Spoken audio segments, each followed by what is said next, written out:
I declare the Council Members' Ordinary Council meeting open at 6 p.m. Good evening, councillors, staff, ladies and gentlemen. This meeting today is being held on Whadjuk Noongar Budja, and I would like to acknowledge and pay my respects to elders past, present and future. I thank all past and present members of the community that have supported the city to better understand and value Noongar culture within the city of Wanneroo. I invite you to bow your head in prayer. Lord, we thank you for blessing our city, our community and our council. Guide us to act fairly, without fear or favour, and with compassion, integrity, wisdom and honesty. May we show true leadership, be inclusive of all, and guide all of the city's people and many families to a prosperous future that all may share. We ask this in your name. Amen. Please note that the audio-visual proceedings of tonight's meeting will be live broadcast online with the exception of matters discussed behind closed doors. The broadcast of the proceedings of the meeting can be accessed live and on demand through the City of Wanneroo YouTube channel. Attendances are as per the record. Do we have any apologies for this evening? None recorded for this evening. We have new requests for leave of absence. The following requests for leave of absence have been received from Councillor Huntley from the 1st of December to the 16th of December, from Councillor Coetzee from the 2nd of December to the 17th of December, and from Councillor Wright from the 16th of December to the 26th of December. Did you want to say something, Councillor Smith? May I put one in as well, please? Yes, Councillor Smith. What date from to? December 9th to January the 23rd. Thanks.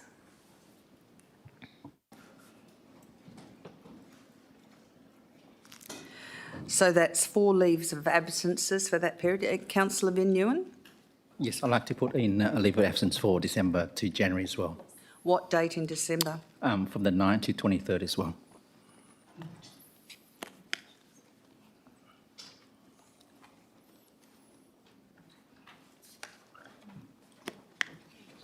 Sorry, that's the 23rd of January.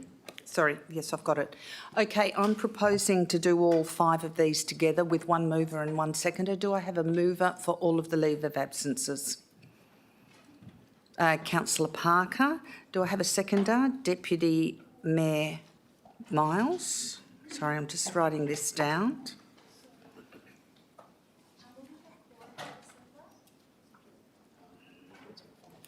We will have 10 councillors left here for December, at least.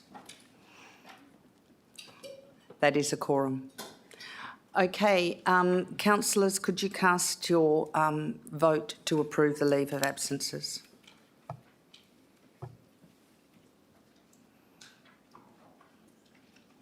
And that is passed with all of the councillors that are in the room.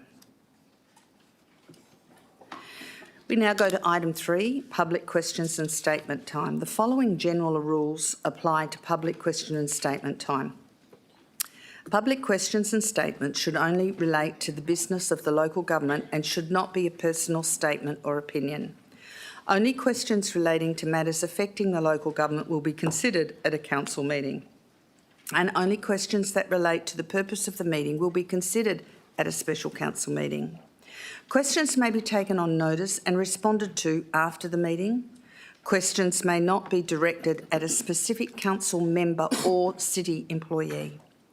Questions are not to be framed in such a way as to reflect adversely on a particular council member or a city employee. First priority will be given to persons who are asking questions relating to items on the current council meeting agenda, and second priority will be given to public statements. Only public statements regarding items on the council agenda under consideration will be heard. Each person seeking to ask questions or make a statement may address the council for a maximum of 3 minutes.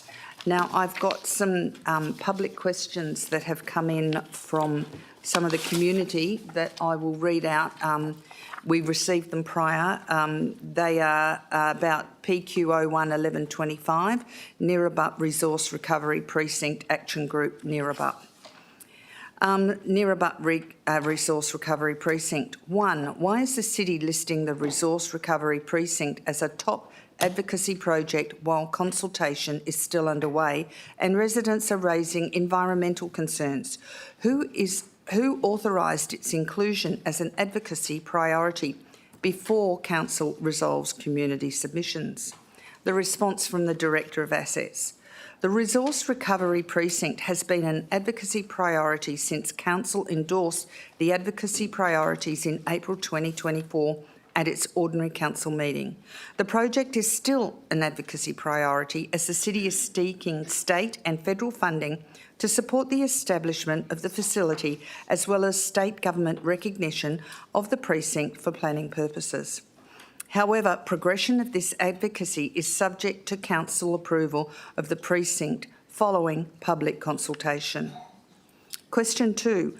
Warrant of payments for the period ending 30th of September 2025.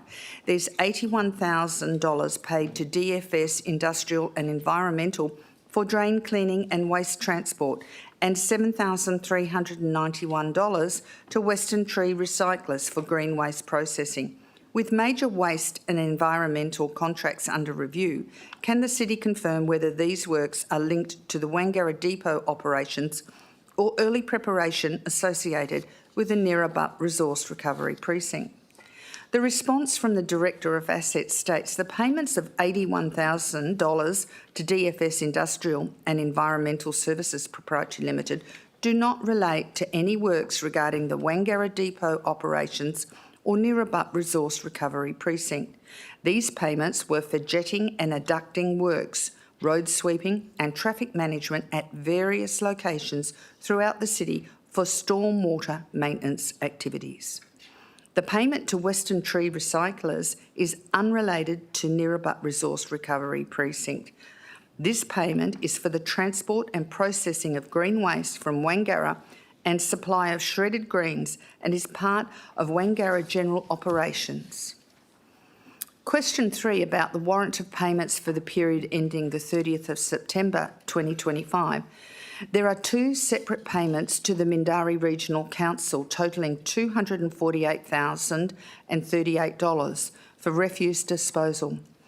Given the ongoing public concern around the Dundebar Resource Recovery Precinct, can the City clarify exactly what these payments covered, which facility the waste was delivered to, and whether any of this expenditure is connected to the site works or contracts related to Dundebar? The response from the Director of Assets states, the payments are related to waste disposal for the City of Wanneroo at Tamala Park landfill. The expenditure is not connected to the Dundebar Resource Recovery Precinct. Question 4. Why is the City listing the Resource Recovery Precinct as a top advocacy project while consultation is still underway and residents are raising environmental concerns? Who authorised its inclusion as an advocacy priority before Council resolves community submissions? Response by the Director of Assets. Please refer to the response to item 1 above. So I've already read that out. We now go to questions from Mr M. Kayakob from Tapping on PQ02-1125, dogs on lead in nature reserves. My question relates to briefing agenda items 4.9, dogs on lead in nature reserves, and response to PT01-725, Scenic Park. The Council 1 requests administration undertake citywide community consultation with a costing of $20,000.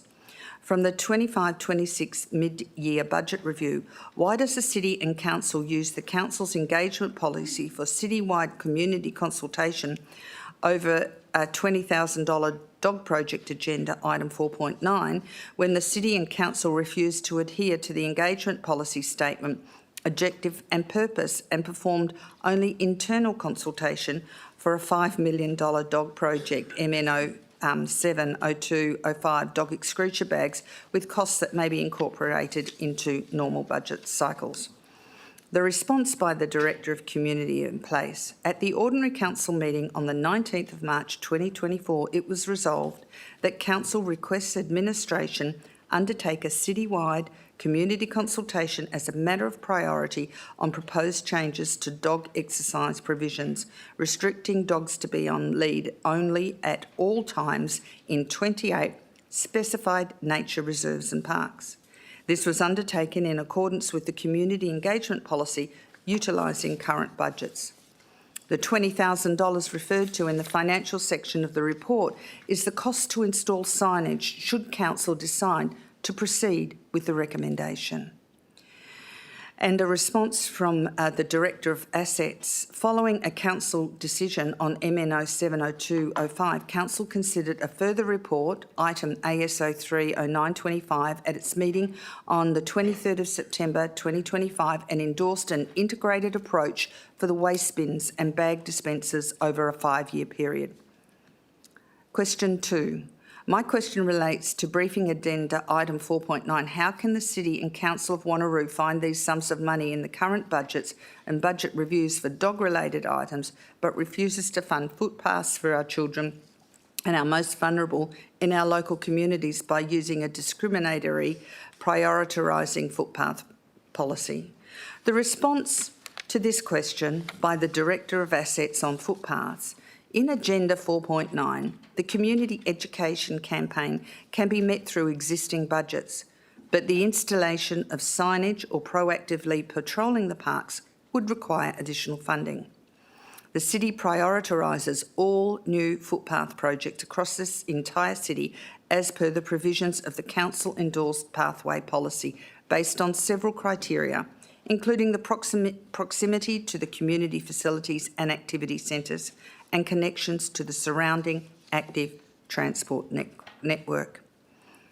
Question 3 from this gentleman is, my question relates to briefing agenda item 4.6, warrant of payments, payment 47986, 22nd of September 2025, ASLAB Proprietary Limited, $847, core sampling, shared footpath, Dundebar Road. What was the purpose of core sampling? This payment relates to the quality control testing by ASLAB to assess the quality and condition of the footpath.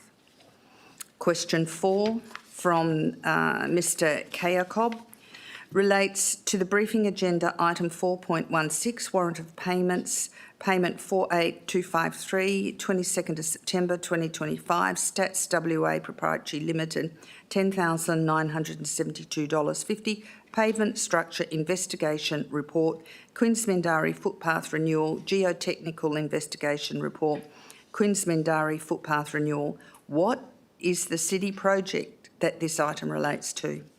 The response from the Director of Assets states, this payment relates to the preparation of a geotechnical investigation report as part of the renewal of shared path Quins to Mindari foreshore project. Question 5 from Mr Kayakob. Will the CEO temporarily place on hold all attempts by the City's administration in relation to lot 600 identified in the NRRP to have 1, this Parks and Recreation site coded public purpose, and 2, the site assessed as public works included in all permits, 3, the site and project listed as urgent infrastructure, 4, the site noted as being needed for local councils to function until such time that open, accountable and good governance is achieved and councillors are provided with full and complete details of the NRRP, including the environmental effects this project will place on the Gnangara Water Mound in order to be able to fulfil their role and responsibilities under the Local Government Act. The response by the Director of Assets is the Neerabup Resource Recovery Precinct is the City's strategic direction for the City's sustainable management of waste into the future. The project is subject to current community engagement and council consideration, as well as the necessary approvals by the Department of Water and Environmental Regulation, which includes environmental assessments and impact studies. Council is briefed at all stages of the project with the necessary reports and impact studies to ensure the decision-making process of Council is fully informed. Now, I have 4 questions and I'm going to read one after the other from Mr Kayakob, and then there's one response to the 4 questions. So question 6 in his list of questions, did a councillor or councillors neglect their role under the LGA Clause 2.10 A, B and C of the Local Government Act 1995 and assumed the powers of the council under Section 2.7A of the LGA by instructing 2 persons to enter the ratepayers information meeting on the 21st of November 2025, not to sign in, and audio and video recorded the entire meeting, and or the City of Wanneroo to view and inspect the community's NRRP Facebook page, resulting in a Facebook complaint? Was it a councillor of the City of Wanneroo who assumed the role of the council and instigated the entry of 2 persons into the ratepayers information meeting on the 21st of November 2025 without signing in for audio and visual recording of the entire meeting? And or did the City of Wanneroo close down the community's NRRP Facebook page? 8. Did the CEO exercise any of his functions under Section 5.1 of the Local Government Act 1995 to instruct or to cause 2 persons to enter the ratepayers information meeting on the 21st of November 2025 without sign-in to audio and video record the entire meeting, and or the City of Wanneroo to view and inspect the community's NRRP Facebook page, resulting in a Facebook complaint? 9. Did an officer of the City of Wanneroo assume the powers of CEO and instigated the entry of 2 persons into the ratepayers information meeting on the 21st of November 2025 without signing in and audio and video recording the entire meeting, and or the City of Wanneroo to close down the community's NRRP Facebook page? The response by the Director of Assets for questions 6 to 9 is: the City's project team did not attend the ratepayers information meeting on the 21st of November 2025 and is not aware who attended, except for 2 City staff who went on their own as residents. The City monitors the social media channels and reports any information relating to the City deemed inappropriate to Meta, noting that any decision to remove information from Facebook page or pages remains with Meta. So they're all the questions I've received in writing. So I have 3 people wanting to make a public question or make a statement this evening. The first one is Mr Philip Cooper. Mr Cooper, would you like to take the podium and give us your name, suburb you live in, and you're making a statement about East Wanneroo, I should imagine. Thank you. Thank you, Mayor. I'm making a statement on behalf of the East Wanneroo District's Residents Association, in short, EDRA. It's regarding item NN03-11/25 regarding the overhead versus the underground power. It's a motion by yourself, Mayor. My name is Philip Cooper. I'm a Dundebar resident, and I'm here in my capacity today on behalf of our board as a community engagement and media spokesman for EDRA. And we represent residents who care about the future of East Wanneroo. EDRA strongly supports Mayor Aitken's motion to oppose Western Power's overhead transmission proposal. This is a generational decision affecting community wellbeing, livability and environmental protection.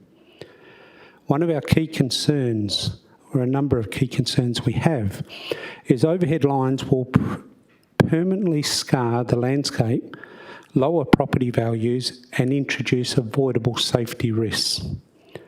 Residents have raised legitimate health concerns, including prolonged EMF exposure near homes, schools and parks, risks that are substantially reduced when lines are placed underground.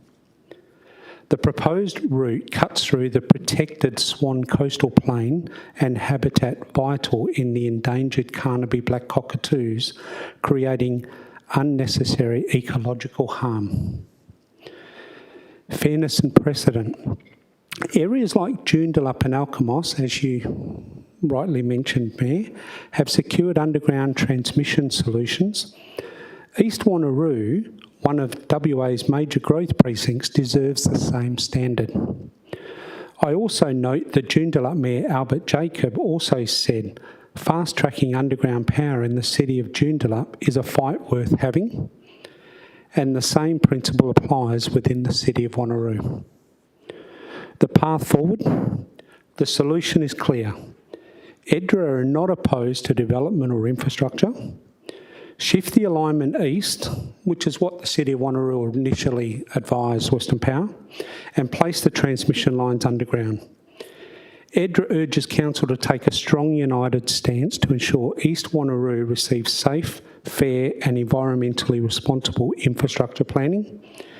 EDRA also urges Council to advocate firmly with Western Power and the WA Government. Thank you. Thank you, Mr Cooper. I've got Susie Prendergast here who wants to speak to the Neerabup Resource Precinct or has questions. Susie, would you like to take the podium and just tell us the suburb you live in? Thank you.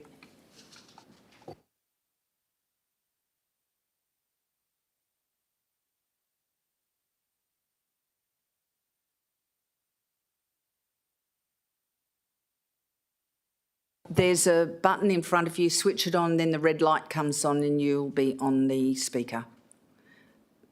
Underneath the screen, just underneath the screen on the speaking. Yeah, is that it? Yes. Yep, that's it.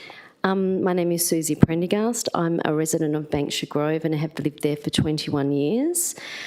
As a local resident, I am deeply concerned about the number of additional trucks that will be on our roads so close to housing and schools, the destruction of our flora and fauna, the management of Nangara Mound, our largest source of natural drinking water, and the environmental and health impacts of future planned incinerators. Please explain how you can justify implementing this waste precinct, knowing how dangerous it will be to our community, our children, and our children's future. Thank you, Ms Prendergast. Mr Singh, would you like to respond to that? Yeah, thank you, Mayor. The site we have selected to implement the master plan, which was approved by Council in December 2024, the concern which has been raised by the community during community engagement and highlighted today, the work which is being undertaken by the city's consultants, they are assessing all those concerns as part of the application to Department of Water and Environmental Regulation, which has been submitted. They are validating all the information. Once it's all validated, DWR will also open up 28-day community engagement period, and then community will have the say there. So this facility, once it's approved by DWR, and has to be considered by Council, after those approvals are granted, only then it can proceed. Thank you. We've also got Mr Len Kosova here from LK Advisory. Would you like to come and take the stand? Give us your name and the suburb you live in, Mr Kosova. It's been a while.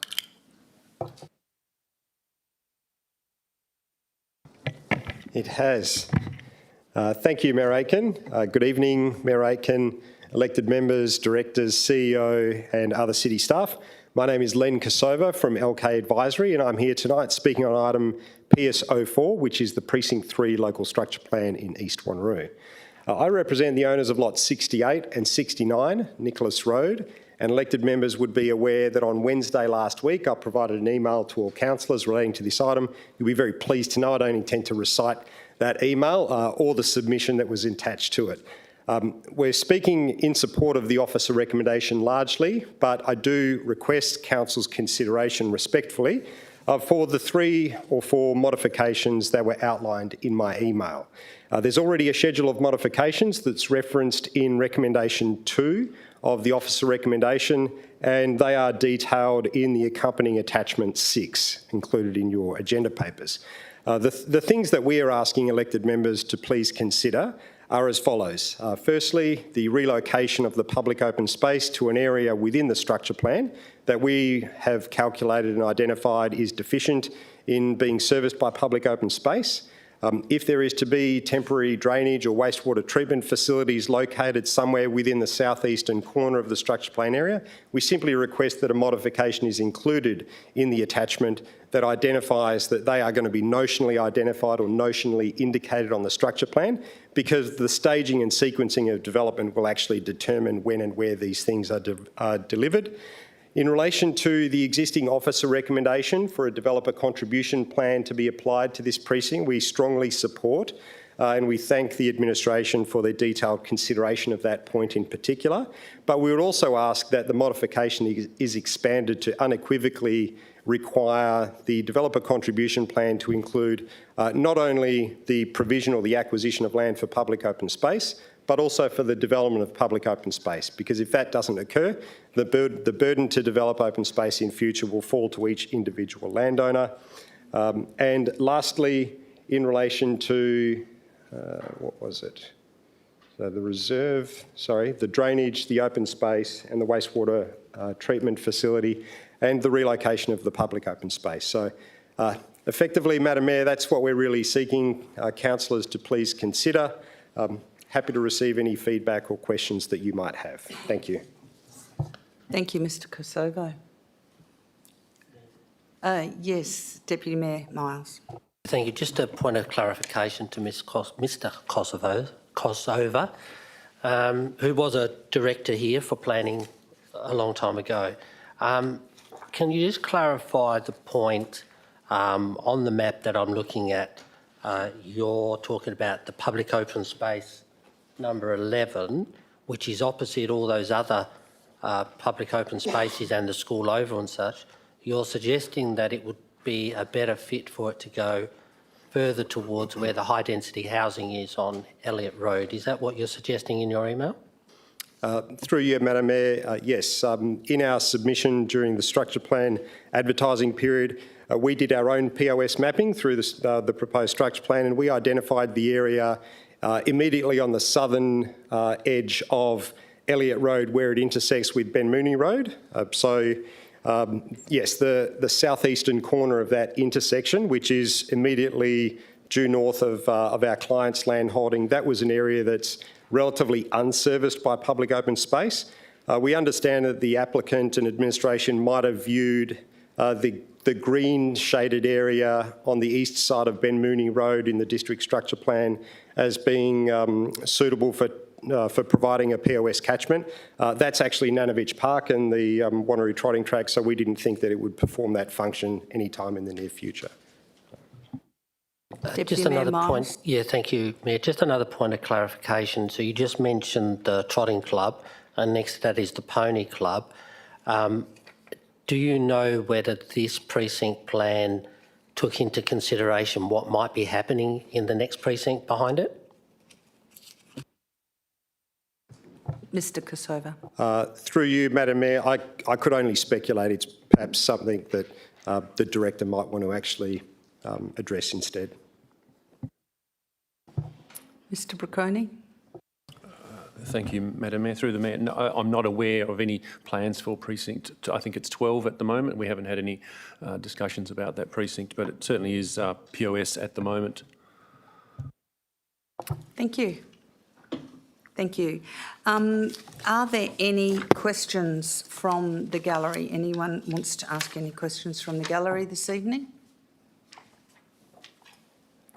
If there are no questions from the gallery, I declare public questions and public question time closed. I now go to item 4, confirmation of minutes.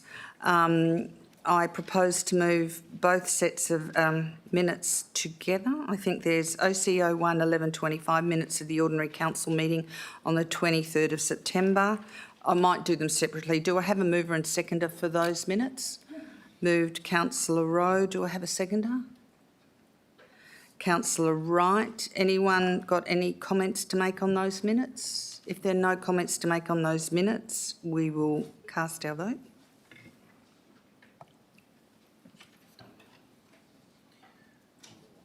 And that is passed unanimously. We now go to SOC02 1125, minutes of the special council meeting held on the 28th of October. Do I have a mover and seconder for these minutes? Moved Councillor Hugh Newen. And seconded Councillor Mansif. Do I have anyone that wants to speak to these? If there's no one who wants to speak to these, please cast your vote.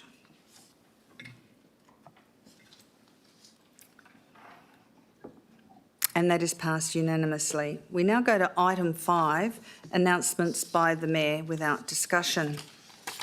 Well, we could call her a pioneer, Frances Maureen Grierson, passed away on the 22nd of November recently. The City of Wanneroo extends its deepest sympathies to the family and friends of former Councillor Maureen Grierson, JP, following the news of her passing. Maureen served on council from the inception of the new City of Wanneroo in 1999 to 2003 as the South Ward representative under Mayor John Kelly. She later returned to council in 2007, where she continued to serve her community with dedication until 2011. She's remembered as a warm and valued person who spoke up for her community with conviction and compassion. The City of Wanneroo is grateful for Maureen's service and the difference she made. Our thoughts are with her family, friends, and all who knew her. Thank you for your service, Maureen.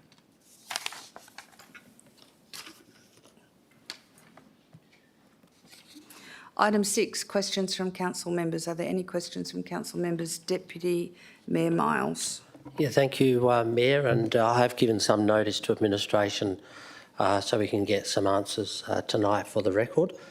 My questions relate to questions that I and other councillors have received over the last week or so to do with the resource recovery facility. The first one is the resource recovery facility or precinct going to be a landfill or a tip? Mr Singh. Thank you, Mayor. No, Nirabap Resource Recovery Precinct does not and will not contain a landfill or tip site. Thank you. Deputy Mayor Miles. Yeah, thank you. Has the facility been designed for the City of Wanneroo waste streams and resource needs only? Mr Singh. Yes, the City of Wanneroo this facility will cater for city's current and future needs. Thank you. Deputy Thank you, Mayor Mayor. Miles. Will the Wanneroo waste collection vehicles be the only vehicles or trucks that should be going in and out of that facility, and how many of those trucks will be entering and exiting? Mr Singh. Yeah, thank you, Mayor. There will be some additional capacity over and above the City of Wanneroo's own use that can be utilised by adjoining local authorities. This would be on a cost plus profit model to ensure that city's ratepayers are not subsidising other communities. Regarding the number of trucks, my understanding is about 60 trucks per day. Thank you. Deputy Mayor So Miles. it can only take 60 trucks a day. That's the facility capacity, is that right? Mr Singh. Yes, Mayor, that's my understanding on that one. Deputy Mayor, do you have another Yes, question? thank you, Mayor. Can administration advise of what the process is to get any approvals from the state government, and what is the time frame? Mr Singh. Thank you, Mayor. A number of environmental approvals are required from the Department of Water and Environment Regulation for the Stage 1 facilities. This will include a clearing permit from the Department of Water and Environment Regulation and Native Vegetation Branch. And the second one is the works approval and license from the same Department of Water and Environment Regulation, Waste Industry Branch. And it will take about 6 months from once they validate the information which we have provided to them. So we have submitted all the information, they are validating that. Once they are satisfied, they have enough information, it probably will take another 6 months after that. Thank you, Mr Singh. Deputy Mayor Miles. Yeah, thank you, Mayor. With the long-term waste treatment plant management requirements, is there going to be any additional land set aside for its expansion, or what we're building going to be enough need for our community? Mr Singh. The master plan which council endorsed in December is a 30-hectare site. The facilities which council will be considering after community engagement and the approvals, that's stage 1. And depending upon the needs, future needs, there may be possibility to have other industry-related facilities approved at that site. Deputy Mayor Miles. Yeah, thank you. My final question is the operating times. So Monday to Friday, I'm assuming will just be the red bin, yellow bin, whatever's going in there. And then on the weekends, it will be just community people dropping off. Is that correct? Mr Singh. Mayor, mainly, in the main, that's correct, but there may be some need for Saturday, Sunday, city's own trucks to deliver some waste there, given that we do provide some waste collection over the weekend, but that will be very limited. Thank you. Councillors, are there any questions? Councillor Berry. Thank you, Mayor. It also relates to the Dundebar Resource Facility. Have the city, or does the city, propose to clear habitat used by the black cockatoos to facilitate this? Thank you. Mr Singh. Mayor, I probably need some assistance from Mr. Ford if he has got that information.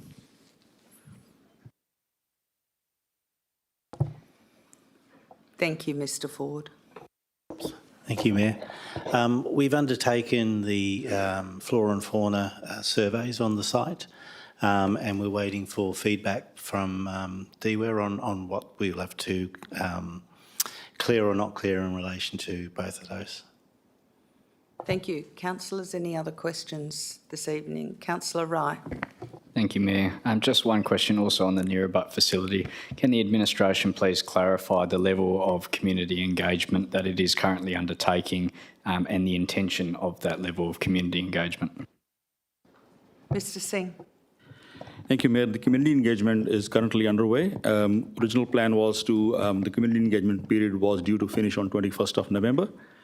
We had one community drop-in session held in city's Civic Administration Centre a week and a half ago. Since then, based on the feedback received, we have extended the community engagement period to 17th of December, and there will be another meeting will be held in Administration Centre here on 3rd of December in the evening, where all the questions raised so far, our question we continue to receive from the community will be responded to, and community will have the opportunity to ask questions at that meeting. Thank you, Mr Singh. Any other questions, councillors? Councillor Hugh Newen. Thank you, Mayor. Just following on from the line of questioning just then, can I just ask Director if, through the Mayor, what sort of weighting is going to be given to the feedback from the community post the consultation process or engagement process? Mr Singh. Thank you, Mayor. I think in line with city's community engagement policy, we will review all the community feedback received via this process, and we'll look at that, can those concerns be addressed or not. If concerns are addressed, then we'll make the recommendation accordingly to council to consider. Thank you, Mr Singh. Any other questions, councillors? Councillor Wright. Just one more from me, Mayor. Also on the same topic, does the administration, pending community feedback, intend on changing the location whatsoever? Mr Singh. Yeah, thank you, Mayor. Council endorsed a location and all the master planning and the work which is happening, all the studies and environmental approvals. We're only requesting for the site under consideration. Thank you. Councillor Hugh Newen. Thank you, Mayor. Just a further question on top of that. Are there any alternative locations available to the city at the moment if, for example, there needs to be a change of location? Mr Singh. Thank you, Mayor. Prior to council considering the master plan last year in December, we did look at what are the possible sites. And this site was considered the best given its location and the needs it can fulfill for the city's waste management requirements. Thank you, Mr Singh. Any other questions, councillors? Councillor Huntley. Thank you, Madam Mayor. Can I just ask how much more consultation will the community get once it does come to council? Mr Singh. Thank you, Mayor. The extended community engagement period will run up to 17th of December. Originally, it was due to finish on 21st of November. So there's roughly about 27 extra days in there. Once that closes, the information we have provided to Department of Water and Environmental Regulation for works approval, once they validate that information and they're satisfied they have enough information, they will then also invite public comment on that information for 28-day period. But that date is not known yet.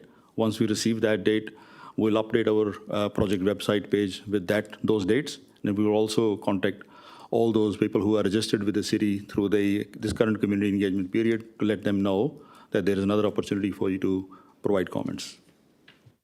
Thank you. Councillor Huntley. Thank you, Madam Mayor. Can I just clarify then, after DEWA have come back to you, that is actually then the community will actually know how much land is due to be cleared or not? Is that correct? Mr Singh. Yes, Mayor, that the information will be in all the documentation which DWR will release for during the community engagement period, so the community can access that information. Thank you, Mr Singh. Any other questions, councillors? If there are no more questions, I declare question time closed. We now go to petitions. There are 5 petitions this evening, and Councillor Coetzee has a petition. Do you have a seconder for that petition, Councillor Coetzee? It's for request for action deteriorating verges and smaller parks, Alkimos. Councillor Figg. Councillor, would you like to present your petition? Thank you. I've got 346 signatures here requesting action for residents' concerns regarding the deteriorating conditions of verges and smaller parks throughout Alkimos Beach and Alkimos Vista. Thank you. Thank you. Councillors, could you please cast your vote to accept the petition?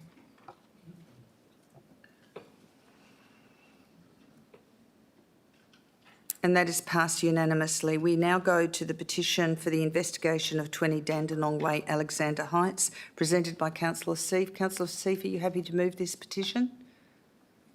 Yes. And do we have a seconder? Councillor Hugh Nguyen. Councillor Seif, would you like to present the petition? Okay. Thank you, Madam Mayor. So the petition is a total of 346 signatures, consisting of 12 signatories identifying within the City of Wanneroo and 334 unable to identify as residing within the City of Wanneroo. So it is a request that the City of Wanneroo Council take active and lawful investigative action to ascertain whether the owner of the property at 20 Dandenong Way, Alexander Heights is properly using the property and allowing it to be used in a lawful, peaceful and safe manner. Part B, submit that the City of Wanneroo Council, being the responsible authority of this local government area, has a duty to the residents of the street as ratepayers that elected this local government to ensure the owner of the property takes reasonable steps and measures to maintain the public neighbourhood peace and security when they allow the property to be used and enjoyed in such a manner. Thank you. Councillor Berry, do you have a question? Just a point of clarification. Can we confirm how many signatures on that petition? Because in front of us, what we've been given, it says 7 signatures. Thank you. Councillor Seif? Beg your pardon, Madam Mayor.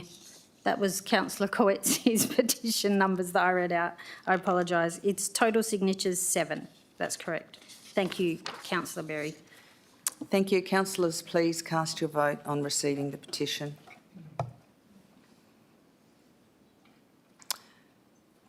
And we have 14 in support and 1 against, which was Councillor Wright.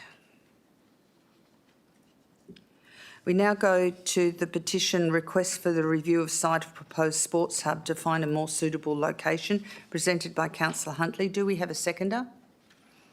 Deputy Mayor Miles. Councillor Huntley, will you please present the petition? Thank you, Madam Mayor. This request is to consider the review of the site proposed construction of the sports hub on Scenic Park, public open space, to a more suitable location. I have 2 pages, 25 signatures, and 20 of those signatures are residing within Wanneroo. And that's it. Thank you.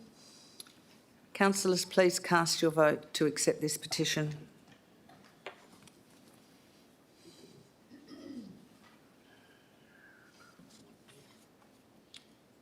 Councillor Huntley.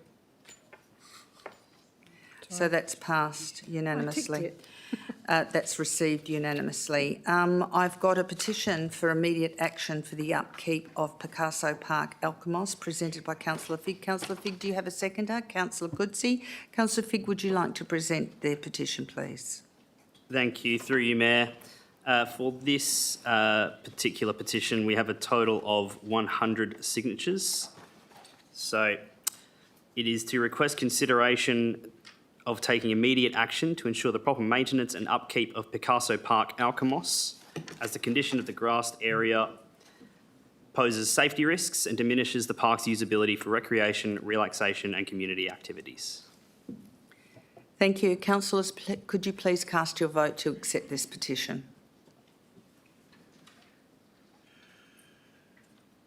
And that is passed unanimously.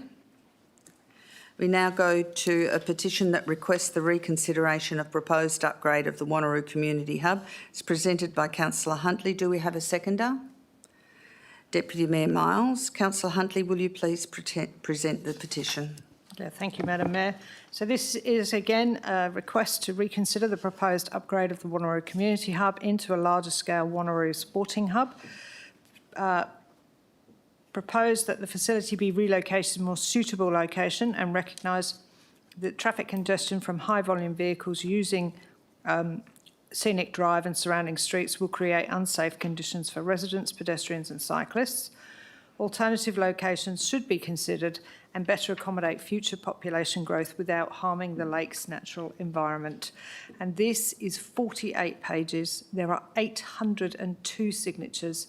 626 of these signatories are residing within the city of Wanneroo, and 176 signatories were unable to be identified but have made use of Scenic Park. Thank you. Thank you. Councillors, please cast your vote to receive this petition.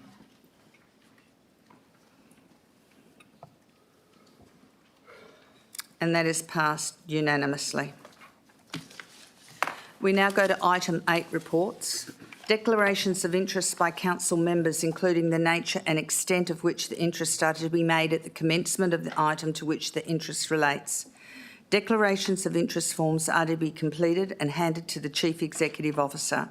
Council members, as outlined under Clause 5.2 of the City's Standing Orders Local Law 2021, we have the option to adopt certain agenda items through an exception resolution.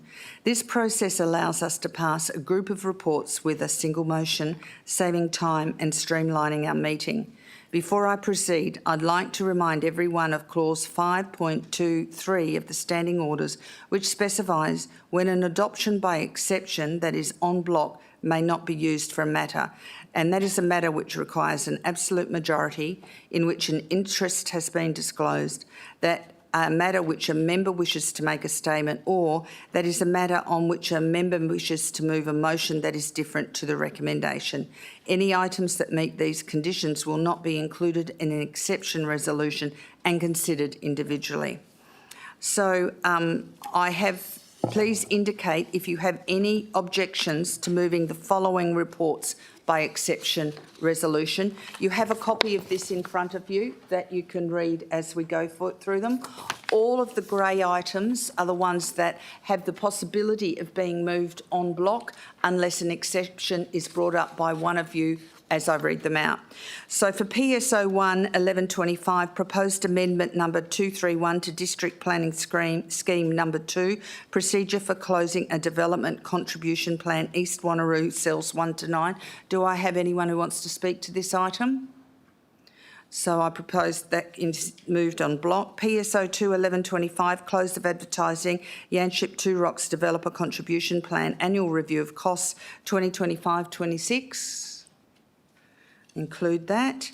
PSO 3-1125, close of advertising, Alkimos Eglinton Developer Contribution Plan, Annual Review of Costs 2025-26. We now go to assets, ASO 2-1125, tender number 25118, construction of sports amenities building, Abbeyville Park, Mindari. You want to speak to that? Okay, so that's an exception. Then we go to CPO 1-1125, library fees. That will be en bloc. We go to CPO 3-1125, Wanneroo Town Centre Advisory Group, terms of reference. En bloc. CPO 4-1125, Festival Awards and Cultural Events, term of reference. You wish to speak to that, Councillor Seif? Okay. Now we go to Corporate Strategy and Performance, CSO 1-1125, Financial Activity Statement for the period ended 31st of August 2025. That will go on block. CSO 3-1125, the 2024-25 Q4 Corporate Performance Report. That will go on block. CSO 5-1125, Warrant of Payments for the period to the 30th of September 2025. En bloc. CSO 6-1125, proposed closure of unconstructed road reserve portion of Tyrion Street and Canary Way, Eglinton. That will go on block. CEO 1-1125, consideration of funding resulting from state and federal election. That will be included en bloc. And we go in confidential, if we choose this can be on block, CRO 1-1125, Internal Audit Report for Regulation 17 Review. That will be included on block. So I will run through them. We have 1, 2, 3, 4, 5, 6, 7, 8, 9, 10, 11 items we're moving on block. Can I have a mover and seconder for the items on block? Moved Councillor Berry. Seconded Councillor Wright. So councillors, could you please cast your vote for the items on block?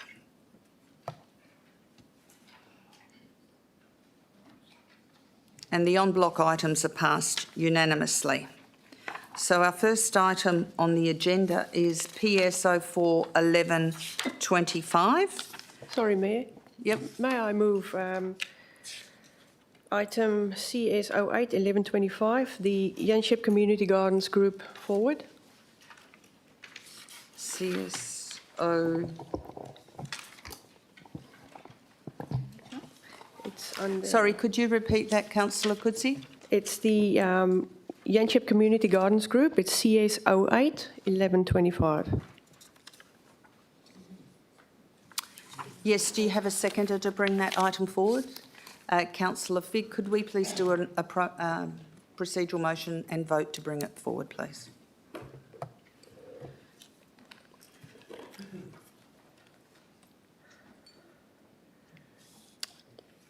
Councillor Bedworth. And that's passed unanimously.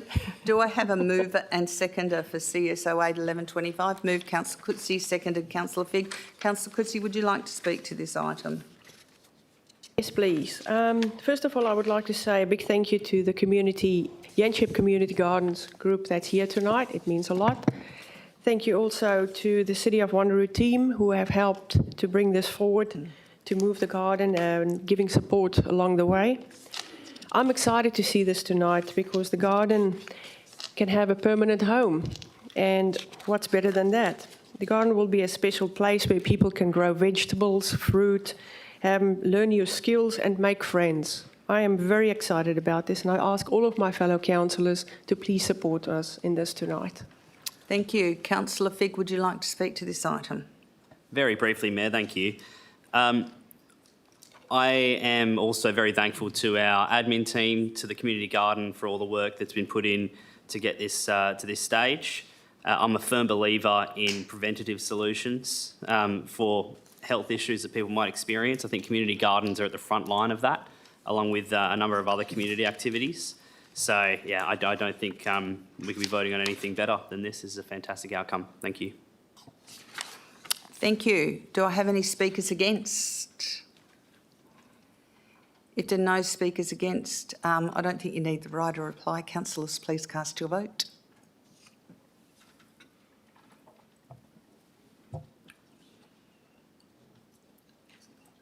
And that is passed unanimously. So do we go back to the meeting proper? Or, okay, we go back to the meeting proper, which brings us to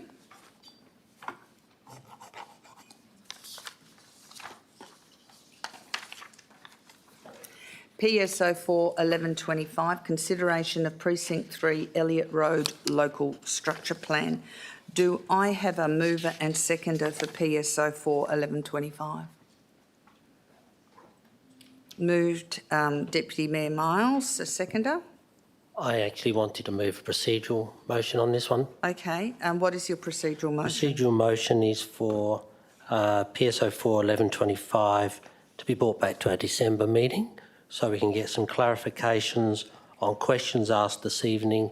A further email we received from a different landowner, and also I would like to get some further information with regard to the retail floor space and the impacts it's going to have on our Wanneroo Central. Thank you. Do I have a seconder for this procedural motion? Councillor Moore. Could we please cast our vote for the procedural motion? Thank you.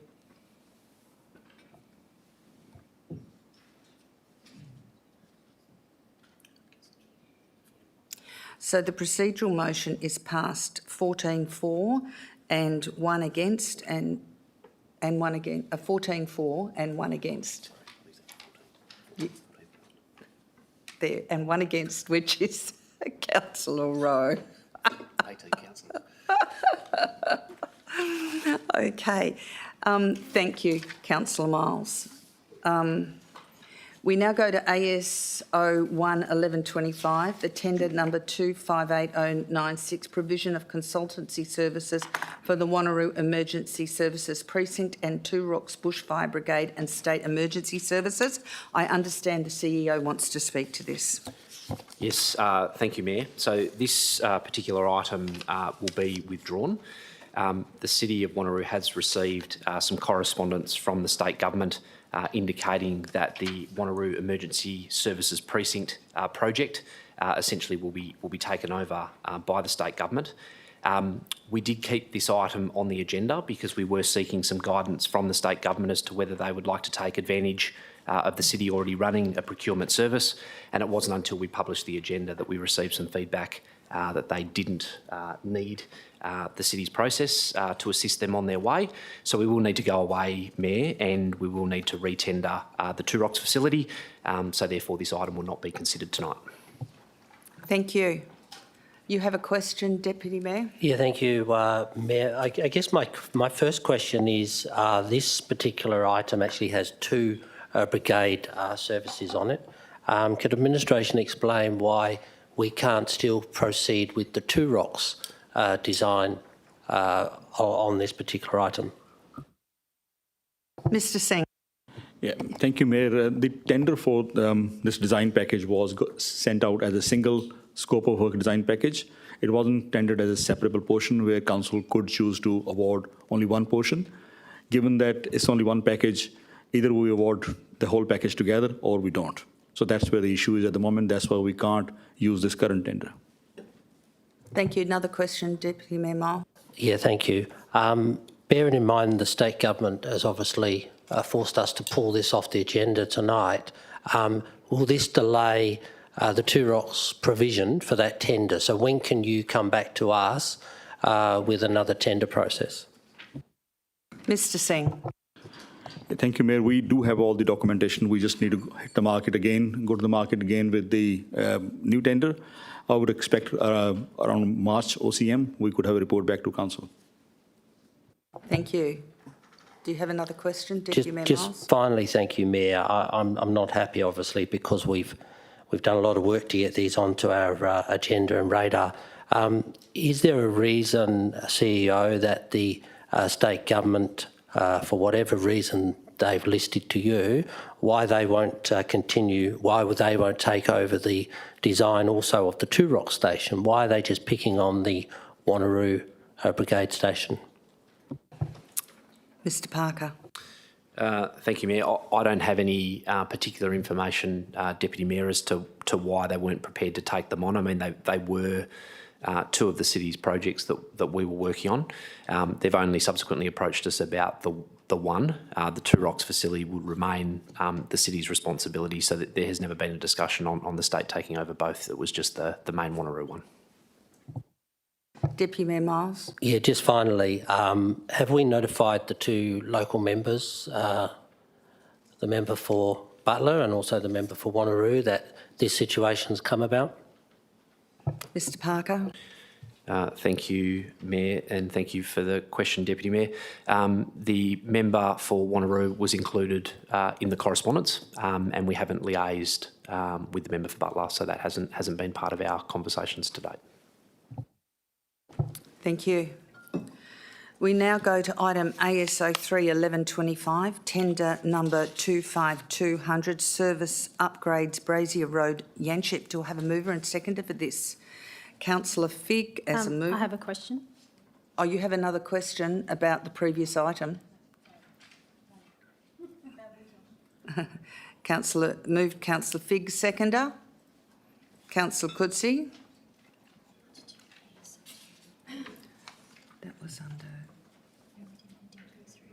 Oh, no. Yeah. I'll go back to ASO 2, sorry. We will finish ASO 3-1125. Councillor Figg, would you like to speak to ASO 3-1125?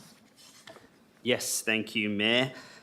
These works will enable some of the largest upgrades to one of our foreshores in a long time.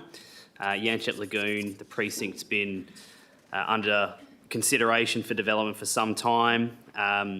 We know that some of the projects currently in train require these services. It'll also enable a footpath link, which hasn't been in the area for forever, really, and will create a strategic link between the newer areas, I guess they're getting a bit old now, but the areas of Capricorn in Yanchep towards the lagoon. It'll also make sure that we have some good planning going into our future development of the lagoon, which will be something I think the city will be very proud of. So I urge my fellow councillors to support this one. I think it's been a long time coming. Thank you. Have to agree. Councillor Coetzee. Thank you. Exactly what Councillor Figg said. I have been working on this upgrade for the past 8 years, and I think Mayor Aitken has been working on it for a couple of years before me as well. And Mayor Aitken, it's here. Thank you. Any speakers against? Councillor Seif has a question. Thank you, Madam Mayor. So it's been brought to my attention by Sandra Colbung that she has had a meeting on Friday with an anthropologist that the City of Wanneroo generously provided in regards to Fisherman's Hollow, which is inland from Brazier Road, sorry. So that consultation with our Aboriginal community has only just occurred on Friday. I've only just spoken to Sandra before coming into this meeting. In that meeting, she has given me permission to let the council know that the anthropologist will be submitting that will be starting the formal process to register the site as an Aboriginal mythical creation story site. Therefore, whilst I'm in support of, you know, the project generally.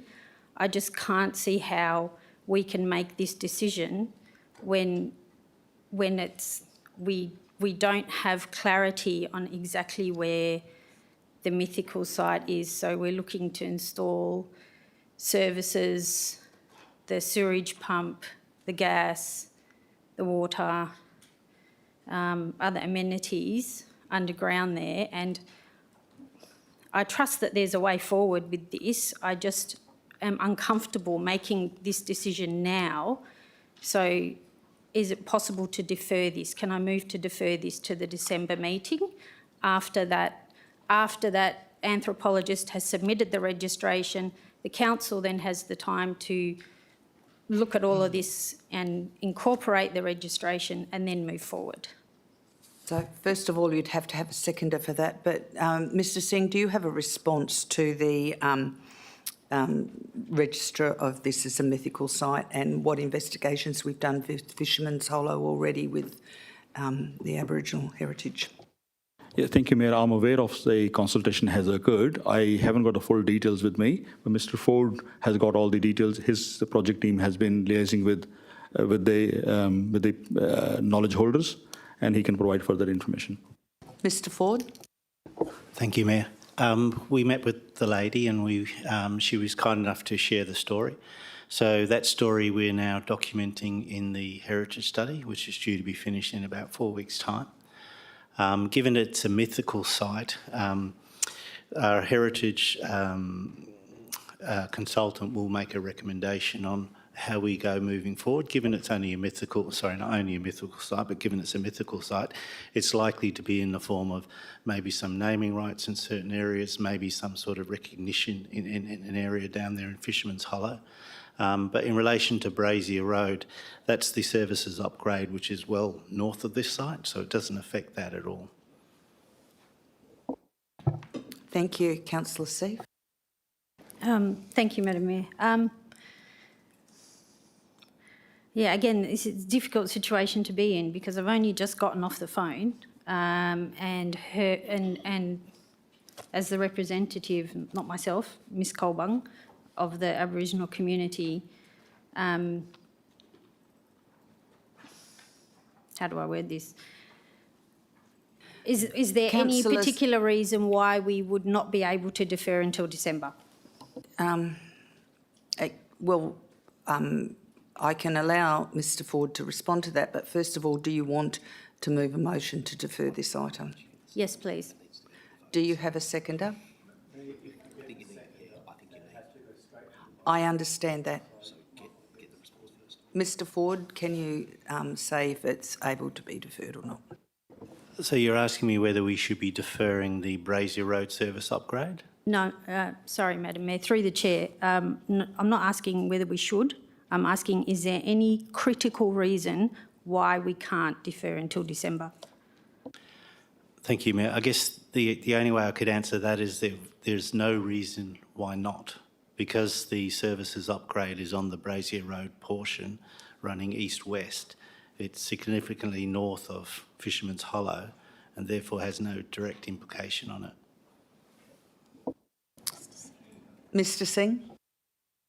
Thank you, Mayor. As Mr. Ford has explained, these services, this contract is for the work which will be happening on Brazier Road, which is north of the interested site, which is Fisherman Hollow, which is further south of the location of works. So these works are not going to impact that particular site. Future works, which potentially could be, I think it's a pump station, that may be impacted, but by that time we'll have all the consultation done and have the information with us. Councillor Berry, you have a question?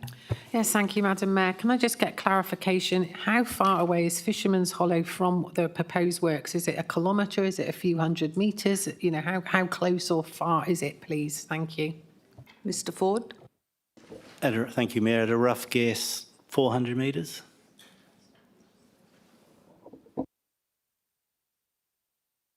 Councillor Seif, do you want to move a procedural motion to defer this item or not? Out of the respect for the process, yes, I do want to move the motion. Okay, do you have a seconder? Councillor Berry? Councillor Nguyen, sorry. Oh, Councillor Nguyen? Okay. Councillor Vin Nguyen. Yeah. So, councillors, please vote on the Just a point of clarification, please, Mayor. What are we moving the procedural motion to do? The procedural motion is to bring it to the next ordinary council meeting once the information of the mystical site at Fisherman's Hollow is more information about Fisherman's Hollow mystical site. We cannot debate.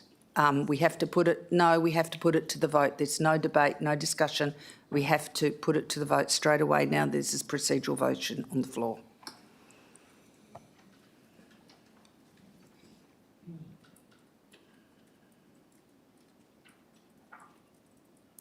And the procedural motion is lost. 8 were...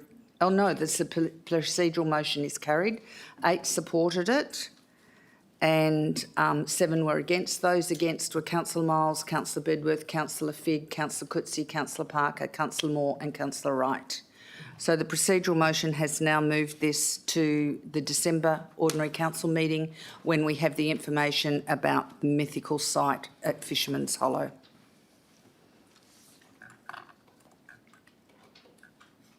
We now go back to ASO 2 1125. Now with ASO 2 1125, it's confidential. There are confidential items on it, and if we want to speak to the confidential items, I suggest we move this to the confidential session rather than go close and then open up again. Do you want to move this item to the confidential section? Okay, so that will go to the confidential session. Yeah, I know.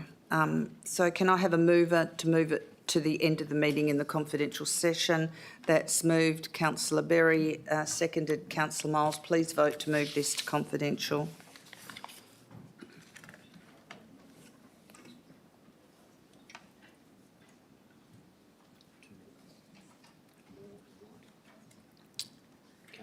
Councillor Moore and Councillor Wright.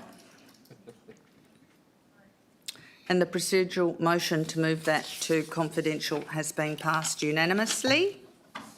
Mayor, can I just have a clarification? Would you like to bring your notice of motion forward? Well, yes, I'm happy to move to bring my notice of motion forward. Do I have a seconder to bring my notice of motion forward? Deputy Mayor Miles, it's the one on the power lines. It's MN 03 1125. Could we please vote to bring that forward? That is MN 03 1125. Councillors, cast your vote.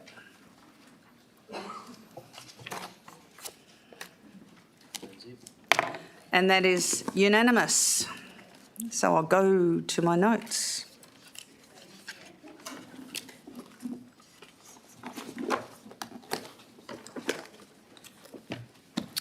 So I got a bit of a shock when we found out at Council Forum about the proposed overhead 132 kilowatt transmission line on the future was going to be put through the middle of the future urbanisation of East Wanneroo and on existing residential communities in the city of Wanneroo. And I understand that the initial part of this line is going underground in Joondalup, but they're not prepared to put it underground at this point in time in the area of Wanneroo or where we've got our urbanisation happening. And it's really important because this makes the land, devalues the land, but not only that, there has to be, I think it's about 20 metres either side of land that's void that has to be a space before, and so all of that land underneath those transmission lines is lost for housing. Our recommendation is to underground the whole power line. If they can do it for Joondalup, they can do it for Wanneroo, but at least underground it to where the Yanship-Whiteman Highway is and parallel it down that major highway. And so this request is that Council supports me writing a letter to advocate for the transmission line to be positioned as far east as practicable away from residential land, potentially in proximity to the future Whiteman to Yanship Highway corridor, and for the transmission infrastructure to be undergrounded in all existing and future residential areas within the City of Wanneroo and the East Wanneroo District Structure Plan. Now, I have a mover for this item. Who's seconding this item? Oh, who wants to second it? Everyone wants to second it. All right, Councillor Wright can second to it. So the supporting rationale from this comes from administration, which says Western Power has previously undergrounded equivalent infrastructure within the City of Joondalup. And I think it's really important to understand that, and there needs to be equitable treatment of all people within our city.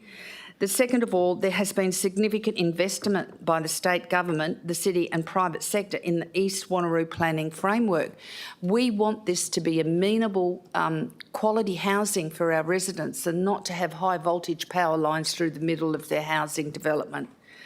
Western Power has demonstrated flexibility in previous projects to realign or underground infrastructure in response to community concerns, so we will continue to advocate for the best for our community. That's part of this letter. And this position is consistent with the city's prior submissions when a similar line was proposed through the future Nangara District Centre.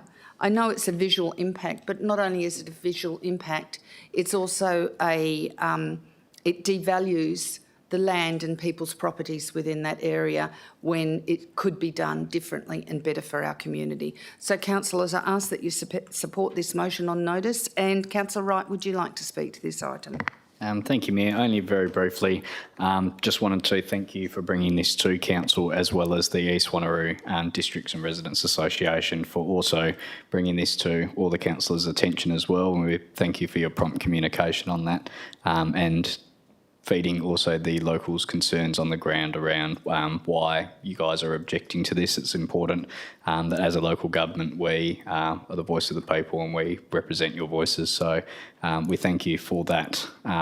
And certainly carrying on the Mayor's sentiment around housing, which is obviously a very important issue, particularly within our council as a growth suburb. We need to make sure we have as much land as possible to be able to continue to facilitate responsible housing development in the City of Wanneroo, and by chucking this transmission line through will certainly deter that and take away from meeting our targets under the federal government. So I thank the council and the East Wanneroo Districts Residents Association for bringing this to our attention, and we stand with you as the City of Wanneroo. Thank you. I hate to say this, is anyone against?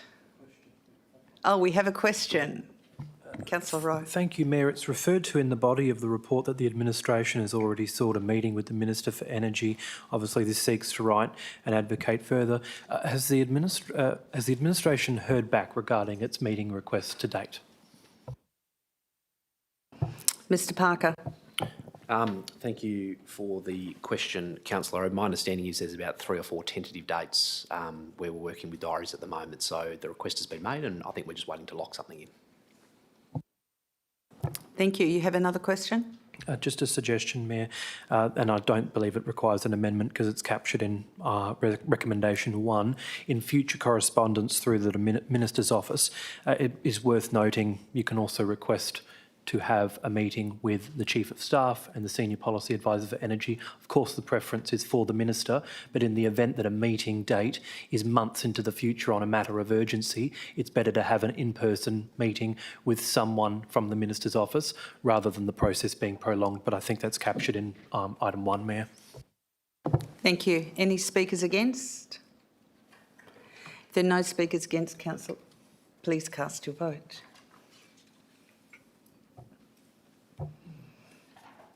And that motion on notice was passed unanimously.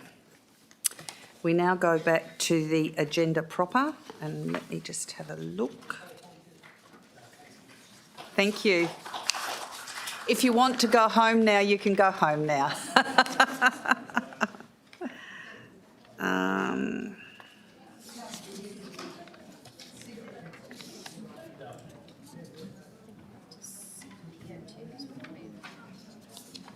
CPO2.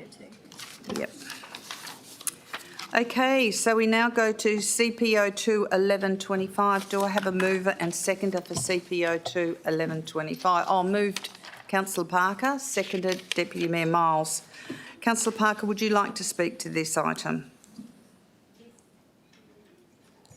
It is the dogs on lead one, eh? I hope so. Yes. Okay, cool. Sorry, I was all over the place there.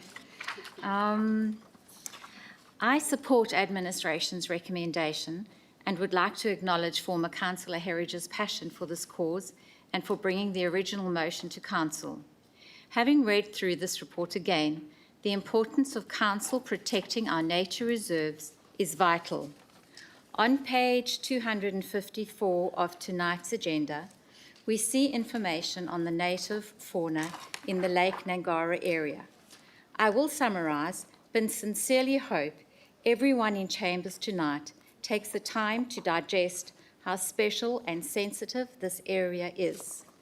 Now I'm going to page 254. The bird life. Lake Nangara is a hotspot for bird watching with over 100 species of recorded birds. Waterbirds, parrots and cockatoos, songbirds and honey-eaters. I, in particular, have a passion for the little red-capped plover. The adult sizes are about that size. The babies are about this size. The plover lays its nest on the ground. The eggs are on the ground, the babies are born on the ground. I have physically seen a dog run over and kill 2 little baby plovers in a nest. This is vital that we understand that there are ground nesting birds in this area. We've got mammals. Historically, the Nangara system supported up to 28 native terrestrial mammals, but numbers have declined.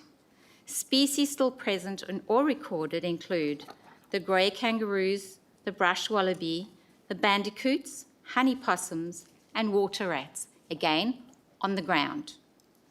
Reptiles and amphibians. The area supports a variety of reptiles and frogs, typically of the Swan coastal plain. Bearded dragons, bobtails, dugais, carpet pythons, the list just goes on. Fish and aquatic life, I won't even go into that, that's in the water.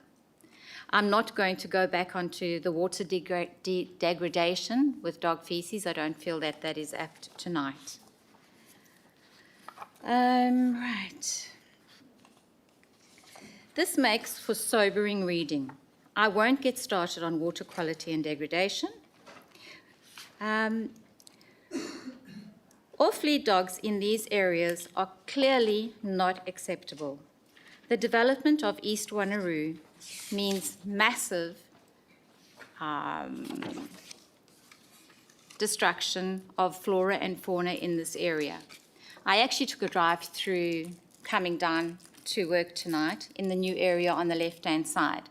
They have left some trees on the Wanneroo side, so when you look at it, you can see the big trees.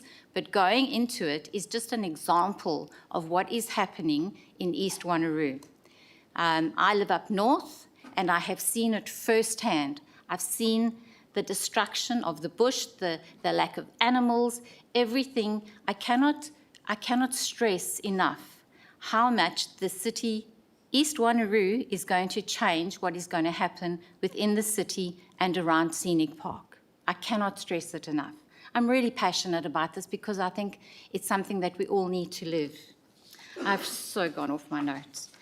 The precious species, so leaving only wildlife reserves. So massive of flora and fauna in this area, leaving only wildlife reserves available for all of the precious species we all have the responsibility to protect. Sadly, one of the arguments against dog on leads put forward was how many rangers it would take to police the new ruling. In my opinion, it should be 0. If responsible dog owners understood the damage to our fauna that free-running dogs did, I honestly believe that their social responsibility would be enough. This motion on notice was never about exclusion, and that sentiment remains.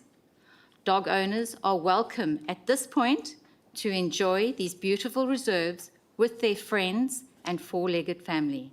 Just please, in these very few 28 reserves out of 472, please keep your dogs on leads.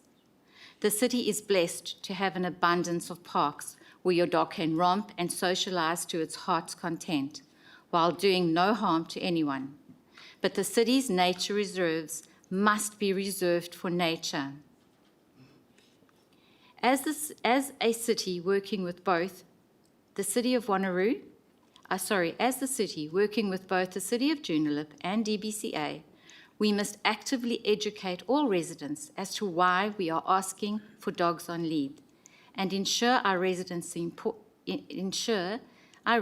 support the importance of the protection of the environment within the city. There is a further motion on notice on tonight's agenda from Councillor Huntley, asking for a similar sentiment. I will refer again to another agenda item tonight, which was actually taken off the agenda, so I won't refer to it, where we are actually asking, and not just on tonight's agenda, we are asking our developers to maintain green parks, fauna corridors, and other environmental considerations. We're asking them to do this, and if we as a council are not going to take the responsibility and make the decisions ourselves, we cannot ask others to do it. Council must lead the protection of the environment for all of our future residents. Decisions made now by this council will have impacts well into the future.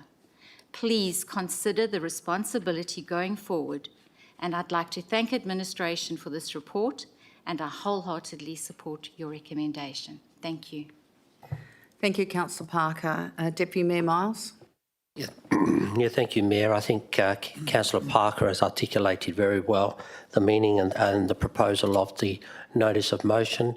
I will just highlight the fact that this is taking dogs on lead, so they're not banned from the parkland, and dogs off lead areas, another 582 parks. So I think we're well covered to making sure that people that have dogs and the responsible owners have many other places for them to run with their dogs. And the report articulates very well, and I do want to thank administration for the updates, because it does show us what is actually in a bigger picture, the decisions that we need to make tonight. So thank you, Mayor. Thank you. Do I have any speakers against this? Question, Councillor Berry. Thank you, Madam Mayor. Can I ask administration? The Dog Act is very clear. If you own a dog, you have a legal responsibility to keep the animal under control, either within a fenced area on your property or on leash when in a public space. As a city, we appear to designate most parks and reserves as off-leash, which is inconsistent with the purpose of the Act. Can I please ask why we do this as opposed to designating on-leash areas? Thank you. Ms Davis. Thank you. Through yourself, Mayor, I'd like to defer the question to Ms Thrush. Ms Thrush. Through you, Mayor, it was a decision of council that the majority of parks within the city are dog exercise areas, which means that dogs can be exercised off lead, with the exception of, I believe, 6 or 7 parks where they have to either be on lead or they're prohibited. So that was a decision that council made, that the majority of parks would be dog exercise areas. Thank you. Any other questions, councillors? Councillor Moore. Thank you, Madam Mayor. I just had a few. On page 253, we've got 310 playgrounds in the city of Wanneroo, yet we only have 29 with signs saying dogs on lead. Do we have a timeline as to when we will be following that through to the other 280 parks, 90 parks? Are we intending to do that, or around playgrounds, is it dogs off lead as well?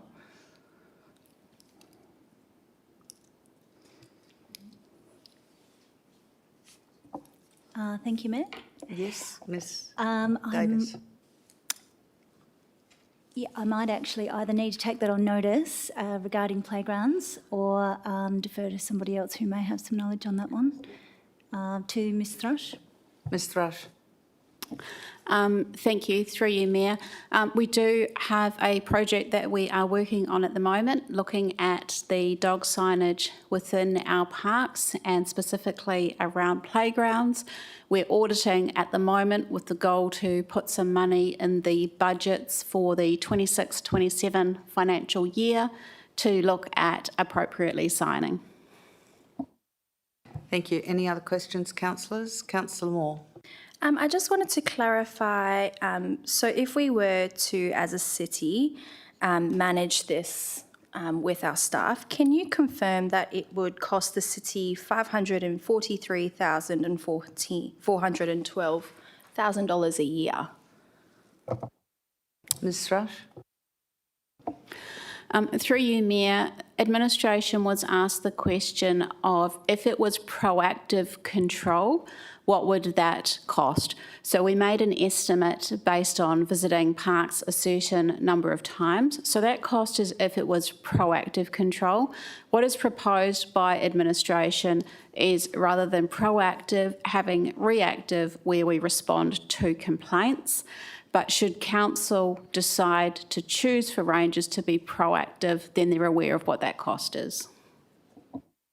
Thank you. Councillor Nguyen, I think Vin Nguyen. Just getting back to the question of costs, I guess the issue that we're trying to deal with is the damage to the fauna. So if we're not proactively trying to patrol, then the damage has already been done, isn't it? That is by dogs, if that's the issue that we're trying to resolve.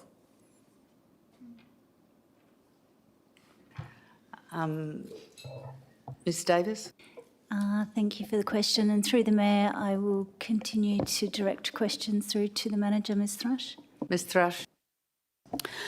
Through you, Mayor, there will be, should council decide to go with these recommendations, there will be education that happens with the community. It will be a full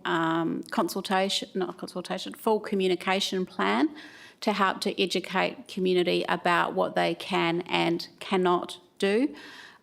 So that in itself is going to help to raise the perception of the benefits of this, which will help to protect our wildlife. Councillor Nguyen. So I've got a few questions, Mayor. So we're spending over $500,000 to patrol these 20 reserves. I would have thought there's a better way to get value for money to try and protect these reserves than patrolling it. Do you think of any other options that would be available that we could use this $500,000 to protect the fauna? Ms Thrush. Through you, Mayor, that was merely a calculation as administration were asked to do on what it would be for proactive ranger patrols. It's up to council what they decide to spend their money on. Councillor Moore. Thank you, Madam Mayor. I just wanted to know, do we have a rough estimate as to how much it would cost, does this go with, if it goes through, how much it would cost to do that communication plan on how to educate the dog owners? Ms Thrush. Through you, Mayor, that is planned to be done out of existing budgets. Thank you. Any other questions? Councillor Vin Nguyen. On page 30, there's a table of dog attacks from 2019 to 2025, totaling 2,862 attacks in various parks. There's no details of what these attacks involve. Do you have an idea of those total, how many relate to attacks on people, children, fauna. Ms Thrush? Through you, Mayor, we'd have to take that on notice. I don't have that information on me, except to say that they're all attacks on people or on other dogs/animals. They're not on wildlife. Councillor Nguyen. And thank you, that's quite beneficial because the origin of this motion relates to attacks on fauna. And so why are we still pursuing the same problem but and putting a blame on the dog for these fauna? Ms Thrush? Through you, Mayor, those dog attack figures were requested in briefing last week. That administration provide those numbers within this report, and that's the reason that they are there. Thank you. Councillor Moore. Could I just clarify on that as well? Do we know if those numbers are in neighbourhood parks around residential area, or is that out in the parks where people are walking their dogs? Ms Thrush? Through you, Mayor, it is not easy to ascertain the location, whether it be footpaths, roads, parks, etc., from our systems that we have. Thank you. Any other questions, councillors? Councillor Wright. Thank you, Mayor. I wish to move an amendment to the recommendation which has been circulated to Council. Do you have a seconder? Yes, Councillor Huntley. Thank you. Would you like to speak to your amendment? Thank you, Mayor. I'll kick off debate for tonight. Councillors, I wish to move this amendment to exclude Scenic Park and Lake Joondalup foreshore from the list of revoked exercise areas. Let me be clear that I am not opposed to dogs being on lead in appropriate areas. I support community safety, however I cannot support removing vital off-lead infrastructure when we have failed to provide adequate alternatives. First, there is a critical strategic gap. During our agenda briefing, administration admitted that currently there is no strategy in place for new dog exercise areas and that one will not be developed until 2027. We currently have just 3 fenced dog parks for the city of Wanneroo of nearly 238,000 people. Now, using the Australian census data of average dogs per dwelling, that ratio is of 1 facility for every 17,000 dogs in the city of Wanneroo. To revoke access to Scenic Park 2 years before we have a strategy to replace, it creates an immediate infrastructure crisis that our residents cannot manage. Second, I have serious concerns regarding enforcement capability. Administration stated on Tuesday, or 2 Tuesdays ago, regarding enforcement that they have adequate ranges. However, the data provided in the attachment paints a very concerning picture of the reality in the suburb of Wanneroo. Since 2019, there have been 280 reported dog attacks in Wanneroo. Yet in the same 6-year period, only 30 infringements were issued for dogs not being held or tethered. How does that make sense? This massive disparity proves that the issue is not a lack of on-leads laws, but a failure to monitor and enforce effective control. If we are currently unable to police effective control, how will a blanket ban be enforced? As Councillor Nguyen pointed out before, if the city was to adopt a proactive approach, $500,000 would be costed to manage and proactively maintain this. The third local sentiment is also clear. I also conducted my own research because I was curious to see what my residents in the Central Ward felt. And the overwhelming feedback is around the frustration that the majority are being punished for a small minority. Residents feel we are removing a community asset because we aren't managing the bad behaviour of a few. Reliance on this anecdotal evidence around dogs killing wildlife is a first in my time as a councillor at the City of Wanneroo, that we have been told that the administration's report was based on anecdotal evidence. Finally, this creates a safety paradox. By closing Scenic Park and Lake Joondalup foreshore, we aren't making these dogs disappear. We are simply forcing them into smaller, mixed-use suburban parks closer to playgrounds and children. Now, I'm sure that's nobody's intent in this chamber, but as Councillor Parker said, our decisions tonight have a long-lasting impact on the City of Wanneroo residents. We must strike a balance. We cannot ban our way out of an enforcement problem. I urge you to support this amendment to keep Scenic Park open and Lake Joondalup foreshore until we have a proper strategy in place. Thank you. Thank you, Councillor Wright. Councillor Huntley, would you like to speak to this amendment? Yes, thank you, Madam Mayor. As Councillor Wright pointed out, adequate alternative, we have none. We basically are banning dogs from areas and sites who really are under control. The majority of people control their dogs and are able to call them back. Unfortunately, there are some people who just don't care or will let their dogs off and think it's funny that they go and chase things and chase wildlife. It is for those people who, no matter what ban or policy we put in place, will do that regardless. So this will save nothing apart from the fact we're going to have endless reports of smaller parks being flooded with animals, which is totally inappropriate for really what the community is expecting to expand to and the amount of animals we're going to have. This is not the way to do it. We need to start thinking how we fence, how we build dog parks, how we look at creating corridors between POSs. We need to start thinking out of the square. This blanket ban and fining and goodness knows what, this doesn't work. We have done this time and time again. It doesn't work. We must consider ways and means to be able to sort this problem out. I can tell you now, I work with wildlife every single day. I have seen dogs attack wildlife. I have seen eggs and birds attacked. But then you look at the owner behind that dog and you can see, no matter what ban we put in, that owner is still going to do exactly the same. They think it's funny. They think that an animal is that's what animals do.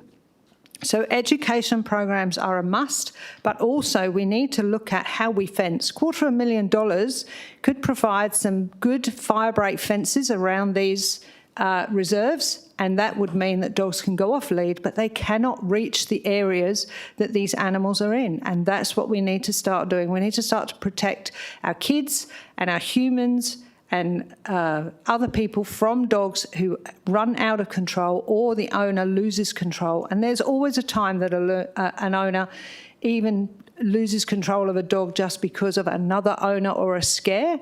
So we need to look at that as well. And we provide nothing. We provide nothing here for people to be able to run their dogs. When you look at our dog parks, they're very small. You can't walk in them. The majority of people have to just stand in the middle. They let their dogs off. The dogs run around in a circle. And basically there's some pretty things, but it's not practical for what dogs actually need. They need to run. And having dogs in these tiny little houses that we are going to build, you know, at the end of the day, these dogs are going to be frustrated. They need to run and we need to provide facilities for them to run in. We are 2 years away from even thinking about the plan. We need to start now. And you cannot just blanket ban everything and then expect, unless we are prepared to put a ranger in every single reserve for 24 hours a day, this is not going to work. This is a Band-Aid situation for a huge, huge problem that is never going to fix with a Band-Aid.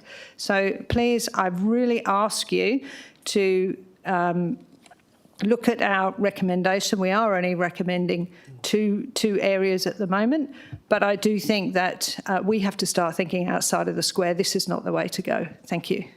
Thank you. Do I have any speakers against this amendment? Councillor Parker. Thank you, Mayor. Firstly, I just want to draw attention to everybody around the table with the community consult that went out. Wanneroo residents, I'm not talking about anybody else because that's where we're sitting at the moment, in Wanneroo, and that is our responsibility, Wanneroo. Wanneroo residents, 493 respondents, 276 supported and 49 were neutral. That means 325 wanted dogs on lead. 168 wanted them, off lead, 168, 325, 270, which supported. So the majority of people that were in the consult actually supported keeping dogs on lead. We are not excluding, we are not banning, we're saying control your animal and put it on a lead. We have had wildlife carers. I'm going to excuse myself from a council because we don't do that, right? We have had wildlife carers come into these chambers in tears, describing what they have to do on a daily basis to look after creatures around the area that we are talking about now. They have stood there and we have listened to them. These are wildlife carers that are actually caring and that are passionate about this and actually see the damage that dogs are doing. So to say that the list that we have, which council asked for about the attacks, is in any way, shape or form got to do with anything to do with the fauna in this area is incorrect. We are not saying we're going to spend $500,000 on actually policing this. And at the end of the day, if we educate the people around us, and I have actually witnessed this, there are more and more people out there that are saying, please put your dog on a lead. Not from council, not from rangers, not from policing, but because people are over having to deal with dogs, their feces, and the damage that they are causing. The fighting, human cost, it goes on and on and on. We are talking about 20 parks that we are talking about throughout this whole city. The fact that this is even an issue tonight is absolutely upsetting for me. I know I always get this uptight about things, but we have to understand what we are looking at. And the bottom line is the majority of people wanted dogs on leads in these exact areas that we are trying to exclude. Thank you, Mayor. Thank you. Do I have a speaker for? I'm going to give the option for a speaker against. Okay, Councillor Seif has a question. A question specifically related to the motion. So I did attend the park down there and met with some of the dog owners, and the discourse that I was involved in didn't Councillor discuss... Seif, you have to ask a question. Okay. Either you're speaking for. Okay, have the community specifically asked for all of Lake Joondalup Park and Scenic Park, or was it just Lot 41 and Scenic Park?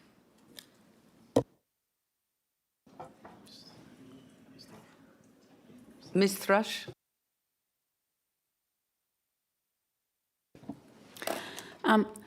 Through you, Mayor, Lake Joondalup that Councillor Wright refers to is not the whole of Lake Joondalup. It is Lake Joondalup Park as referred to within attachment 1 of the council report.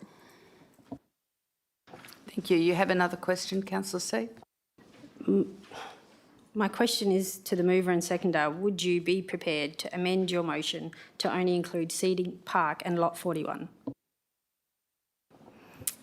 Councillor Wright? No. Okay. Do I have a speaker for? If I don't have a speaker for, a speaker against? Question? Just one question, Mayor, and I apologise to the manager that notice has not been provided. It's my understanding for some additional research that I undertook in the last couple of days that DBCA, the governing body, recommends dogs on lead at Scenic Park. Do you know if that is correct? Ms Thrush? Through you, Mayor, communications with DBCA is that they recommend dogs on lead around the entirety of Lake Joondalup. Councillor Nguyen, do you have a question? Just a question whether the mover would be willing to include Lake Nangara Park, which I understand Councillor Hugh Nguyen has put up a motion for a similar change as well. Councillor Wright, are you happy to include Lake Nangara on this? Mayor. Sorry, Mayor. If I can just address that, please. So the reason why I've moved this separately is because it's a little bit different in terms of circumstances, in terms of in relation to Lake Nangara. So I'm not really sure whether including it with the whole scenic park and Joondalup park is really going to work in this instance. I was going to address the chamber. Yeah, the issue is Councillor Vin Nguyen has asked if the mover of this amendment is prepared to add Lake Nangara to it or not, and that is the question that's on the floor. Councillor Jordan Wright, are you prepared to add this to your amendment? Despite what the councillor said, I'm happy to leave it off and for that to be considered separately so we can articulate his points to the council. Thank you. Councillor Nguyen. Mayor, I'm happy to combine the two, but I'll address, if I can, I'll address the chamber in terms of the facts and the... Okay, so we are only allowed to consider one amendment at a time. And so therefore, I think we need to do your amendment separately when you bring it. We can't consider two amendments at once. So we move it at that. Do I have a speaker? Councillor Huntley, you've already spoken to the amendment. Yes, I've got a question, Madam You've Mayor. got a question? Yeah. Okay. On Lake Nangara, obviously that is a different... That's not... It's a question, we're going there. That's not part of this amendment. We've decided... I know. And so therefore we won't discuss Lake Nangara at all. We are just discussing I want to on the discuss the... So, okay, despite a lake, we're talking of reserves. Can we do... Is it possible to actually say that dogs could go off lead just on fire break areas and that they must be on lead within the flora area? So on a fire break, dogs off lead, off the fire break, they've got to be on a lead. So, Councillor Huntley, would Councillor Wright be prepared to put that on his amendment for Madam Mayor, that Joondalup? was a question if it could possibly be done. But it's up to the mover of the amendment to decide whether he will accept it or not. We need to know if it could possibly be done before we even consider putting it onto the amendment. Okay, well, we will ask the manager if that's possible. Through you, Mayor, it's possible, but it makes it very difficult to enforce. I think the whole lot is difficult to enforce. Could we do it with signs? That's a second question, but I would ask that you would speak through the chair first and not speak the manager directly. Thank you, Councillor Huntley. Ms Thrush? Through you, Mayor, it is possible. It just becomes very confusing for the community and the public and very difficult to enforce. So now we will go back to the amendment moved by Councillor Wright, seconded by Councillor Huntley, and we will go, do we have any speakers against? Councillor Bedworth. Thank you, Mayor. It's nice to see the passion around the table on this subject, and I would like to commend everyone that's spoken so far on this matter, because I can see that you've all thought about it, which is very, very heartening. I would like to thank Councillor Huntley and Councillor Wright for what they said, which I wholeheartedly agree with, except I begrudgingly am going to speak against it. But I would add that in regards to the consultation, they represent a fraction of a percentage of the residents of Wanneroo who are in favour. Furthermore, there's nothing in this report that gives me any evidence that dogs are responsible. However, begrudgingly, I speak against this particular amendment because, as I constantly hear around this table and in forums, we should represent the whole of Wanneroo. And why should anybody at Scenic Park be any different to people in Alkimos and Yanchep with their right to walk their dogs in reserves? Now, like I say, it's a very begrudging speaking against this, but those are my reasons. Thank you. Thank you. Do I have any speakers for? Councillor Vin Nguyen. I'm speaking for this motion for the fact that it is excluding Lake Julep Park and Civic Park. In general, I am against the exclusion of dog overall. If I could sort of explain how that works is, I'm concerned that if the main substantive motion were to be approved tonight, then at least the backup would be 2 of these parks would not be part of the exclusion. I wish personally that none of the parks will be revoked and they continue to be a dog exercise park. So I am simply supporting this motion to the extent that it is removing Lake Julep from the main substantive park, but it doesn't go far enough. I think other reserves should also be excluded as well. Thank you. Do I have a speaker against this amendment? Councillor Fick. Thank you, Mayor. Very briefly, and I want to echo Councillor Bedworth. I want to thank people who've come along who are passionate about walking their dogs. I have a dog. I love my dog. I want to thank the people who have spoken so far. I think it is good to see this level of passion, this level of dissection of this sort of motion on notice that has gone through a pretty extensive consultation period. I do have 2 particular aspects with it that I want to, or points that I want to make with regards to some of the points that have been made by others tonight. One is, and let's make it clear just one more time, this is not an exclusion of all dogs. Just to make it very, very clear, it's keeping dogs on lead in these sections. And I understand that there are difficulties in ensuring that we'd be able to police this. In saying that, it's very difficult to police many, many things that are not allowed. We still do it because it's right. We don't allow dogs on large stretches of beach, which is right because people use it.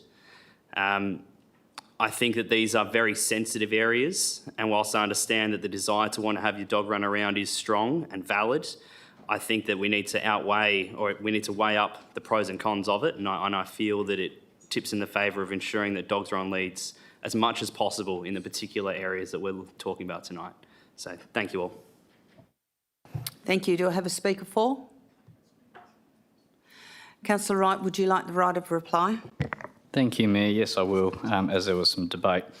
I thank all the councillors for their points of view, and as everyone can understand, I highlight the Central Ward because out of the 21 reserves, 50% are in my ward.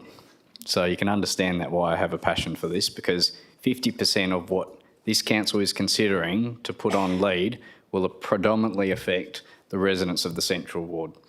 Now, I've also articulated my points of view around this council also has a responsibility to make sure that we also have a strategy around how we manage infrastructure.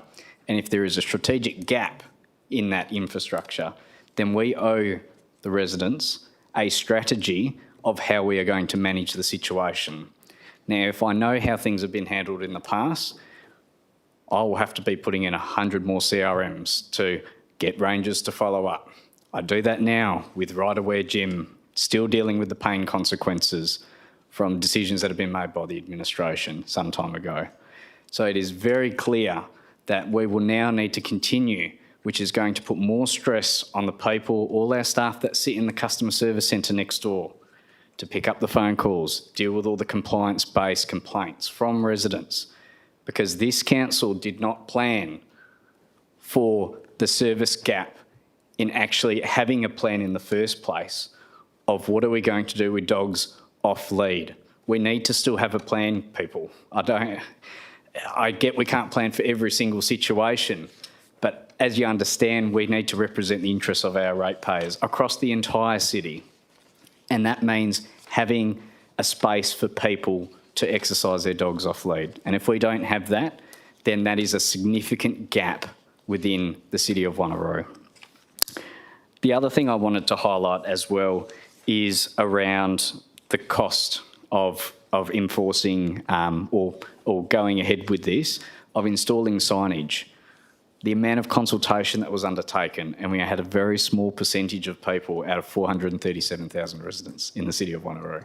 Yet we're still going to proceed with this based on some anecdotal evidence. I will respect this decision of council, but it would be a very sad day with approving something without having a properly thought out plan, because it's going to be each and every one of us that will have to deal with the consequences of dealing with those residents that ring up very upset for whatever reason, whether it be for dog attacks, not a dog attack, trying to exercise their dogs, and the city still doesn't have an adequate range of force to be able to enforce compliance. It just seems really ludicrous to me. Thank you. Thank you. Councillors, I ask you to cast your vote for this amendment.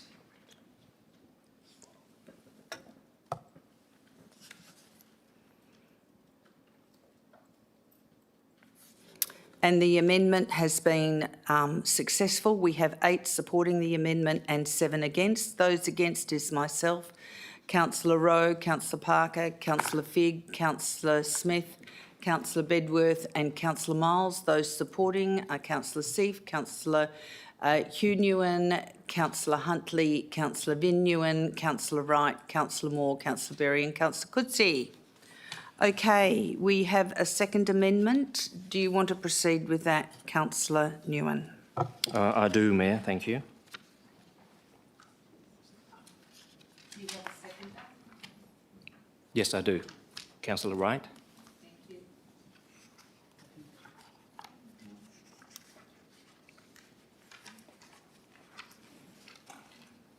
Would you like to speak to your executive? Yes, I do. Thank you.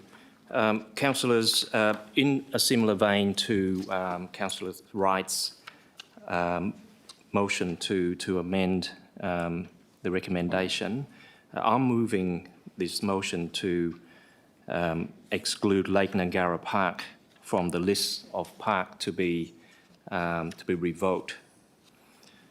There's 4 reasons, and I've outlined this in the amendment document that you have before you, but I'll run through them quite quickly because, as I said earlier, this is a slightly different situation and circumstances compared to Civic and Joondalup. So the first reason why I'm bringing this amendment to council is there has been an increase incidences of dog rage, I call it dog rage, in and around the southern corridor, including the Southwest Ward and the South Ward. So I've had many residents report those incidences to me where dogs off leads are basically attacking other dogs and dogs attacking humans, especially young children in these so-called dog parks. And it's creating a bit of an issue because, and the reason why we believe that this is happening is due to the fact that the parks in the local neighbourhoods are not large enough to allow dogs to roam freely. And so there is an increased likelihood of conflict between dogs and dogs versus humans. Including Lake Nangara in the list of sites to be revoked would only take away a viable and sufficiently large open space in the southern corridor for dogs to be off lead. And this, in my suggestion, is only going to exacerbate the current situation, leading to the potential for serious injuries as a result of conflict between dogs and dogs and dogs and humans. The reality is there's currently insufficient facilities in the southern corridor where dog owners can take their dogs and let them roam freely. The only facility that we seem to have for this purpose is the Kingsway Dog Park. But as most of us would know, this is grossly inadequate given its size, the type of facility that it is, and the current population and number of dog owners in this part of the city, which continues to grow at a very rapid rate. The city has indicated, and as Councillor Wright said, we haven't got a plan. We haven't got a plan for this sort of stuff until at least another 2 years away. So in the meantime, residents and dog owners are forced to make do with a situation which is only going to get worse if there is no suitably sized facility where dogs can be let off lead with minimal risk of conflict with other dogs and humans. I move to the issue of evidence of dog attacks on humans and on wildlife or fauna at Lake Nangara. The city cited 3 cases of dog attacks on humans over a period of 5 years at Lake Nangara, and you do have that information in your documents tonight. One dog attack is one too many, in my opinion. However, the statistics as we've been given does not suggest that dog attacks at Lake Nangara is out of the ordinary. In fact, it's consistent across the board with the entire city. The city was not able to provide any evidence of dog attacks on wildlife at Lake Nangara, so that basically blows the argument out of the water that there is a risk to wildlife at Lake Nangara if dogs are to be allowed to be off lead. As a matter of fact, the city agreed at the last briefing session held on the 11th of November 2025 just gone that feral animals played a much bigger role and risk to wildlife in this site. Councillors, we must take the communities and the animals' well-being into consideration in all of this. It has been acknowledged by the city that the community consultation process, which has been referred to repeatedly over and over again tonight, was conducted predominantly via social media in relation to this issue. Excuse me, Councillor Nguyen, you've had 5 minutes. Councillors, do I have permission to allow him to go another minute? Thank you. You've got 60 seconds to finish. Thank you, Councillor Nguyen. Thank you, Mayor. Thank you, councillors. The data which came from the public consultation or community consultation did not accurately reflect the real sentiment of the community and residents because of the way that it was carried out. The mental well-being of both residents and dogs must be taken seriously into consideration because at the end of the day, as a city, we owe them an obligation to provide them with suitable and fit-for-purpose facilities where residents and dogs can exercise off-lead and freely without any of them being subjected to the risk of conflict and serious injuries. Just in closing, I just wanted to point out a few points that my colleague mentioned before. The water quality issue at Lake Nangara is not really an issue because the lake is mainly dry throughout the year. There is actually no water there. I actually live just down the road, I know this. The attacks, as I said, are not on the fauna or by the dogs. They're basically by feral animals, as we've been informed by the administration. The former councillor who moved this original motion actually supported the exclusion of Lake Nangara in the December 2024 council meeting. So I'm a bit confused about the whole thing, but all in all, I would say that we need to provide the community with some sort of a temporary measure in order to meet their needs and their requirements to have their dogs off lead. And the exclusions that are being sought tonight, including Scenic Park, Lake Joondalup and Lake Nangara, offers that relief. Councillor Nguyen, you've had 2 minutes extra. I gave you an extra minute. Thank you, Mayor. So that concludes would your seconder like to speak to this amendment, please? Thank you, Mayor. I'll keep it brief, noting I don't want to take too much time up this evening. The only 2 additional points I want to raise is that even if this Lake Nangara is passed, that is over 85% of the city's reserves, nature reserves, that have a dogs on lead. So I think that is a good balanced view, that it is not a total loss. It is an opportunity that there is still control in those areas to protect those nature reserves. The second point, which I have reiterated in other council items, is council is free to change its mind anytime. You can revoke anything that this council makes, particularly when it relates to a local law. As you know, Parliament changes and makes its changes to local law, to its acts and bills any time it pleases. So does this council. So if council gives an exemption, in 2 years' time, if we come up with a strategy, that is if we come up with a strategy, then I'm sure that we can put something else in place at a later date to continue on the intent. However, at this stage, it should be clear that as we don't have a strategy, this will be a temporary measure until this council comes up with what it wants to do for the future strategic direction of the city. Thank you, Mayor. Thank you, Councillor Wright. Do I have any speakers against this amendment? Councillor Seif. Thank you, Madam Mayor. I would like to note there's been a lot of discussion this evening about anecdotal evidence and dogs not attacking and killing the wildlife. Straight from somebody who's a ranger for reserves, not a ranger like our City of Wanneroo Rangers. Sorry, I don't know their proper title. Straight from them, I was told that the issue with the dogs is not necessarily that they catch and kill the wildlife.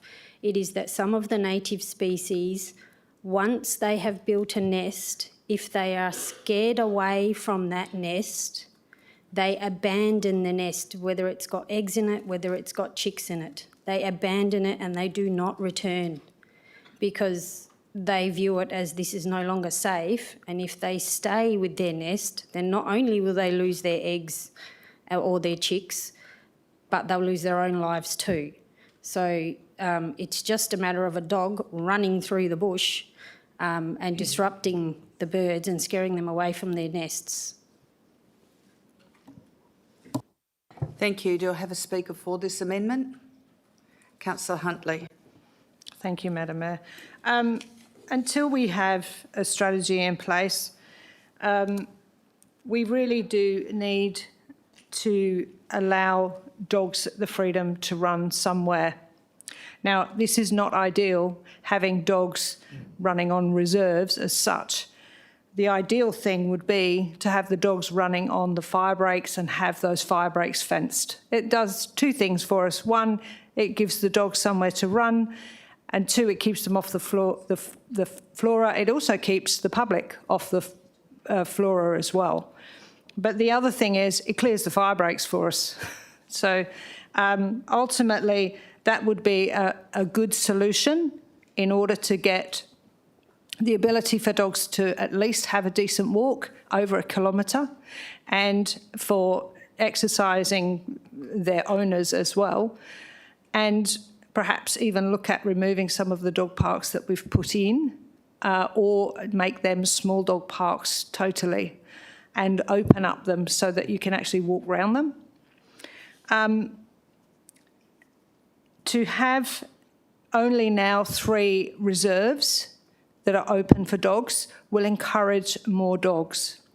So we are going to have to put a strategy in place very, very quickly. I don't think we can wait 24 months. We're going to have to be doing this early next year and get a strategy in place, because with the amount of dogs and new people coming in, it will be very hard for them to understand that we've changed the rules, and they will just naturally think that if they see an open space, that that's where they can run their dog.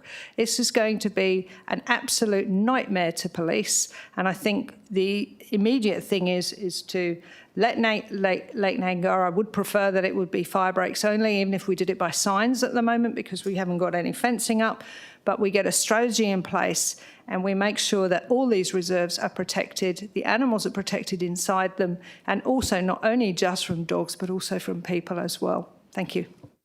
Thank you, Councillor Huntley. Do I have any speakers against the amendment? If there are no speakers against the amendment, Councillor Nguyen, would you like the right of reply? Yes, I would like a right of reply. Thank you. Just a couple of quick comments, if I may. Councillors, it is my view that if we are going to, or if we've already excluded Scenic Park and Dundebar Lake, if we are not going to exclude Lake Nangara, I think we're basically ignoring the needs of the residents in the southern corridor. because that's where most of them would go. The second point that I would make is that just in response to some of the comments being made tonight about there's plenty of other parks, neighbourhood parks for dogs to exercise off lead. I acknowledge that, but you know the reality is that those parks, the size of them are a lot smaller, and hence this is the reason why we're getting dog rage and all sorts of conflicts between dogs and dogs and dogs and humans. So I think that argument is flawed. Thank you very much. Thank you. Councillors, please cast your vote to either support or not support this. And this amendment is lost. There are 8 councillors against, 7 councillors for. Those councillors against this amendment is myself, Councillor Seif, Councillor Miles, Councillor Bedworth, Councillor Smith, Councillor Figg, Councillor Parker and Councillor Rowe. Those for it are Councillor Vignew, Councillor Wright, Councillor Moore, Councillor Berry, Councillor Coetzee, Councillor Hugh and Councillor Huntley. So now we go to the substantive as amended, and it is amended only with the Lake Joondalup Scenic Drive amendment. Do I have any councillors against the as amended substantive? Councillor Vignew. I won't repeat the comments made by my colleagues earlier, just to make some comments regarding why I don't support this substantive motion as amended. My view is that there should be no change to the existing dog exercise areas, including the reserve. This, I believe, is a balance between the rights of dog owners and also mitigating those risks that there of attacks on other people and animal. We know that there's no evidence to support the proposed recommendation. We've got anecdotal evidence, but it's limited, and we can't rely on that. We've got no expert evidence. I did consult Dr. Google just to see what has been the leading cause of damage to fauna, and dogs aren't on the top of the list. It's mainly human-driven causes, habitat loss. So I think if we were to be serious about protecting wildlife, we should just ban human on these reserves. That will certainly be the the option. So we've got habitat loss because of human over-exploitation, climate change, pollution, invasive species. So we would accept these are the leading causes. You know, it's on Dr. Google. We don't have any expert evidence, but we're now accepting anecdotal evidence as the reason why we should make this change, which you may laugh, but this is the reason why we're making this change now, which I don't accept. Now, of the people that we have asked as a survey, I'd like to acknowledge that the real people that want to change, who are careful and passionate, are actually here with us tonight. And I thank you so much for spending your time here tonight to show that why we should be here to speak on your behalf. There are people who are involved in the survey. They may or may not be affected by this decision, but we really need to consider Wanneroo as a whole, every resident, not just the people who are surveyed. Now, and we know that the survey, there were some issues with those. You know, it didn't reach the necessary people who ought to have a voice, and so I would give some doubt to the result of the survey. I think there is currently no evidence to support the decision. If we come back with real legitimate evidence, I'm more for it. But at this stage, no, particularly because of the enforcement issues, the costs, the escalation costs, and banning dogs on reserves is not the solution. It's not what intended as the original motion, and I thank Ms. Thrush earlier for her response that right now, banning dogs is not the solution at all to this reserve, and proactively patrolling these reserves will not deter faunas being damaged or dog attacks. It won't do that. And we know that even people who are fined, they may do it again. So we should focus our energy, our finance, our fund to find real solution to this problem. Thank you. Thank you. Just quickly, we need to make an amendment to this because with Councillor Wright's amendment, except Lake Joondalup Park and Civic Drive, point 2, requests administration advise the lead petitioner of PTO 10725 that an exemption has not been granted.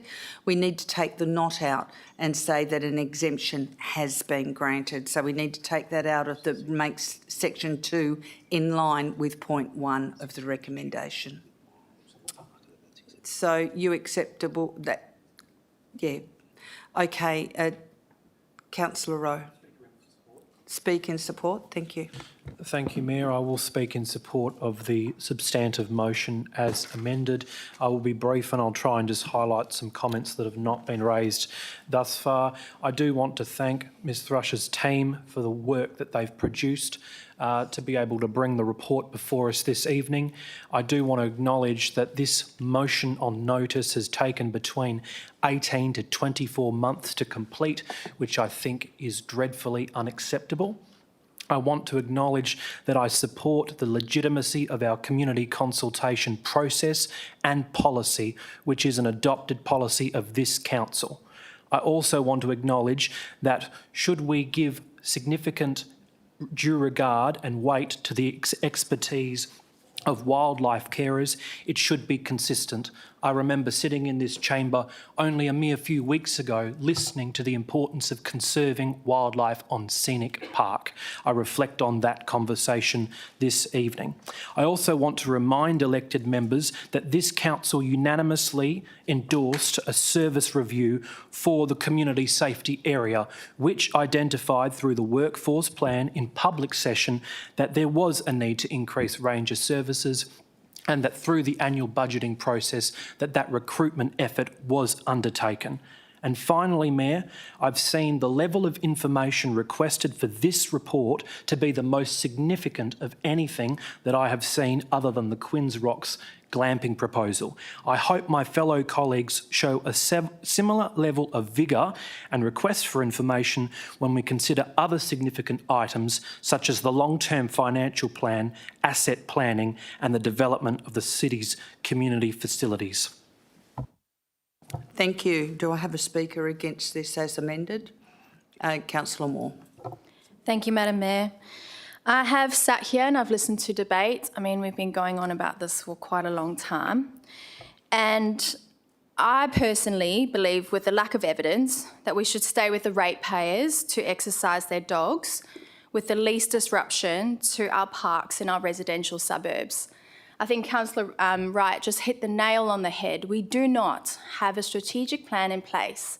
So where are all those dogs going to go? They're going to come into our residential area where we have vulnerable people. In our suburban parks, we have elderly, young family, and people playing sports. Now, I've heard multiple times where children are too afraid to go play at their local park, kick a ball because they're scared of the dog or flead that's going to run and bite them. And that has been reported multiple times across the district. And I'll just speak just for the city, just for the area that I represent and live in. The purpose of these parks are for ratepayers to enjoy safely without the fear of a possible dog attack from an unresponsible owner. Restricting access from reserves for dogs or fleet will only bring further dogs into our residential parks. And we as a council need to be looking at who are we actually representing. If we do not have the strategic plan in place, why are we limiting those areas? And why are we punishing those dog owners that are responsible? And there are always this few that are not responsible. But until we have a plan in place, I do not feel comfortable with this. Because as a mother of young children, I can easily say, I don't even feel comfortable walking around my neighbourhood at the moment because there's so many dogs off lead that are not responsible dog owners. So only shutting that down is just going to push all those dogs into our residential area. And you just look at the dog attacks. I'm not comfortable with that, and I would urge the fellow councillors, I get that it has been a 24-month process or 18-month, but as Councillor Wright here just said tonight, we are allowed to change our minds. Once we have had more information and seen the statistics of what's actually happening, we are allowed to change our minds. So I'd just like to remind everybody of that as well. So I thank you for allowing me to speak against it tonight. Thank you. Thank you. Do I have any speakers for? Councillor Smith has a question. Thank you, Mayor. So dogs on lead and reserves and in public open spaces, this seems to be quite an emerging issue. And so my question is about if at this point our strategies 26, 20, or 27, 28, somewhere around that 2 years' time. Does admin know, have other councils been working on this area? Is there any started established procedures coming through about how that's planned? Because I'm just thinking about also East Wanneroo coming on board. I know it's slightly going out, but yeah. Ms Davis. Thank you, Councillor, for your question. At the request of Council, the dog exercise strategy is scheduled for 26-27 financial year, so resources will be prepared to deliver within that timeframe. And yes, we are aware that other councils are active in this space as well in developing strategies and/or exercise parks. Thank you. Do I have a speaker for this item? Do you have another question or speaking for it? I will take that online. Okay. Do I have anyone speaking for this item? Therefore, I'm closing the item and I give Councillor Parker the right of reply for the substantive as amended. Nothing further to add, thank you. Thank you. Councillors, cast your vote.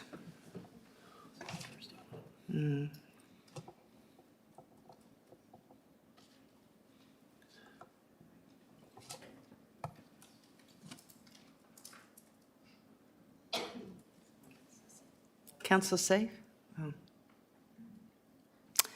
And the dogs on lead in nature reserves and response to PT01 as amended has been passed. 8 councillors for, 7 councillors against. Those who supported it were myself, Councillor Rowe, Councillor Coetzee, Councillor Figg, Councillor Smith, Councillor Miles, Councillor Huntley and Councillor Seif. The councillors against were Councillor Hugh Newen, Councillor Bedworth, Councillor Vin Newen, Councillor Wright. You changed it too quick. There's a few more councillors there that were against it, and I'll just leave it at that because it's gone from my screen.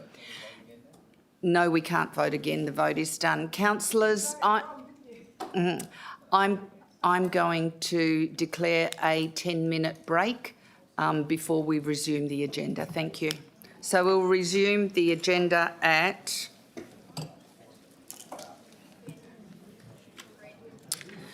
20:37.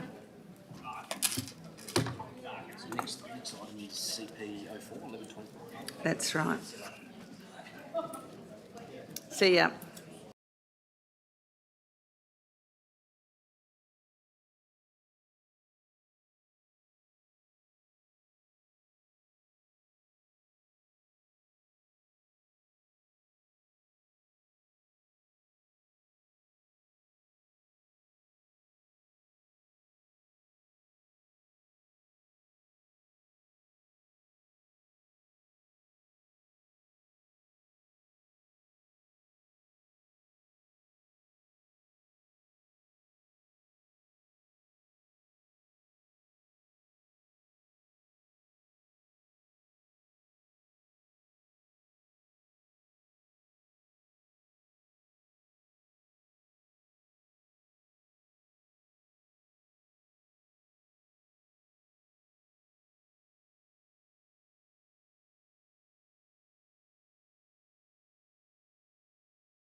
Councillors, I declare the meeting open again at 20:39. And we go to item C, P04 1125, the Festival Awards and Cultural Events Term of Reference. Do I have a mover and seconder for this item? Moved. Councillor Rowe. Do I have a seconder? Councillor Parker. Councillor Rowe, would you like to speak to this item? Only to reserve my right, because I understand Councillor Seif has a question related to this item. Okay. Councillor Parker, would you like to speak to this item? Nothing at this moment, thanks, Mayor. Okay. Councillor Seif, do you have a question to this item? Yes, I do. Thank you, Madam Mayor. Okay. My question is just around the intention of, well, not the intention. I just want to gain make sure I understand correctly what's being proposed here. So, is part of what being proposed that should anyone wish to nominate someone to WALGA for an award, that it first has to go through the FACE committee? Ms Davis. Thank you for your question, and through the Mayor, that is the intention, as described in the terms of reference. Councillor Seif. I would have thought it would be up to WALGA as to what the criteria is for someone to be nominated. I'm not sure why we're adding additional criteria to an external award. Can I have an explanation as to why? Ms Davis. Thank you for the opportunity to clarify that, and continuing through the Mayor, as I read it, to review and recommend the nominations. So WALGA would set the criteria, and assuming we're in a situation where there are multiple nominations across the city, the FACE Advisory Group would be able to review those for their appropriateness to be nominated through to the awards. Thank you. Councillor Seif. Do those awards include residents and councillors? Ms Davis. Thank you. And from recall, it is elected members only, not community members. Another question?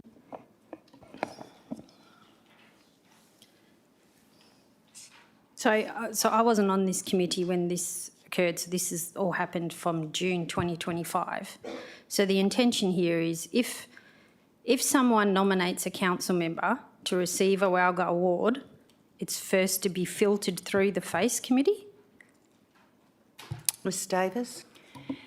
Continuing through the Mayor, so this was at the request of council members to include this additional item within the terms of reference for consideration as part of the FACE Advisory Group Committee. And for background, it was potentially because we weren't traditionally putting any nominations forward. So it's about giving a little bit of gravitas to that process, and a bit of highlighting that this is an opportunity. Thank you. Do you have a question, Councillor Smith? Thank you, Mayor. My question is, although this is looking at the terms of reference for the FACE group, that group's terms of reference wouldn't stop anyone else from council, or like councillors or the CEO administration, from nominating someone themselves directly to WALGA, would it? Ms Davis. Thank you through the Mayor. My understanding is that is correct. Thank you. Do I have? Would you like to speak to it? Thank you. Thank you, Mayor, and essentially I'll just confirm what Councillor Smith's already said. The existing protocols for WALGA awards is that a state councillor can nominate an individual, or the CEO or the mayor of that particular district. So there does maintain that opportunity. I think the reason that it was included was because in the 4 years that I've been on council, there's only been 1 year that I can recall where we've nominated former Councillor Civic and Ms Jennings for awards, and they were successful. So it was trying to create that process where we could be able to recognise the achievements of our colleagues, both in administration and council, more readily. And I think Councillor Smith articulated that there is another process that you can still pursue that avenue through. Thank you. Councillor Parker, would you like to speak to this recommendation? I'm happy with the report as is, thank you. Okay, any speakers against the recommendation? If there are no speakers against, councillors, please cast your vote.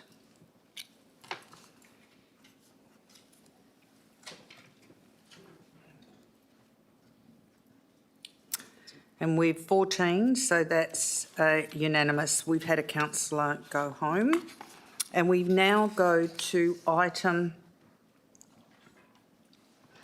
CS02 1125, the financial activity statement for the period ended the 30th of September. Do I have a mover and seconder for this item? Deputy Mayor Miles and Councillor Figg. Deputy Mayor Miles, would you like to speak to this item? Councillor Figg, would you like to speak to this item? Any speakers against? If there are no speakers against, councillors, please cast your vote.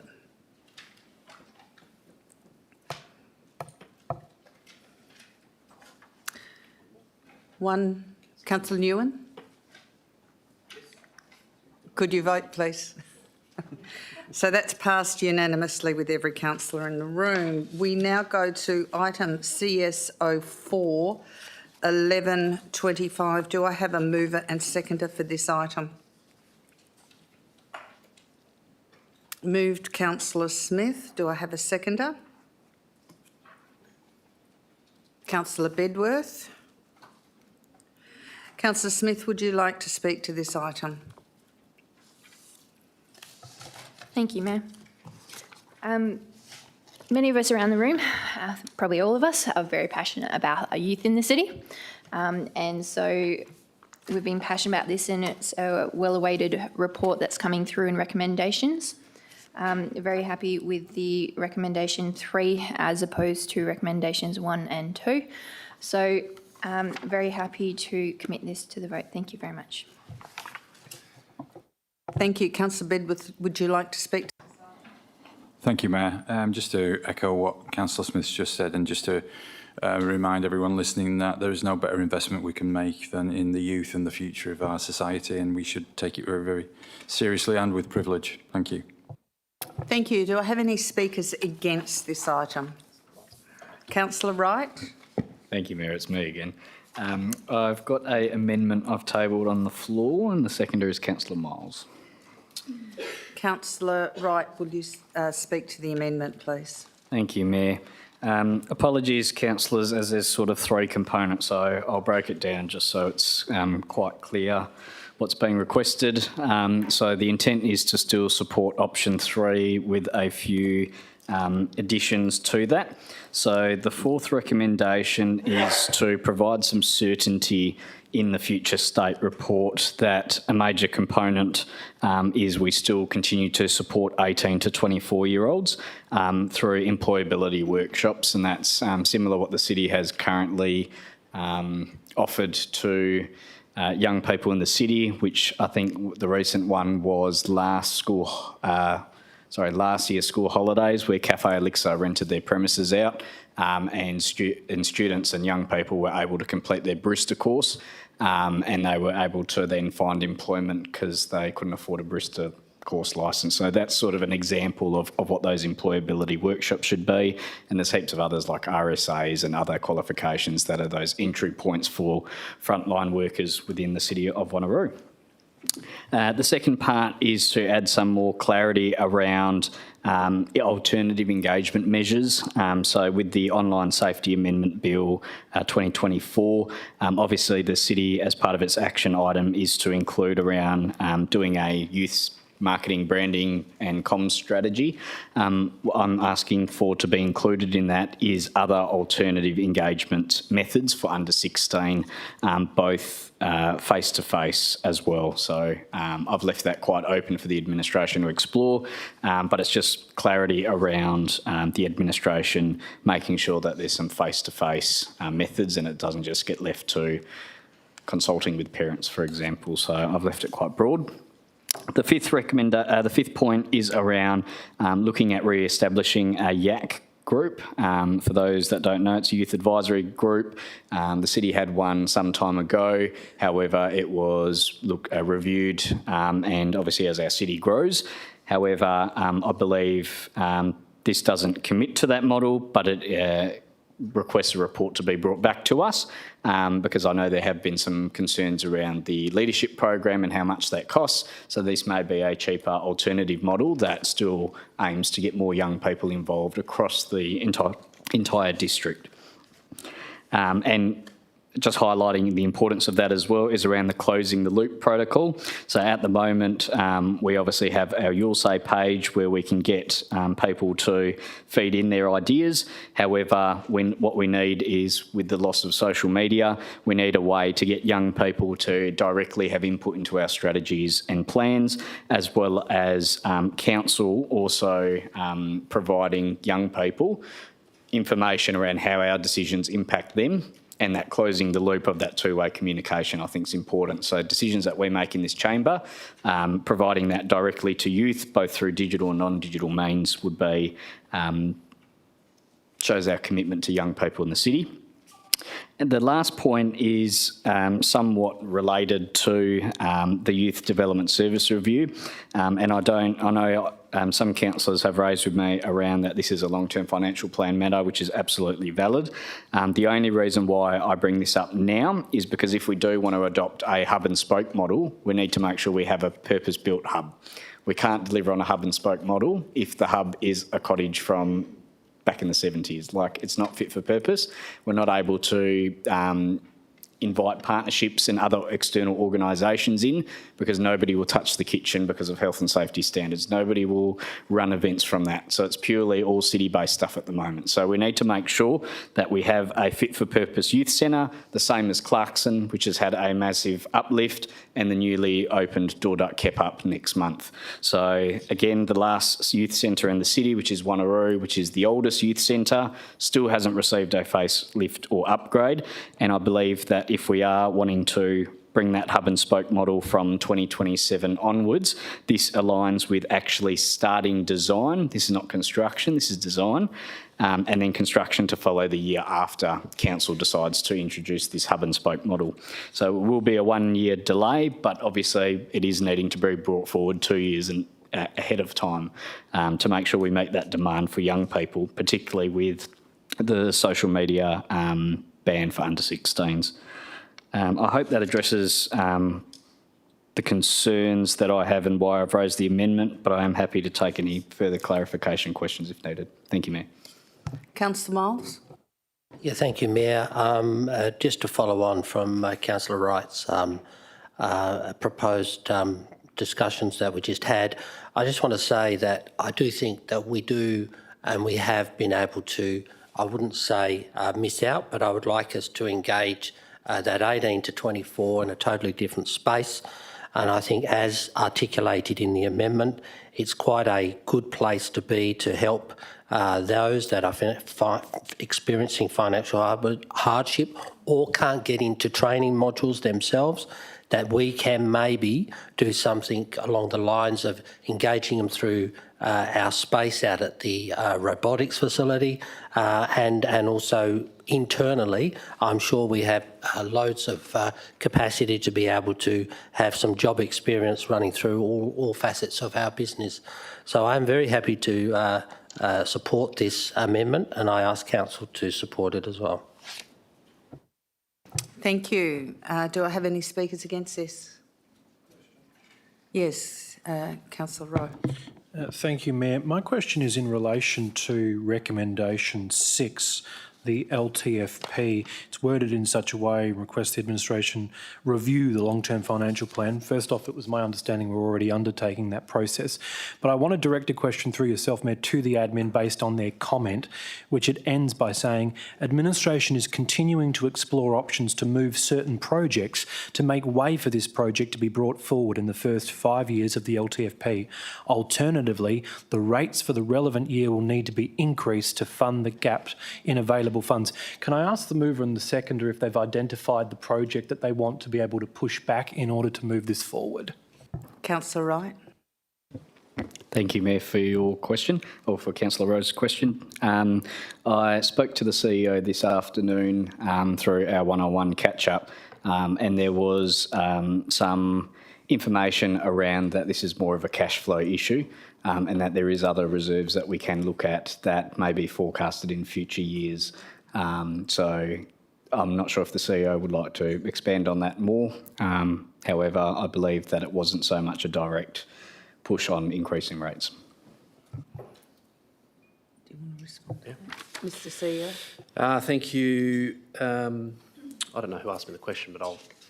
sorry, Councillor Rowe. So we are still, as you would be aware, there's a number of projects that Council would like to move forward as part of the LTFP process, and we talked about that at a workshop that was only last week before. We are continuing to work through that process. There are a number of moving parts. So we're continuing to do that at the moment. So that's sitting with Harminder and his team, and hopefully that will be finalised by the time we come back and present that report to Council in December. As I explained to Councillor Wright today, any LTFP process is based on a number of assumptions, and there are projects at the moment that we are assuming will get funding, and I'll use the Girraween Hub as a fantastic example. If that particular project doesn't get funded, we need to reshuffle things again. So it's a constant moving beast, the LTFP, but I think what Councillor Wright has asked for here and how the administration has responded is entirely appropriate, and that we'll continue to look at that. And basically the last point is that one of those options is additional rates, but that's something that we would look at once we've exhausted those other options that we just identified. Councillor Rowe. Thank you, Mayor. I think I've understood the response, but just for my own clarity, at this stage, no project has been nominated to be pushed back in order for this to be brought forward. The intent of the amendment is to just say, make it happen. Mr. Park. No, I don't think the intent of the motion is to say make it happen. It requests the administration to review the long-term financial plan to bring forward the capital works funding. So it's asking us to review it. It's not saying it has to be done. Only at that point would, when Council considers the long-term financial plan, would that decision be made. So it's asking us, or putting some emphasis on that review process to see if we can squeeze it into a forward year. Councillor Rowe. So therefore, Mayor, is the intent, given the LTFP is meant to be presented to Council for adoption in December, that should this motion be successful, it is likely that the administration will have that funding available in the 27-28. I need to know the effect of an amendment before I'm prepared to be asked to vote on it. Mr. CEO. Until such time as the LTFP is settled, I'm not saying whether projects are in or out. And I think there was a number of projects that came to us as part of that workshop the other day. Fred Stubbs Park, I think, was one of them as well, that the councillors were desperate to have that included. The administration's currently working through that process. The one thing that I will say is that at any point in time, you need to shut the gate on the LTFP, because things, like the date you adopt it, it's out of date the next day. So it's a constant process. So at some point you've got to close the gate, and we're working through what that looks like at the moment. So there will be supporting commentary on all of those projects, including this one, in detail as to whether they have been moved forward, pushed back, or whatever the case may be. So I don't think, in reading this, and Councillor Wright, it's your motion, but my understanding of what's been proposed here is it's just requesting the administration to review the long-term financial plan to bring forward the capital works funding. So we're looking at it, investigating, it's placing some emphasis on that, but I can't make a commitment to say whether we can do that or not. I have a question. If we're presented with this, will we be told what is being pushed back to make this come forward? Will we be told the consequences and be able to evaluate it as a council, or it will be presented to us as a long-term financial plan and we won't actually know the consequences of this being brought forward? I'm just asking that question. The administration would not make a significant change from one long-term financial planning workshop to another without disclosing what had changed. So if anything was to change, you would be fully aware of that when you consider the LTFP. Thank you. Question, Councillor Smith? Thank you. My question, because when I read 6, to me, without the added wording of to possibly bring forward, I read that as that's the plan to bring it forward. So in my mind, my question to administration is, because we've talked about Fred Stubbs and other things in terms of consideration, is this needed for us, for admin to be doing those reviewing? Because we're already under the process review. We've been taking on councillor feedback. Is this necessary? Because I think this is possible to have outside of this motion, and my uncomfortable is having it in here to create an expectation and an intense pressure to follow through without all the information yet. So clarify, is it needed or can this work be done offline, if that makes sense? Mr Parker. If I can, Mayor, and thank you for the question, Councillor Smith, I'm going to defer to Director Singh because there were a number of projects that the city was working, and I just want to check to see whether this was one of them or this is in addition to those projects that we were currently working on. Mr Singh. Yeah, thank you, Mayor. This project was one of the 4 which was highlighted at the LTFP workshop 4B, and we provided an update at last week's workshop that we'll continue to explore the options, how this can be done. But given the timelines, it may not be done when the report comes for LTFP adoption. As CEO has said, you need to close at some stage, but we can highlight what the options are in the report which comes to Council for LTFP adoption. Thank you, Councillor Smith. Got another question, then go Councillor Berry. I have a question and I guess a procedural motion based on this one. If we could split the 6 out, if that makes sense, to have a separate decision on that one, please. So that's my first. And then I have questions after that, slightly on a different tangent. Thanks. Okay, I'm happy to do each item 4, 5 and 6 separately. And I think that would be appropriate with each one. Do you have another question? Yes, I do. Thank you. So in terms of admin's comment to, I think, requests 4A and B, admin referred to, whilst it does already incorporate option 3, does incorporate this, I guess, in spirit, what's been specified in 4A and B has greater financial consequences that is not currently budgeted for. So my question is, do we have any specifics about what that, a ballpark figure of how much extra money that might be? Ms Davis.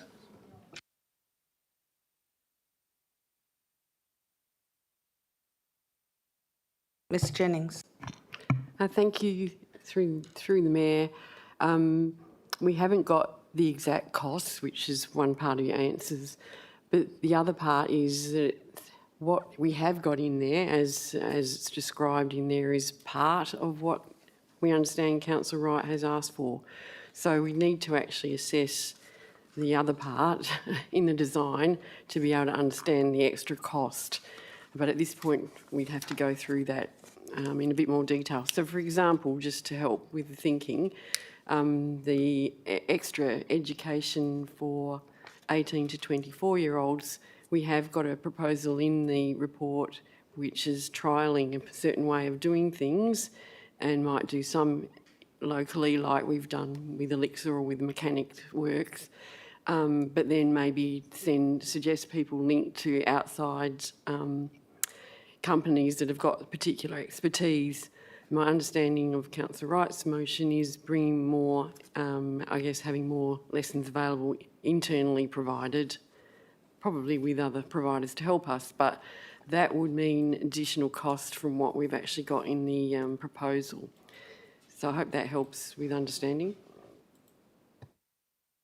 Another question, Councillor Smith. Thank you. My question is,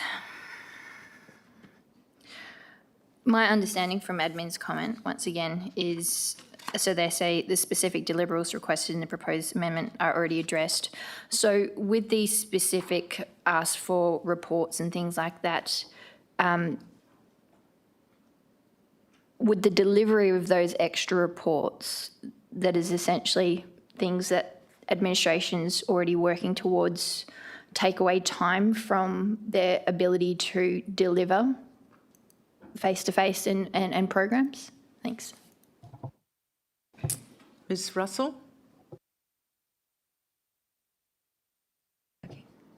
Thank you. Through you, Mayor. A lot of the work is actually being done through the actions that are in the implementation plan already. There was no intention to bring those specific reports back to Council, as they are quite operational in nature and would be adopted through annual budget cycles. Thank you. Any more questions? Councillor Berry, you had questions. Thank you, Madam Mayor. Councillor Smith asked it with regard to 4A and 4B and the financial implications. Thank you. Thank you. Any other questions on this item? Okay, so we're going to vote on item 4, then we're going to vote on item 5, and then vote on item 6 in separate things. So item 4, do we have a speaker against item 4? I'm breaking the votes down. Okay. Yes, Councillor Smith. We're speaking about item 4. Thank you. I'll reserve my right to keep thinking about my vote, but I did want to share one thing, which is slightly uncomfortable with, I guess, the specificity of this from it on our level.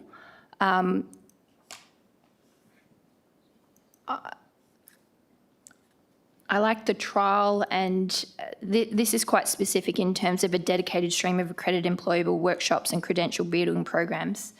I think this is, for me, is a new plan that we're going with, a new one to evolve into, and I would like to create a bit of a space and agility in that. And I love the intent of everything that you've brought here. I just don't want to kind of lock us in, and I get what you're trying to do, is the commitment to this age bracket as well. Can I raise a point of order, Mayor? Yes, Councillor Wright. Is the councillor speaking for or against? Because I'm not hearing a question. She articulated speaking against item 4. And after we've done this, we'll probably go straight to the vote, I think. I'll give an opportunity to speak for. We have an overarching mover and seconder, which is Councillor Wright, seconder Councillor Miles, and we will vote on each item individually. Councillor Smith? I think I've encapsulated, I guess, the essence of my thoughts. Thanks. Do I have a speaker for item 4? Okay, councillors, please cast your vote. This is just for item 4 on the proposed amendment.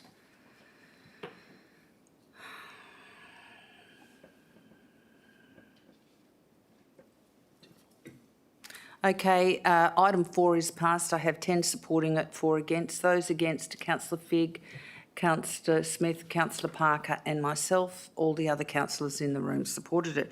We now go to item 5, request the administration to investigate and report back to council on the establishment of a formal youth advisory group or similar model.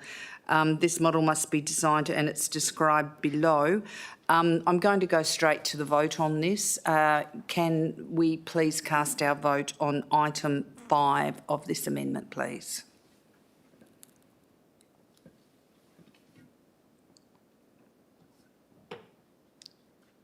Councillor Parker, Councillor Smith.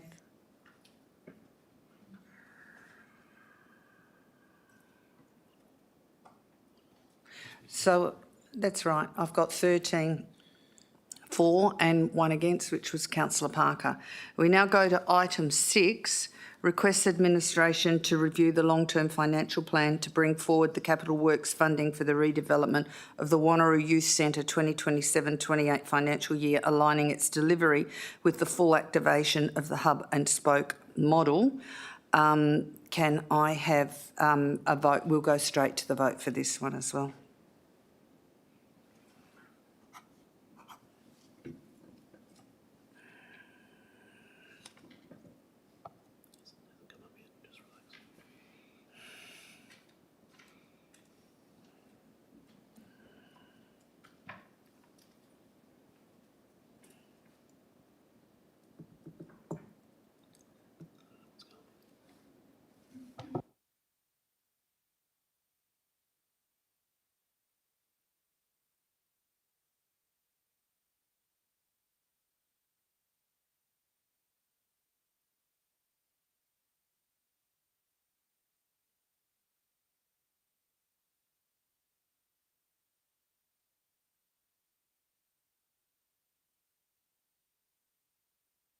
Okay.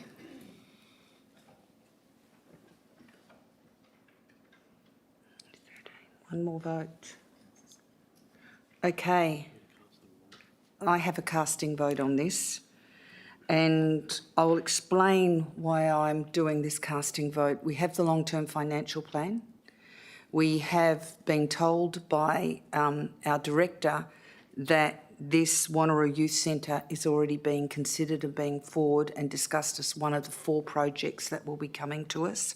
And for that reason, my casting vote will be no, because then we will be going through the proper order of the long-term financial plan and bringing it forward with the other 3 objects that are on it as well, and will be considered it equally, and all the councillors will be able to consider it around the table with the long-term financial plan. So my vote is against it for that very reason. So my casting vote is against. I can't do my casting vote, so that would make 8 against and 7 for, with the Mayor doing the casting vote. So the first 2 parts, item 4 of the amendment was carried and item 5 was carried. Item 6 was not carried, but that will be considered in the long-term financial plan and discussed and brought forward along with the other items as discussed before. So now we go to the substantive as amended, which is the Youth Development Service Review, which was moved by Councillor Smith, seconded by Councillor Bedworth. Councillor Smith, do you want to speak to this item as amended?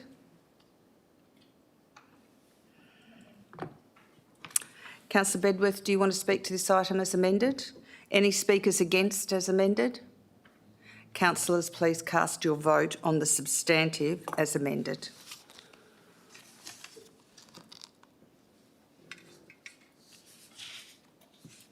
Okay, so that was passed with 13 for and 1 against, and the 1 against was Councillor Vin Nguyen. We now go to item CS 07 1125. Councillor Nguyen?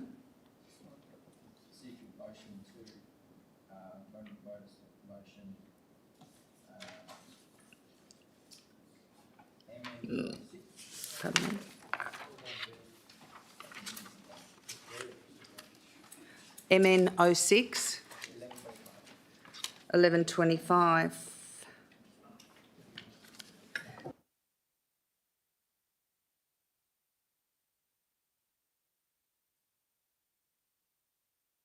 Okay, you have a seconder for the procedural motion to hear that item now? Seconder, Councillor Wright. Councillors, please vote on the procedural motion to bring MN 06 1125 forward.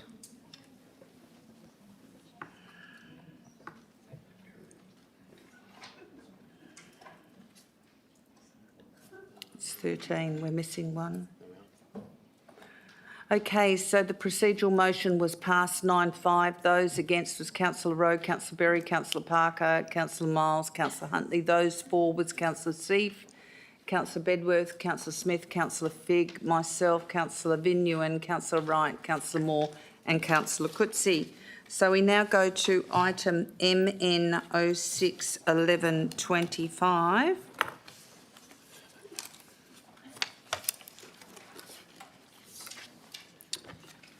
And that is moved by Councillor Rowe. Councillor Rowe, do you have a seconder for this item? I do, Councillor Parker. Councillor Rowe, would you like to speak to this item? Thank you, Mayor. Significantly earlier in the evening than I was intending to. But nonetheless, my passion for this motion remains the same. More than happy to make a few brief comments, but I don't want to keep us here longer given the rest of the agenda ahead. Councillors, this motion is about transparency. This motion is about celebrating the hard work that elected members do when the cameras stop rolling. This motion is about educating our community and raising awareness of the various meetings that we attend prior to the decision-making process. We attend concept forums, budget workshops, special council meetings, ordinary council meetings, briefing sessions, strategic project working groups, service review working groups and professional development sessions. Those are the ones that are articulated in the motion because those are the ones that all members of council can be on. The motion does not propose to extend to committees and working groups that have select or smaller memberships because, in my opinion, it would complicate the disclosure process. This does not stop individual elected members sharing with their own residents and ratepayer communities the different committees that they are on.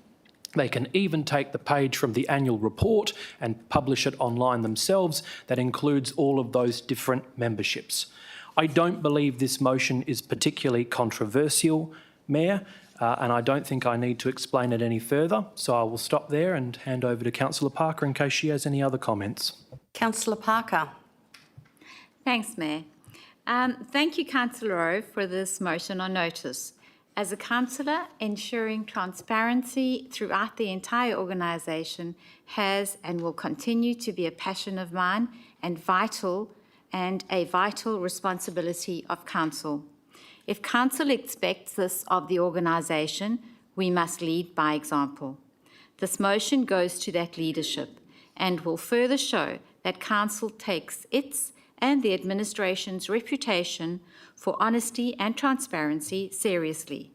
As a growing city which is constantly evolving and changing, this transparency is essential and I absolutely support Councillor Rowe's recommendation.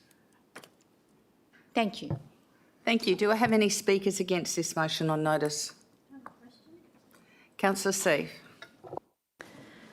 Thank you, Madam Mayor. My question is around, I'm all for transparency, transparency with full context. So my question is, will this published report also then provide all the reasons why some people may not have attended things such as bereavement leave, etc.? Councillor Rowe. Mayor, the intention is to disclose if a council member is on an approved leave of absence. I believe there's also a foreshadowed amendment to this motion that may be presented, which provides more clarity from what you're suggesting, and Councillor Moore intends to move that. Councillor Moore. Thank you, Madam Mayor. I would like to move an amendment on this motion. The amendment would Excuse me, Councillor Moore, do you have a seconder?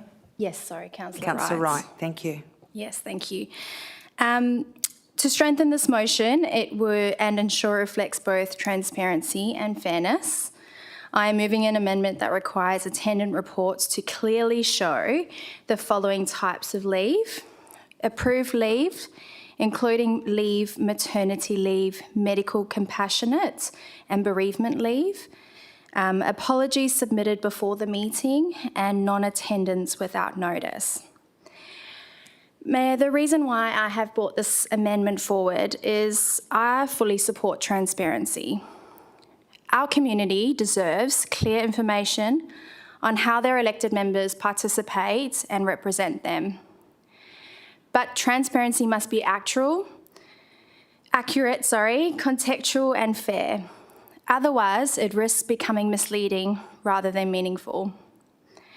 As noted in the report, our current attendance records do not distinguish between leave types maternity, medical, bereavement, compassionate, and approved leave, apology submitted in advance, or genuine non-attendance without notice. Under the current system, all of these appear identical on the public record. And I feel that that is not clarity, that is undue confusion. And I want to be very open tonight. As a councillor who has taken maternity leave,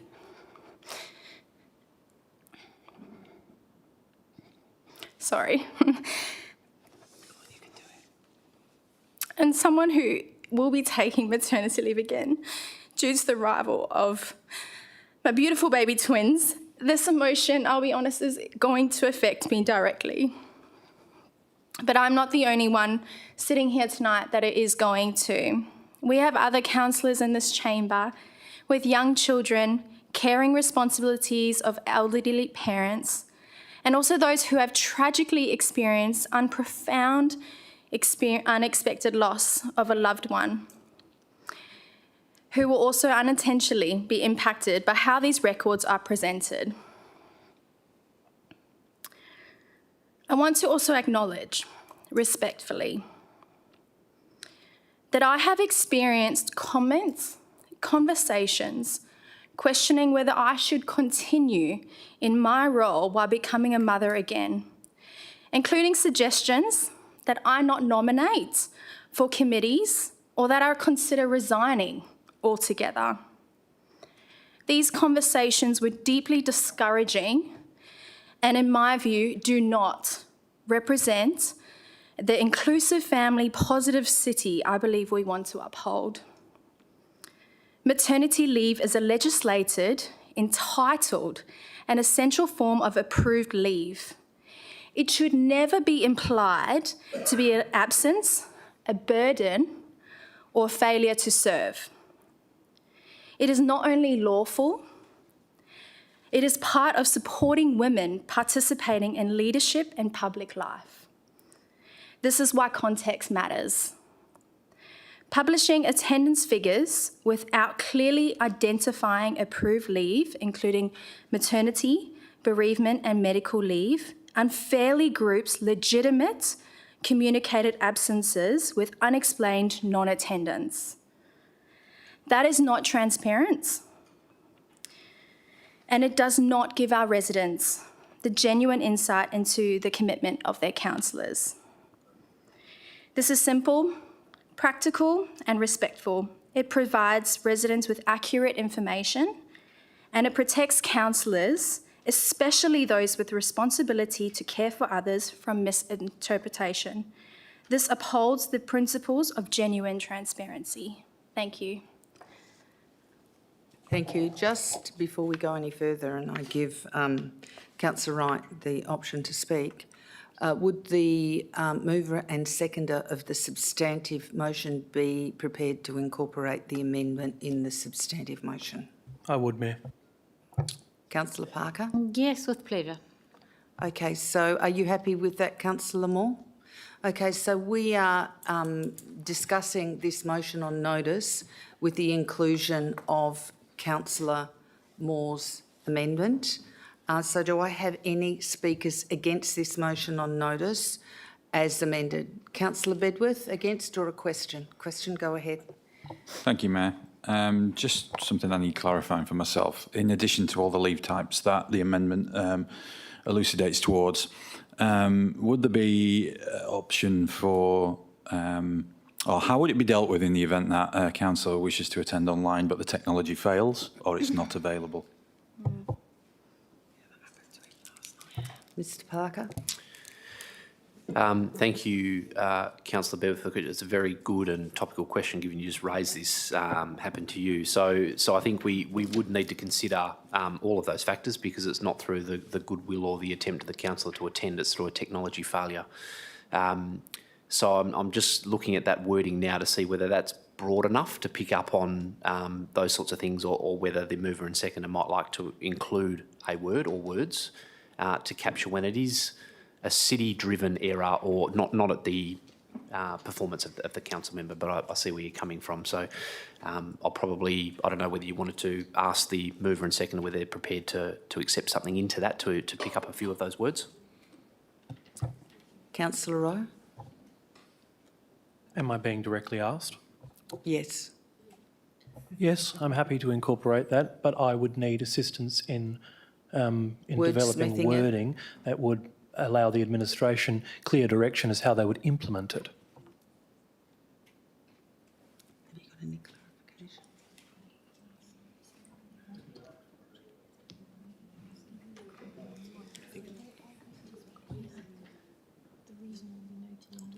Including if online attendance was that's just what I was thinking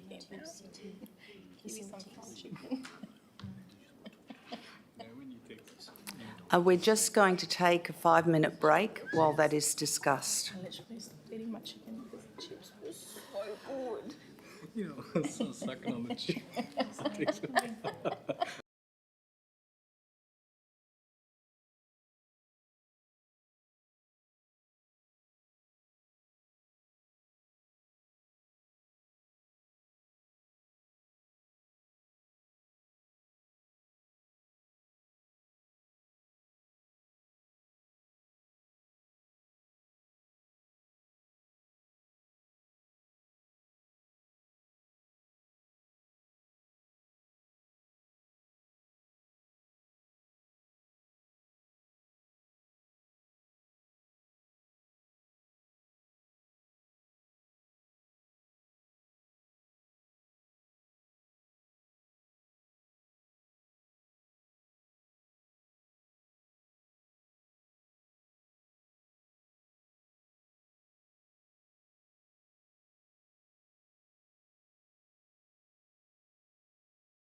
So the recommendation will be exactly what's on the screen. Is that correct, Councillor Rowe? Okay, that is where it's sitting at the moment. You can ask a question. So in the yellow highlighted text, it says, so leave of absence, I understand, is overarching, encompasses all leave. Is there a reason why we're saying such as maternity leave, medical leave? Because to me, this is people's private information which they may not want to go public, and that there would be a reason why this isn't already in the Act. So would it be possible to just leave that wording as leave of absence? Councillor Rowe? To address the concerns, and perhaps Councillor Moore may also wish to comment on this, perhaps the only change that would be needed in that final sentence of the highlighted, the reason can be noted in the records, which allows, therefore, if the council member wishes to disclose the specific type of leave, it can be, and if not, it is marked as leave of absence.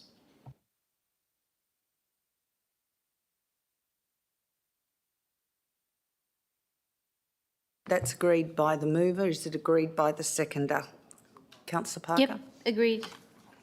Okay. Do I have any... you have a question, Councillor Nguyen?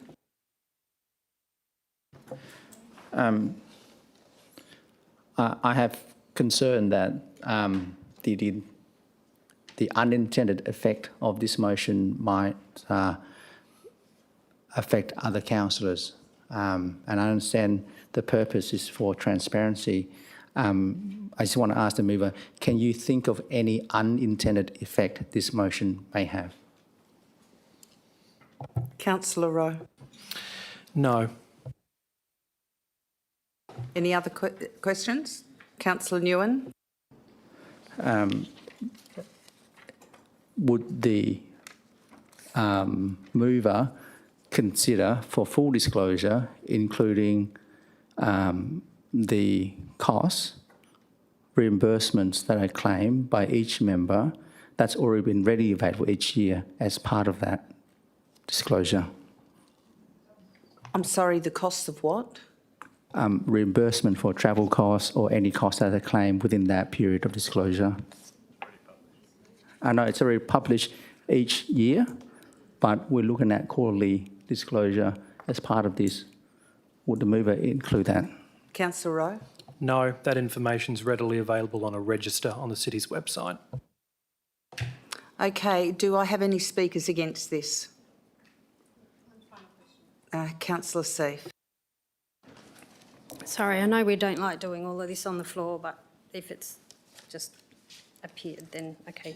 So is this looking to be grandfathered, or is it from here onwards? Councillor Rowe? Mayor, the recommendation's in two parts. It refers to retrospective disclosure on a 12-monthly period and then quarterly into the future. Thank you. Okay, do I have a speaker against this? Councillor Nguyen? I am speaking against this. This motion, I do have serious concern, and I appreciate that it's intended to provide transparency and disclosure to the public in terms of the activities that are done by their elected members. The concern I have is each councillors do their wonderful work to the community in different ways. They have responsibilities, commitments, and everyone have their strengths and weaknesses as they contribute towards their role as councillors. And while this intention is to make full disclosure of the attendance, it will unfortunately have the unintended effect of inviting judgment, inviting, I guess, an assumption that attendance somehow would mean participation, productivity, or even delivering the result for our community. I think having a simple attendance would provide an unattended judgment call on a councillor's worth, value, and that could potentially bring the council into disrepute. We have councillors who are absent for various reasons personal to them, and we know that it's not mandatory for councillors to attend a lot of those meetings that are in there, other than the ordinary council meeting and briefing sessions. So I know there are other councillors who may be worried that if they vote against this motion, that they may be judged because for whatever reason they feel like they need to support this. I think it's important that this need to be considered, that it's not, the attendance is not there to somehow verify a councillor's, I guess, productivity. We certainly don't get merits award certificates for attendance. We don't. Sometimes, sometimes we get thank you from members, but we do this because we love what we do and we want to give back. And the unattended effect, I think, is outweighing the actual benefit. This motion is not resolving any particular problem. What problem is this? This motion is trying to solve. What is it trying to fix? It's saying that it's to bring transparency. Well, there's already disclosure. There's already full disclosure in terms of what each council attend. So to highlight each member's absence doesn't necessarily bring disclosure, but brings judgment unnecessarily on that particular member. Please reconsider. Thank you. Do I have a speaker for the motion? I notice. Question, Councillor Wright. Thank you, Mayor. Just one question from me. In regards to councillors that rock up to a meeting and leave within the first 5 minutes, is that considered attendance at meetings?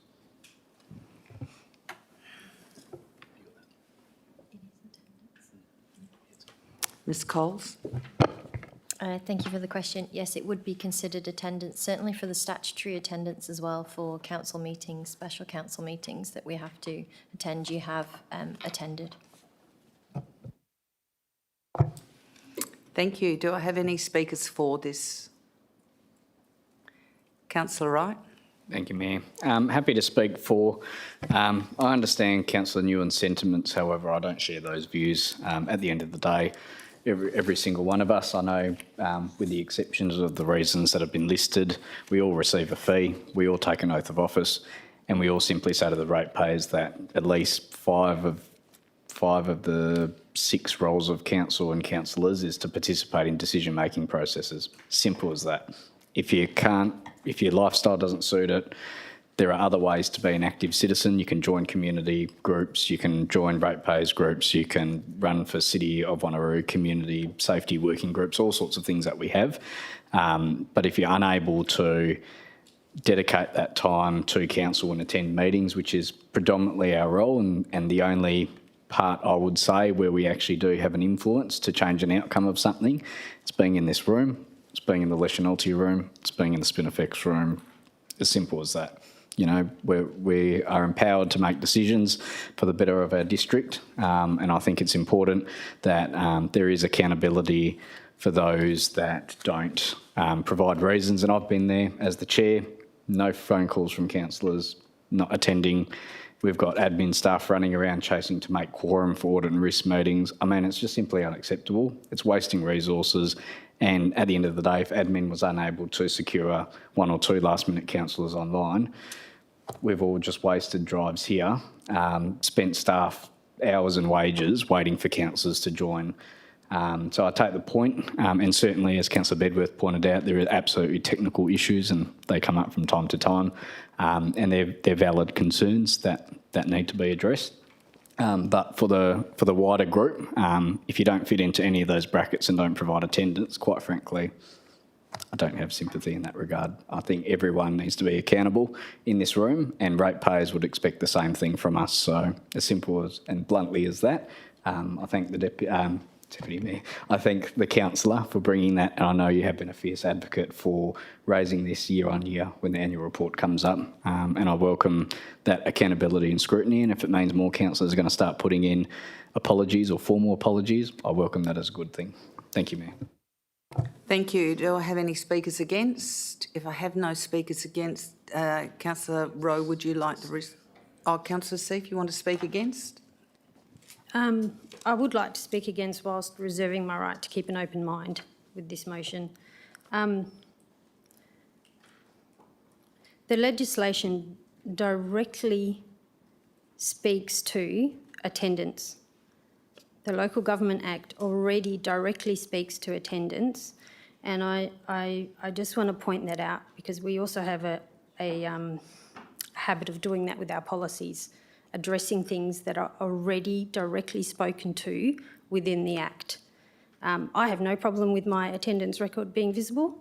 I'm absolutely very comfortable with that. But there are extenuating circumstances which may hurt people, and it's an unintended consequence, I think. Thank you. Do I have a speaker for? Councillor Berry. I'll speak for, thank you, Madam Mayor. For somebody who was massively impacted over the last 4 years, was belittled during the last lot of elections, was challenged by residents as to where I was. I am more than happy that people know that I was on bereavement leave due to multiple family deaths. I have no issue with the residents knowing that I am now back on board. I'm here, and I don't mind if people know why I wasn't here. I think it provides clarity. Thank you. Thank you. Speakers against? If there are no speakers against, would you like the right of reply, Councillor Rowe? Yes, thank you, Mayor. Only to say to council members that this level of disclosure already exists in the annual report. The only thing that I'm trying to address in this, and the gap that I'm trying to solve, is that the annual report is a corporate document that is predominantly read by stakeholders and people in our industry. Our ratepayers generally would struggle to find the annual report on the website unless they're attending our annual electors meeting. So all the motion is trying to do is to take the existing level of disclosure, because over the years we have expanded attendance records in the annual report. It did just start off as ordinary council meetings and special council meetings, but we did expand it over time through recommendations of the Audit and Risk Committee. It includes concept forums. This year's annual report, you'll be able to open and see how many concept forums we attended out of the 23 that were available. It is taking the level of data that's already provided in a corporate document and making sure it is more readily available in the public domain. And I believe fundamentally that is a good thing. Thank you. And councillors, I asked you to cast your vote on MNO 6/11/25 as amended.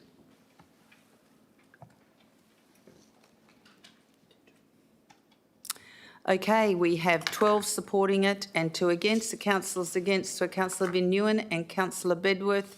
The motion on notice is carried.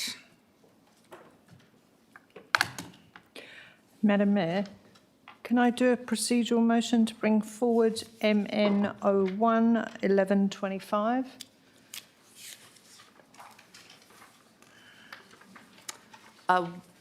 You want to bring it forward because you've got someone in the gallery, is that correct?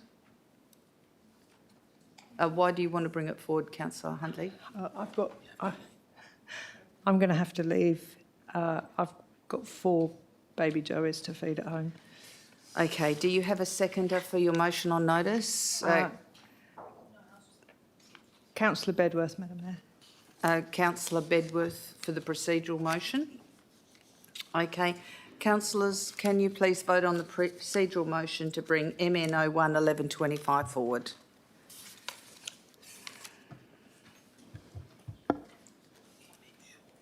I can't even find it. And that's passed unanimously. We now go to MN01 1125. Do you have a seconder for your motion on notice? Oh, sorry. Councillor Miles. No, Bedworth. He's the traffic engineer. Yeah. Councillor Bedworth. Councillor Bedworth. Okay, Councillor Huntley, would you please speak to your motion on notice? Thank you. So across Western Australia, obviously you've read the report. There is increasing urban development and road expansion. It's resulted in rising incidents of wildlife road trauma. We are, as carers, really counting the cost of these animals, and there is seems to be a very simple solution, which has been very, very effective with the turtles down at Scenic Park, and that is that we provide short-term signs which cover where the breeding seasons are for each particular animal. As you can see from the report, the Carnaby's black cockatoos, and again as today as I drove past some of our roads, those cockatoos are on the ground at the moment and they're feeding off the side of the road because that's where the food is.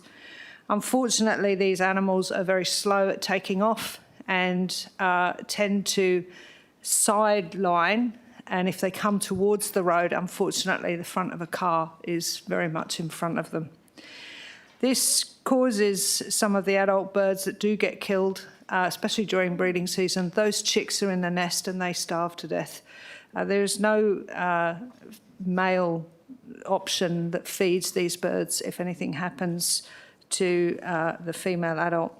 So ultimately, we are losing multiple individuals from an already declining species. We're also losing our kangaroos, and we are absolutely at the moment full of joeys that have lost their mums to cars on roads. Elliott Road is a particular issue at the moment, including Carnaby's.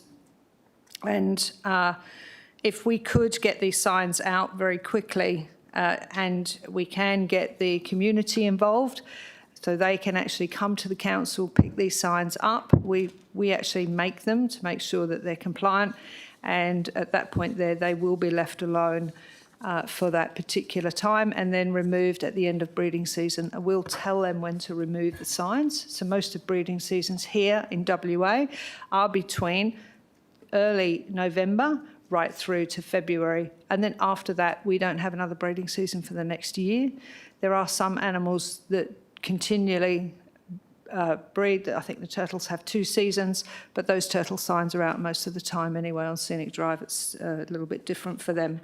So I would ask you to consider, I've got 10 roads that we need to look at seriously and then this breeding season. It will mean that we need to produce 250 double-sided corflute signs, which we can easily put out. It's not expensive, and really and truthfully, it gets the community involved, and it is something that we can do fairly simply. So please, councillors, I ask you to back this. Thank you. Thank you. Councillor Bedworth, would you like to speak to this? Yeah, I would. Thank you, Mayor. I'll keep it brief. In supplication to everything Councillor Huntley said, I'll take it from a traffic management perspective in so much as advance warning for motorists of sudden influrry of animal life is only a good thing. The complicating factor is that permanent and static signage, as I'm sure Mr Singh would back me up on here, is subjected to very rigorous Australian standards and is not very flexible to the time of year and breeding seasons, etc. These signs suggested would be more than adequate to give motorists a fair warning and prevent that overreaction and potential fatality that comes from suddenly being startled by a kangaroo or a bird at the side of the road flying into your vehicle. So I urge you to support this. Thank you. Are there any speakers against this motion on notice? Councillor Wright has a question. Thank you, Mayor. Just wanted to query the administration's financial implications, working each small corflute to $48. Can the administration confirm why is it so expensive? I think as councillors we know that election signs don't cost $48 per pop. So can I just confirm why, and why are we going with that price? Mr Singh. Thank you, Mayor. The cost includes placing those signs on those roads. So it's the labour included in it. Okay. Any speakers against? If there are no speakers, a question, Councillor Berry. I just want to confirm the intent is to put the signs out only in breeding season. So when would the signs come down? So lizards, and I know this from having bobtails, they'll give birth in March and April, not February. So they would be very much like the turtles. They would go out during their breeding seasons. So it's during the breeding seasons. Most of the breeding season that we have, the bigger animals that cause the accidents. Unfortunately, lizards don't cause cars to crash and don't cause big damage on cars. So, but we still can look after them, and I have moved 25 in the past couple of days. So are there any speakers against the motion on notice? If there are no speakers against the motion on notice, you don't need the right of reply. Councillors, please cast your vote.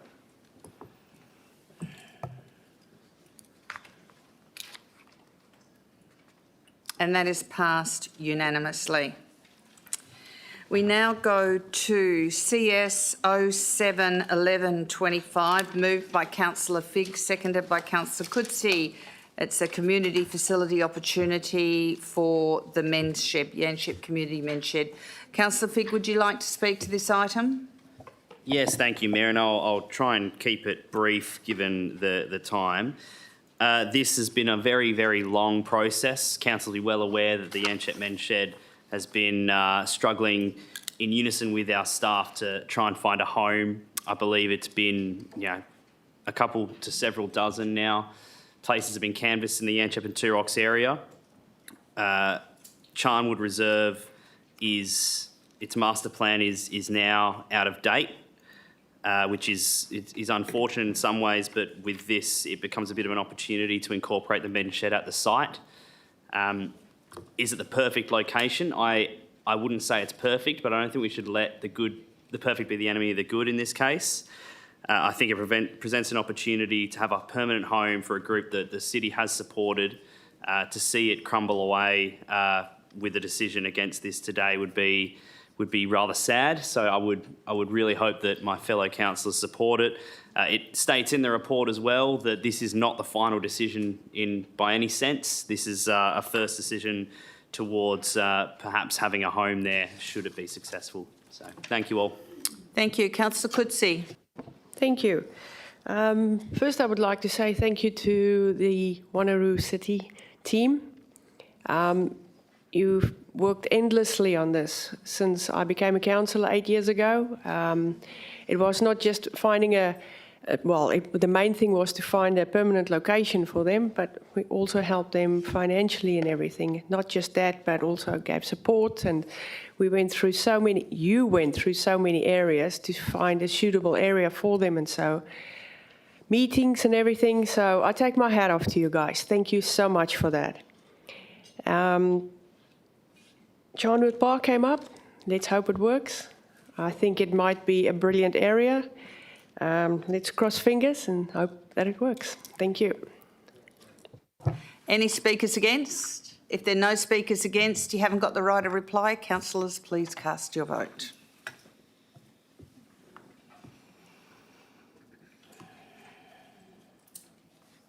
And that is passed unanimously.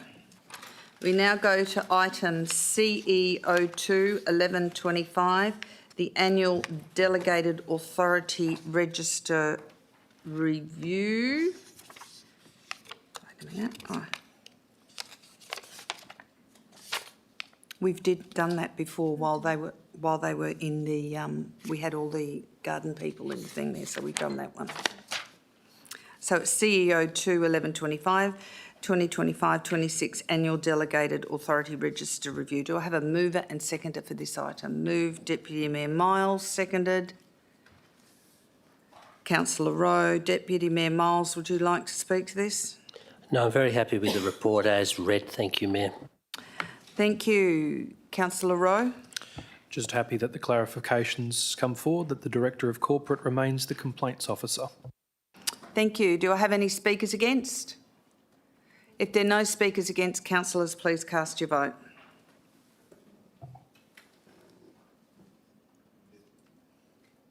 And that is passed unanimously with everyone in the room. We now go to CEO3 1125, Review of Council Members' Fees, Allowances, Reimbursements and Benefits Policy. Do I have a mover and seconder for this item? Moved, Councillor Wright. Seconded, Deputy Mayor Rowe, Deputy Mayor Miles.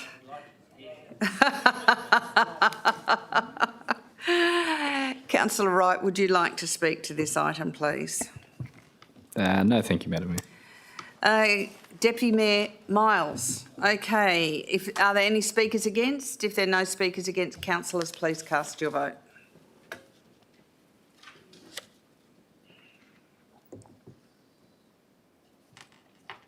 That is passed unanimously. Thank you, councillors. We now go to MN 02 1125, Advocacy to Walga Profession Delivery Options for Elected Members. I just need to go that's MN 02. So, Councillor Bedworth, do you have a seconder for this item? Okay. So, Councillor Bedworth, would you like to speak to this? Yeah, I've got Councillor Rowe is my seconder on this, and I'd like to actually thank Councillor Rowe for his assistance with this over the last 12 to 18 months. The report takes care of it, in my opinion, that we need to advocate towards WALGA. The reasons being is that for someone that works a full-time career, there are next to zero options for me to attend any training without taking my own personal leave from work. There is no provision of online options and self-paced learning options from WALGA in any of their courses that I can find. So it's a very simple motion requesting that the city advocate as strongly as we can to get more opportunity for those of us who can't actually attend in person, and do more self-paced options, especially with regards to like the diploma of local government, etc., etc. But not only that, there are other varied and interesting courses that they do offer, which would be nice to be able to in my own time. I do spend a considerable amount of time each week sitting on a train and could quite happily participate. Again, like I said, thank you to Councillor Rowe for assisting me in this whilst he was a representative on WALGA last year, and doing his utmost, no doubt banging his head against the wall on many different occasions. Just to reiterate what I've said, there are the explanation provided to me on a couple of occasions was that the subject matter is complex and requires face-to-face delivery. I highlight the fact that there are many online universities delivering Bachelor of Law degrees, self-paced, online. Now, stopping short of molecular biology, there could be anything more complex than that you can do in your own time. I'll leave it there, and I just ask that you all support me on this to try and drive it, to deliver some equity, not just from a personal perspective. I'm sure there's several of us in this room that would benefit from self-paced learning. I'm sure there's several in other council chambers around the state who would benefit more from it. And just to be more, shall we say, use the word, dare I, inclusive of those of us who actually can't attend face-to-face. Thank you. Thank you. Councillor Rowe, would you like to speak to this item? Just to back in Councillor Bedworth, it obviously has been a persistent fight. To add to his argument, we note that TAFE institutions and universities are moving towards more flexible deliveries for their courses, and even if the antiquated UWA can offer online options, one would think Walga could as well. The only other point that I'd mention, I know we're a metropolitan council and it only takes us, let's say, anywhere between 30 to 75 minutes to get to West Leederville. Think of what it would be from the perspective of a small regional shire who would have to send representatives to Perth to be able to undertake these units, and what that would do given their small operating budgets. It's frankly unreasonable, and I think the councillor has hit the nail on the head with the motion. Thank you. Any speakers against? If there are no speakers against, councillors, please cast your vote. And that has been passed unanimously. We now go to MN04 1125 street name changes. This just seems to be common sense. Sorry? Oh, who's my seconder? Who's seconding this? Deputy Mayor Miles. Thank you. Sorry, here am I going off and I've got to get a seconder. Actually, that's all right. It is really quite interesting that as areas change over time, we get these little quirks happening. And one of these little quirks in the city of Wanneroo is we've got three major roads. We've got Hartman Drive, Lenore Drive and Franklin Road, and they're all the same road, but they've all got different names. And this creates confusion within the community, and particularly with the development of East Wanneroo and what we're doing there. It's probably an opportune time to investigate and see if that road can actually be made one name to minimise confusion. I know that these names were named after pioneers, but maybe if one name is selected for that road, the other two names that are taken off can go on some of the blue roads on the east-west, so that we still acknowledge our pioneers in the naming of the roads, because that was brought up to me earlier. But it really is rather confusing to start on Hartman Drive, go into Lenore Road and then go into Franklin Drive and find that you're actually on the same road. And I think it would help people in the area. And according to the report, it says that situations that may be considered to support a name change include redesign of a road layout. Well, those roads have been redesigned and joined together as the developments have happened, mail delivery problems, and property street addressing issues and it makes it harder for emergency service providers. If you've got a new paramedic driving the ambulance there and it says Franklin Road and you're on Hartman Drive, you think you're on the wrong road. You know, it can be complex trying to get emergency services there as well. So I ask councillors to support that. This motion on notice. Deputy Mayor Miles. No, I think you've articulated quite well.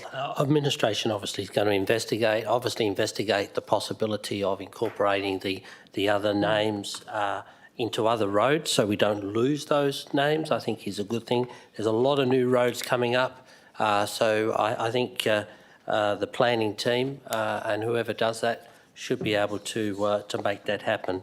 But happy to support it. Thank you, Mayor. Thank you. Any speakers against? Councillor Smith? Thank you. I've got a question.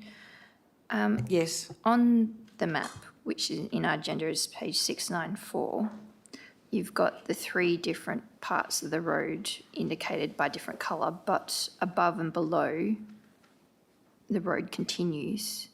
So even with the proposed name change to merge those three areas, would either end of that road still have different names?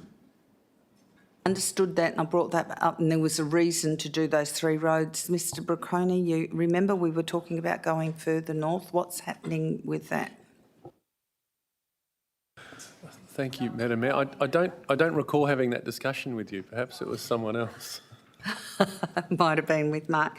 Is that area actually developed north of Franklin Road at the moment? That does appear to be close to precincts 7 and 8, where we have approved some of those local structure plans, so it will be developing in the short term, yes. Okay. Doug, thank you. Through the chair, north of that section is Rousset Road, but there is traffic management at that junction. I know it looks on the map as though it goes straight on, but it doesn't. At the very south end of that route is Hepburn Avenue, and Hartman Drive does not actually continue across Hepburn Avenue. It's a T-junction. Thank you. Councillor Smith. Firstly, thank you for that answer. Great information. My second question is, well, I understand the common sense of it. I'm just doing the weighing up of the cost-benefit analysis.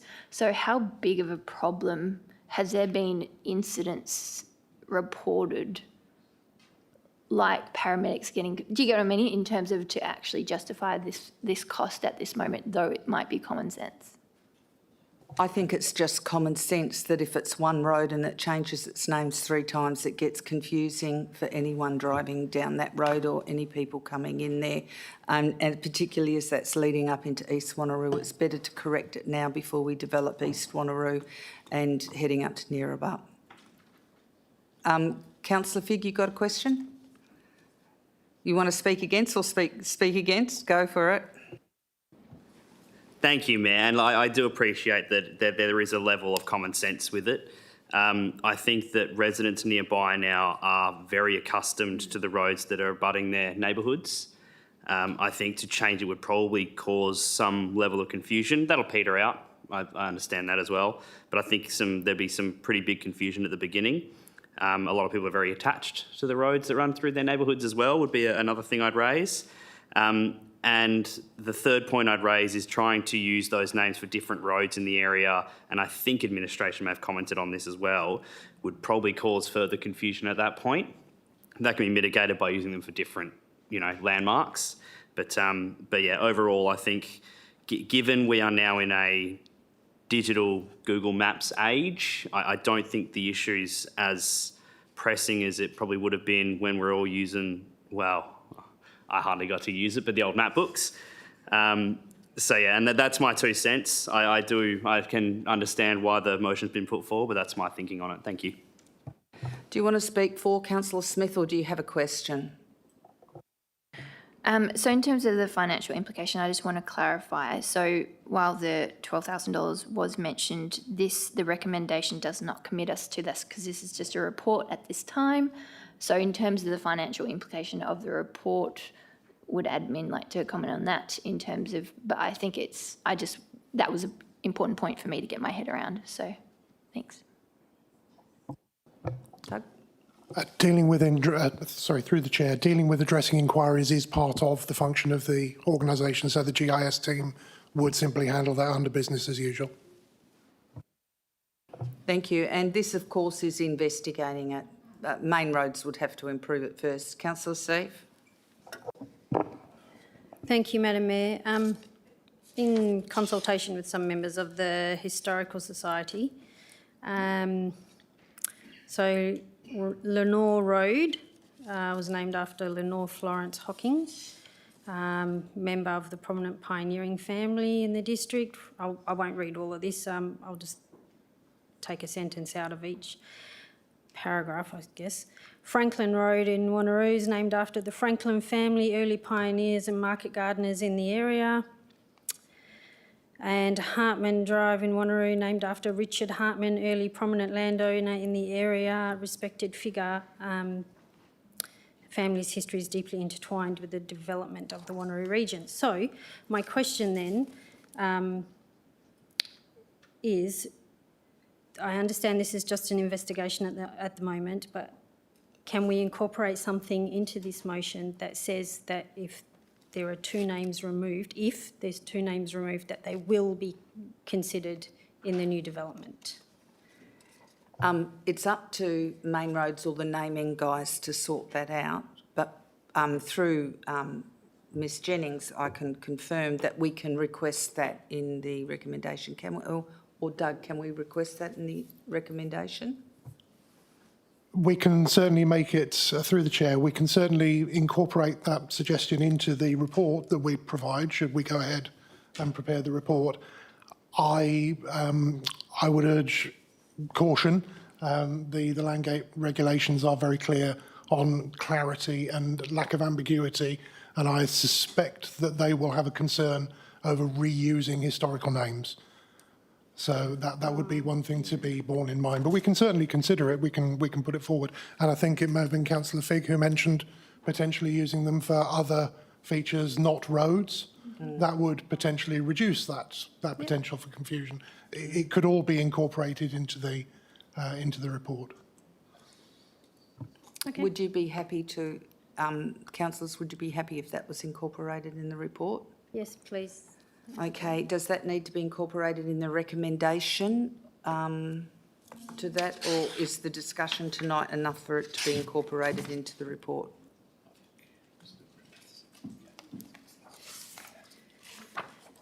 Okay, it has to be incorporated in the report. I think Mr. Britmaths has indicated that in his report he's going to include it anyway because it has to be considered as part of the investigation. Okay, thank you. So I know Councillor Huntley's got a question. There was someone over this side had their hand up for a while, wasn't there? Okay, Councillor Huntley. Thank you, Madam Mayor. Just to say, what constitutes the end and the beginning of a road and how it is named? Does it have to be at a T-junction, a roundabout or a set of traffic lights?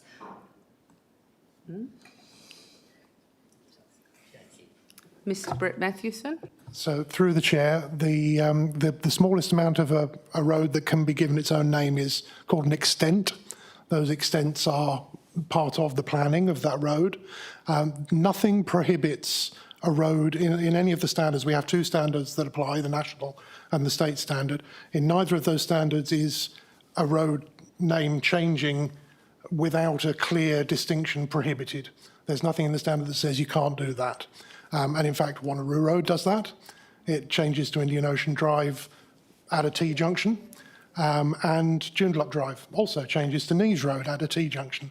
There's nothing to stop the traffic there. So unless you know when you're moving from one to the other, it's not obvious. But the likelihood that we would name a road in this fashion again in the future, given the emphasis on unambiguous addressing, is very small. So I don't see us creating any more situations like this. Councillor Huntley, you have another question? Yeah, I do actually, Madam Mayor. I understand Franklin Road. That doesn't seem to have any sort of demarcation when it changes to Lenore. It literally is a constant road. There is, I think it either changes at,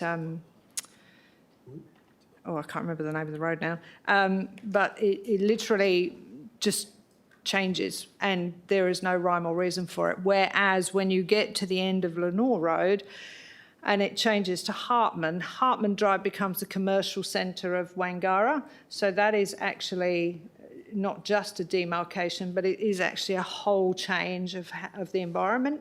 So Hartman Drive, I think, is really important to probably stay as Hartman Drive. I think commercially that might be a nightmare to change that road name to Franklin. But I do think that Lenore could probably take a slight move and... Okay, I think we're getting ahead of things. We're investigating. We're not actually making the decision and the report hasn't come back to us from Main Roads. We're investigating. Point of order, Mayor, is it a question? Because I think we need to be clear as to whether or not this is questions or if it's speaking in favour or against. So what I'm actually, it needs to be a question. Just getting to that. So what I'm actually saying is there is no demarcation between Franklin and Lenore. There is demarcation between Lenore and Hartman. So I do think perhaps if we were going to change names, maybe we should be looking at the end of the road. What's the question? Because this is debate and this will be part of the investigation we get back. The question is, if a road is demarked by a traffic light or a roundabout, is that sufficient enough to allow it to have a name change? But if it doesn't have that, like Lenore and Franklin, then perhaps it's a better excuse to change the name of the road. Yeah, that would be decided by Main Roads or the naming people, I think. This is just investigating at the moment and a report will come back to us.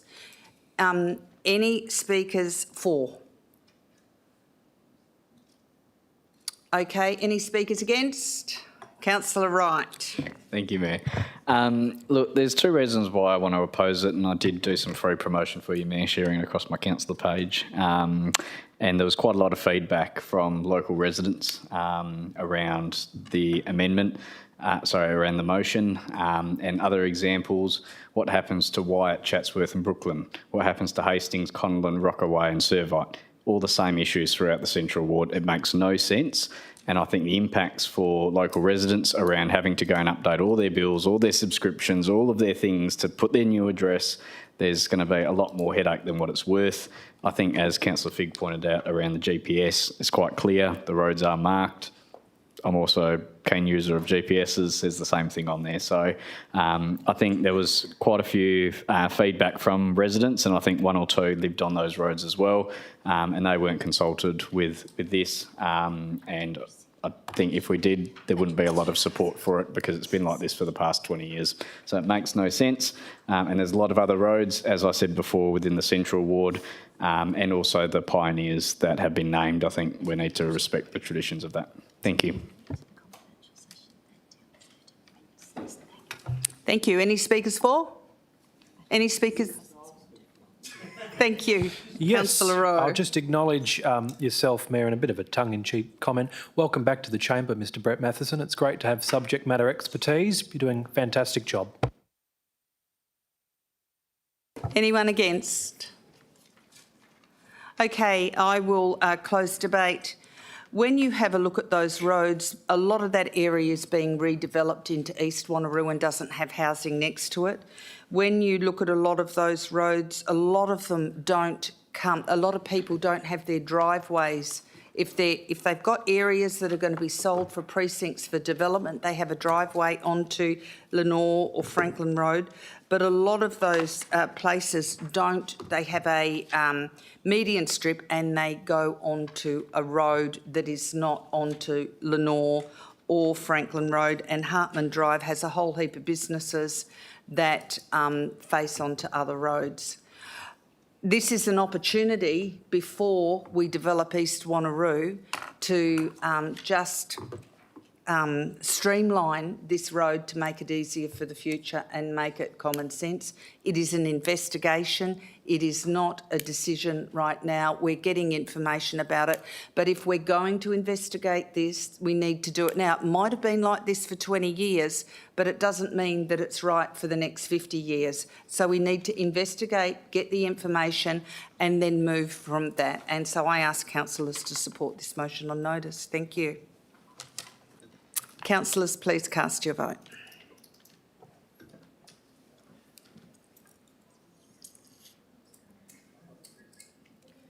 We've only got 13 in the chamber, have we?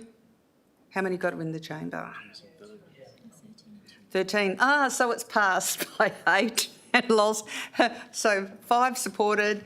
5 against, 8 supported. So those against was Councillor Huntley, Councillor Figg, Councillor Berry, Councillor Moore and Councillor Wright. Those who supported was myself, Councillor Seif, Councillor Miles, Councillor Bedworth, Councillor Smith, Councillor Coetzee, Councillor Parker and Councillor Rowe. We now move on to MN 05 1121, which is the Alexander Heights Community Access. So that is from Councillor Rowe. Councillor Seif. Sorry, Councillor Seif, do you have a seconder for this item? Okay, Councillor Seif, would you like to speak to this?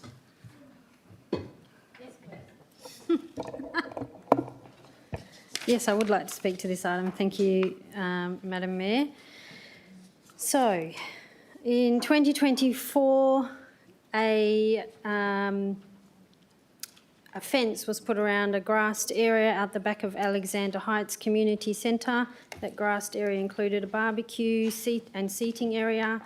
There's a public area used in a typical public way in its intended purpose.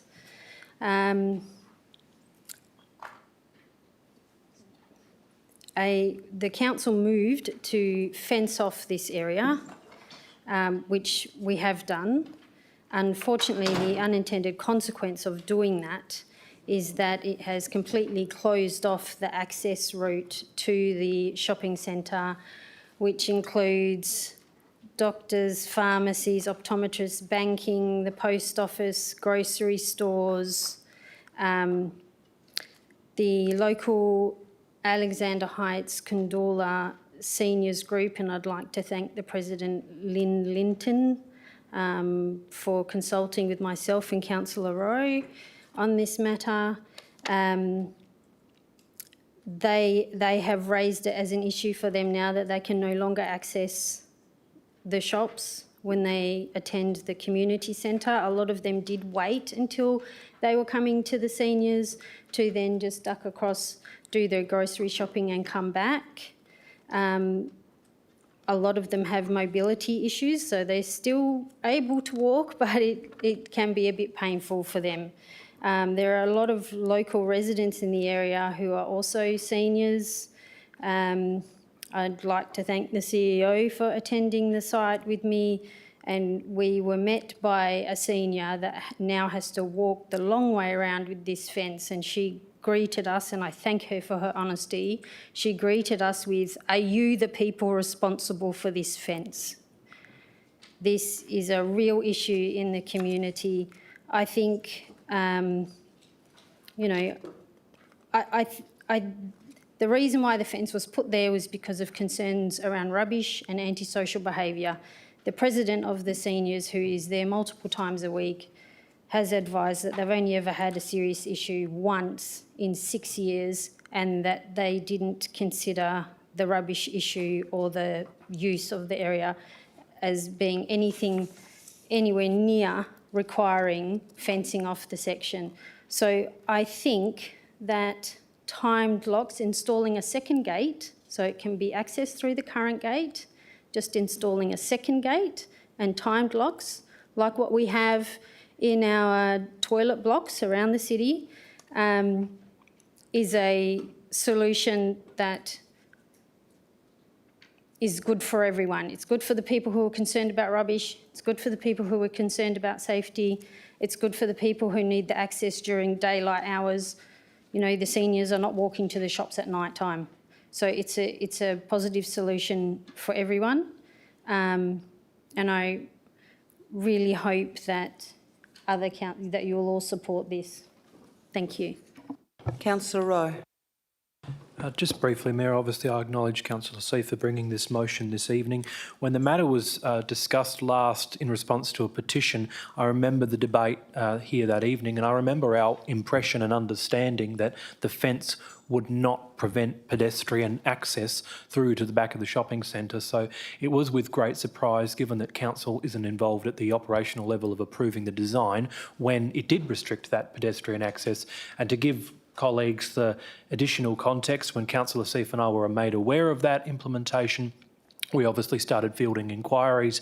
Both of us raised CRMs with the city, and for the last 6 months it's been in that sort of investigation phase as to we'll try and find a solution. But obviously during that time, seniors and other residents have had restricted or no access. So I do acknowledge Daniel Webb, since he's been in the role, he's taken on trying to find a real proactive and accelerating this, finding a solution, but the fact that it's been 6 months to date of CRMs going round and round the block is the exact reason why the council has moved it tonight, so I commend her. Thank you. Any speakers against this motion on notice? Councillor Moore. Thank you, Madam Mayor. Just given our recent conversations regarding costings, does the city know how much it will cost to retrospectively fit this new fence, given the costs of other fences that have gone up around the city? Ms Davis. Through yourself, Mayor, I'd like to invite the Principal Specialist Operations Facilities, Mr Webb, to respond. Mr Webb. Thank you, Mayor Aitken. Recent investigations into the matter, our intention is certainly to engage the community should the opportunity exist. However, initial amount seem to be around that $75,000 to $80,000 mark. It's not just moving the fence in, it's also moving the barbecue area and pergola approximately 15, 20 metres to the right-hand side. So parents can also then observe their kids in the playground area at the same time. There's a few moving parts to it as well. Several options were brought forward to us at the time as well, and it's worth noting the path that sits in there behind the closed lock gate may not be good use of a thoroughfare. So the intention again was to move that area across and bring that fence in, about 75,000, 80,000. Thank you. Any other questions? Councillor Moore.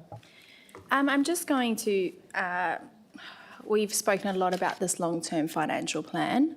I would just like to know if we are adding in $80,000 potentially, what is the other implication on other projects? Because there are other parks that will now possibly have to get pushed back. So if we are in that process, as stated a few times tonight, about the long-term financial plan, why are we not doing that with this? Thank you. How is the intention to fund this? Is it through operational costs or asset renewal?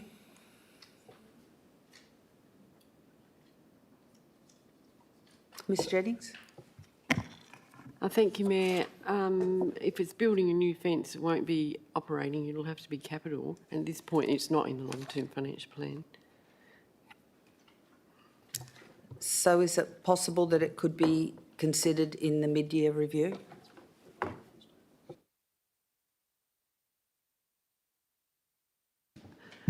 I think from the point of view of mid-year review, that's imminent. So it would need to be actually understood and costed. So I'm not sure whether it's that close to ready because... engagement as well. So I don't think it'll be ready for mid-year review.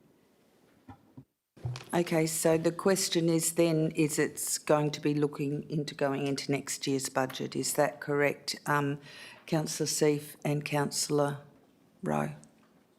Councillor Seif?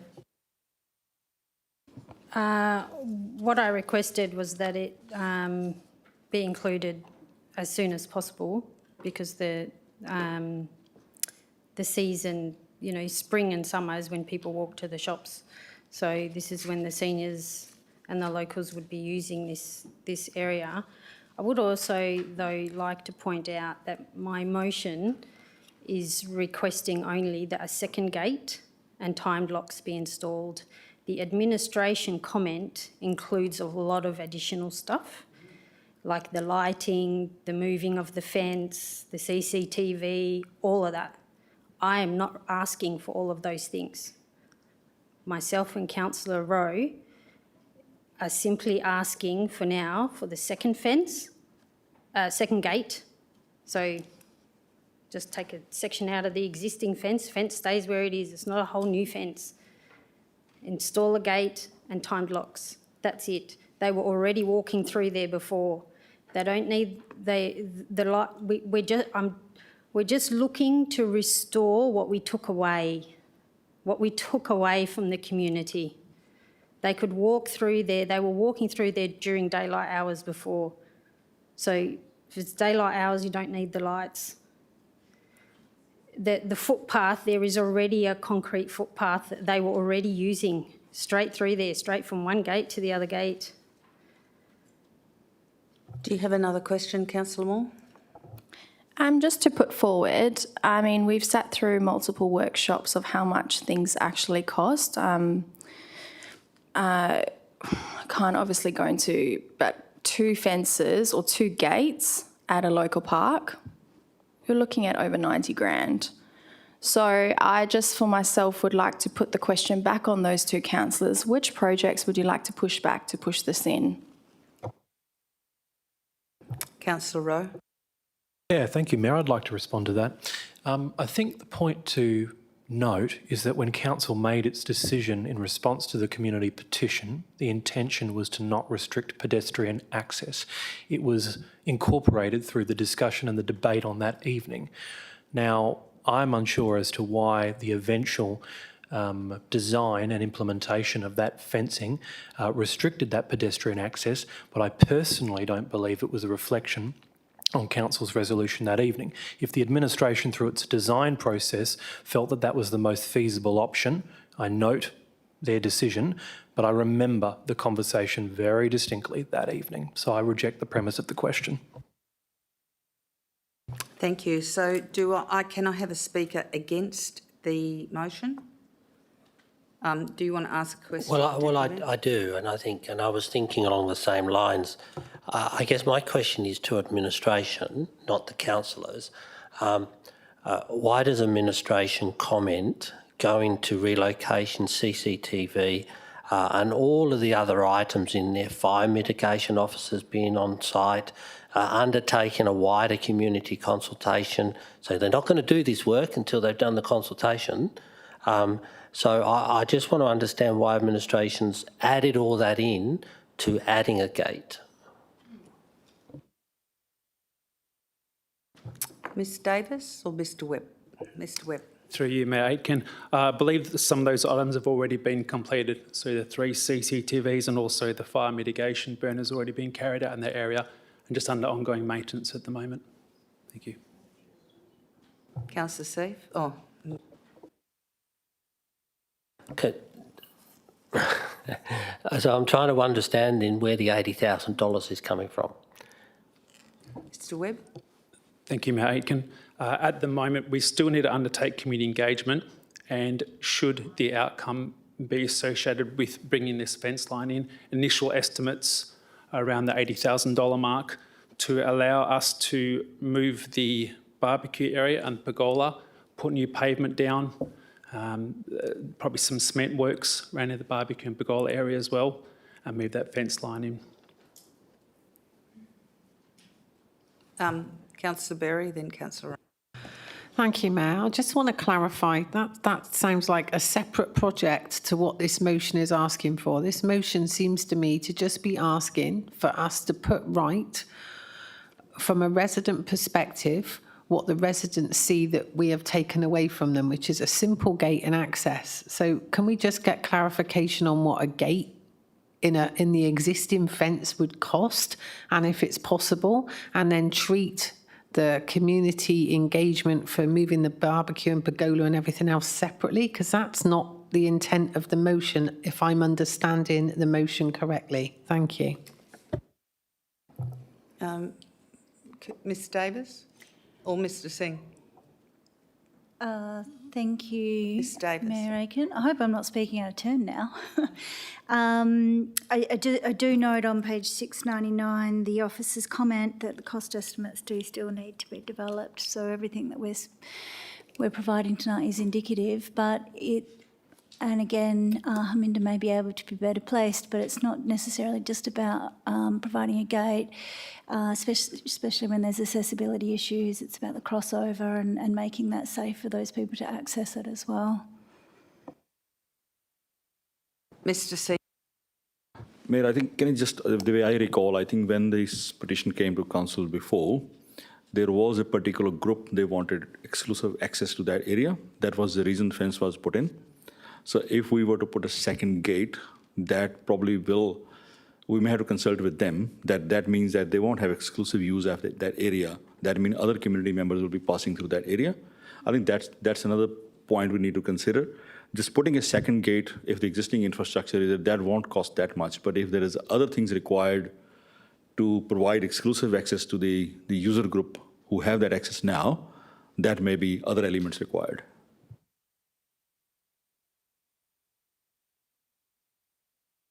Councillor Wright, and then I'll go back to Councillor Seif. Thank you, Mayor. I'm happy to speak against the recommendation on the basis that Council was quite clear if it's not in the long-term financial plan, and that was clearly evident with the Wanneroo Youth Centre, then that premise should be followed for all capital items that are not in the LTFP.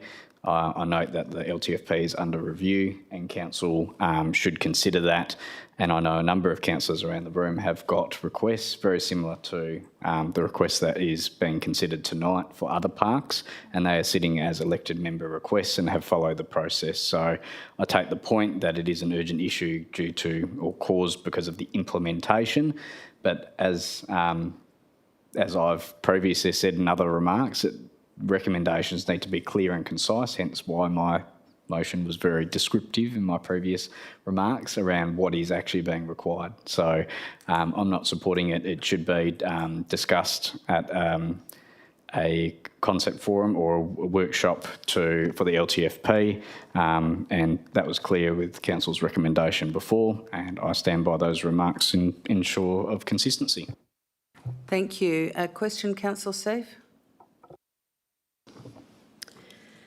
So the motion states on page 696 under subheading detail, we would like a second gate and timed locks installed in the fence. So in the existing fence, not a new fence. And it's a second gate, so we already have the one gate. This would allow access to the shops during daylight hours, so there's nothing to do with lights, and secure the location at night. So my understanding is that the organisation, I don't even know where to start with this. This barbecue area is funded by ratepayers. It is not for the exclusive use of any particular organisation. This barbecue area is for the use of the ratepayers who paid for it. And right next door to this barbecue area, and I wasn't going to go here, but I will, without naming the organisation. This barbecue area is right next door to a small piece of bushland. That particular organisation wanted to purchase that piece of bushland so that they could use it for their own use. They were not able to purchase that piece of bushland. Then we received complaints about safety and rubbish, etc., and a motion to put up a fence. I'm not stating anyone's intentions, I'm only stating chronologically what has occurred. That's it, with no opinion about any of it.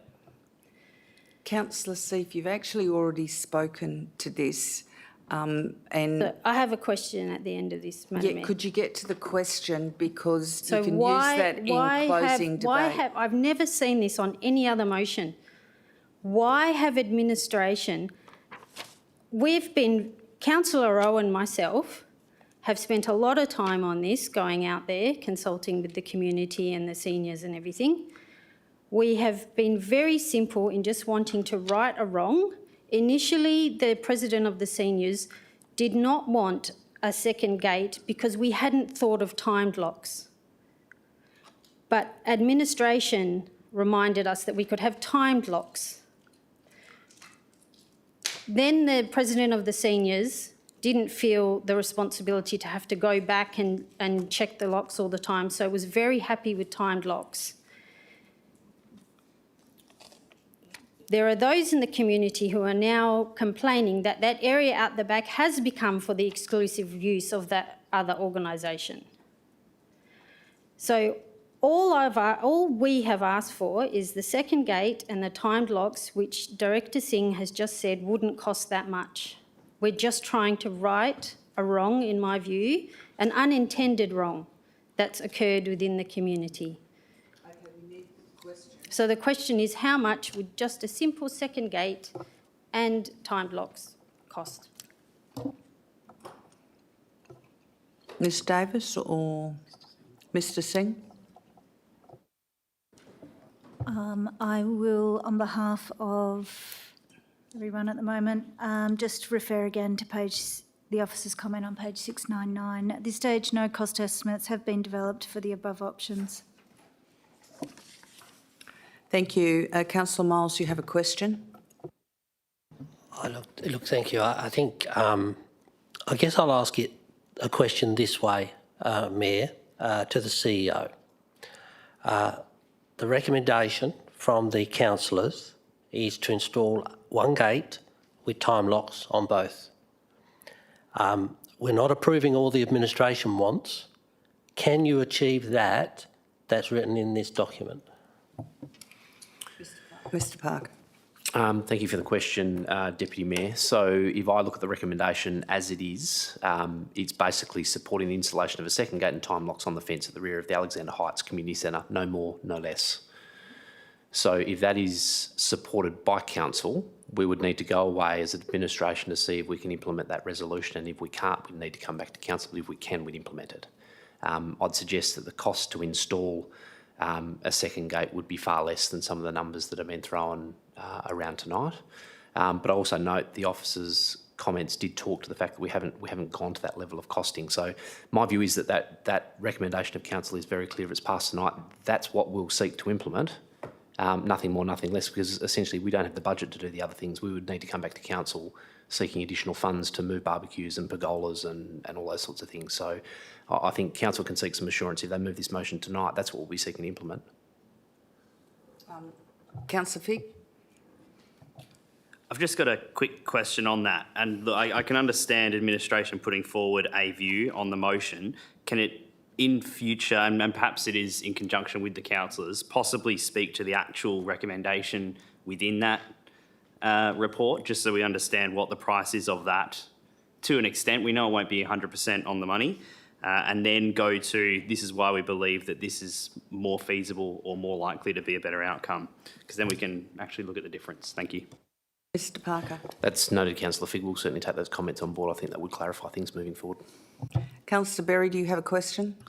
Only a quick question, Madam Mayor. The long-term financial plan's been mentioned several times. Can I assume that one gate in a fence with a time lock would not need to go on the LTFP? Thank you. Mr Parker. Thank you for the question, Councillor Berry. I'm not in the habit of including dollars and cents in the long-term financial plan at that level, so I'd be assuming that cost would be far below the threshold for such items. Okay, any speakers against? Speakers against? I think we've done, Councillor Berry was for. No, before that she spoke for it, didn't you? That was a question. Okay, do you want to speak for it? Okay. Yes, please. So I want to say thank you for bringing this forward as well. Just last night I was having a conversation with, shout out, Cheryl Jackson, who also spoke about mobility issues for seniors, especially getting around different areas. And so as this is a, I guess, one of the key principles that we're looking at not introducing, but promoting in our city, inclusivity and accessibility, especially for seniors as well. I think this is a really important one, and the conversations I had with a group of people last night really brought that home. So I encourage you to speak to your seniors, and I rue the day that mobility issues and pain comes my way. So everything that we can do and to right or wrong in that sense, where it was not what the intent of the original motion was, if we can fix that and it's not going to be of the level of the long-term financial plan, I think we should definitely do it, and hopefully we can learn from this incident and go forth better in the future. Thank you. Okay, do I have any speakers against? If I have no speakers against, do you want the right to reply, Councillor Seif? I would just like to say that this is what the community dearly want and need, and yes, we are righting a wrong in my view. Okay, thank you, Councillor Seif. Councillors, cast your vote.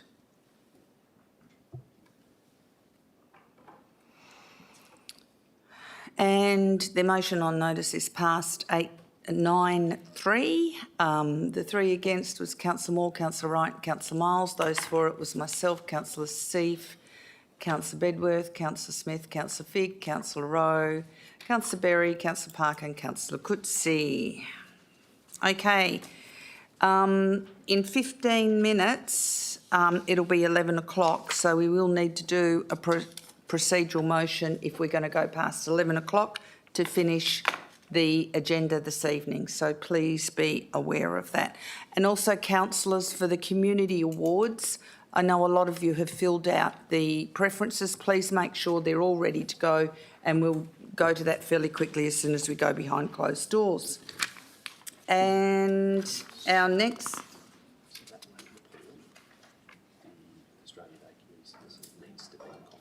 Yes, I know. Yeah. So the late report will also be in confidential. So can I have a mover and seconder to go behind closed doors? Moved, Councillor Rowe, seconded, Councillor Berry. Could we please vote on going behind closed doors, please?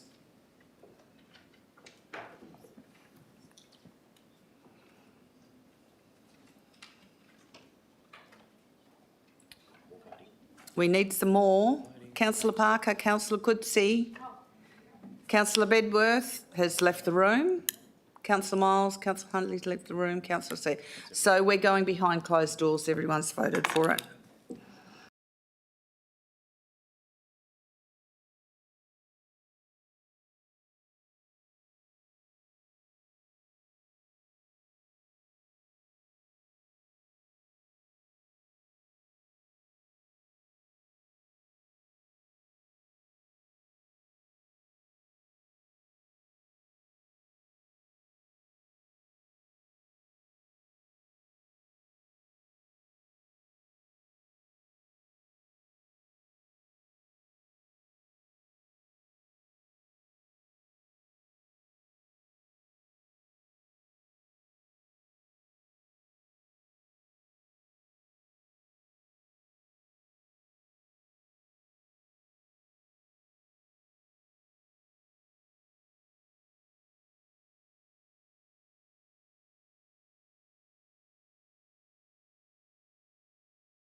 Okay, we're open. Okay, so we have to be serious because we're on air. Yeah, I've got. So, yeah, I'm looking for them. It's okay. I will find them. So that wasn't locked in, don't worry about that. Confer all the keys to the city's one you need to read out, which is just that you accept the recommendations of the report. Yeah, I know, I'm fine. I'm looking for it, okay? And do I need to do the proposed acquisition as well?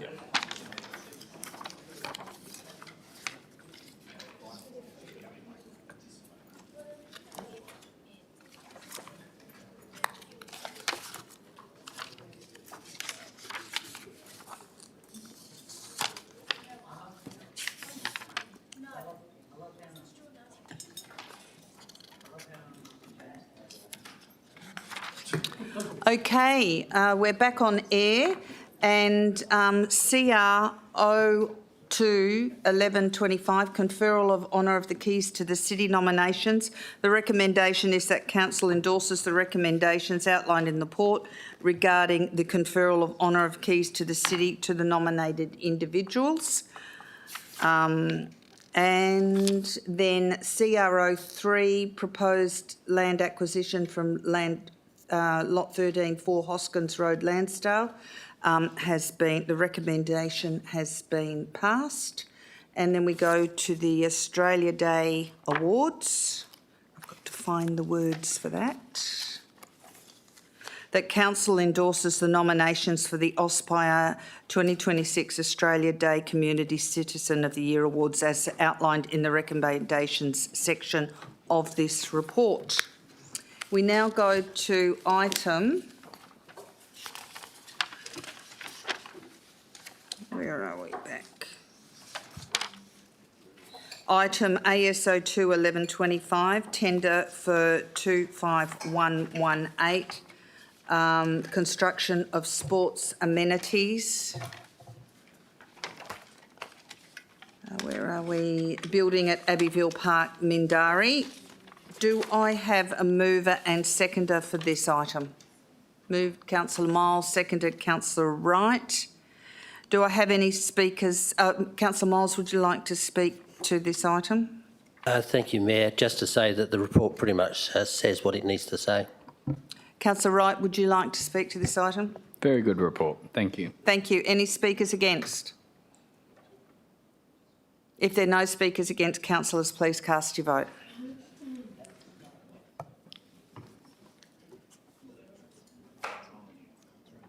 And it's been passed, 9-3. Those against, Councillor Moore, Councillor Berry, Councillor Bedworth.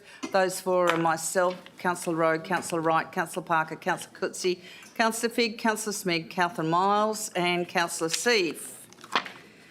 We now come to item 11, urgent business.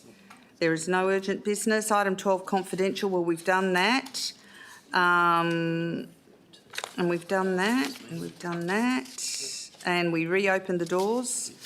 So I've done that. So the item 13, the next council members' agenda briefing has been scheduled for 6 p.m. on the 11th of November. That's not right. It's in December, isn't it? 9th of December. 9th of December, guys. 2025, to be held at Council Chamber, Civic Centre, 23 Dundebar Road. And I declare the meeting closed at 23:20. Thank you for your attendance.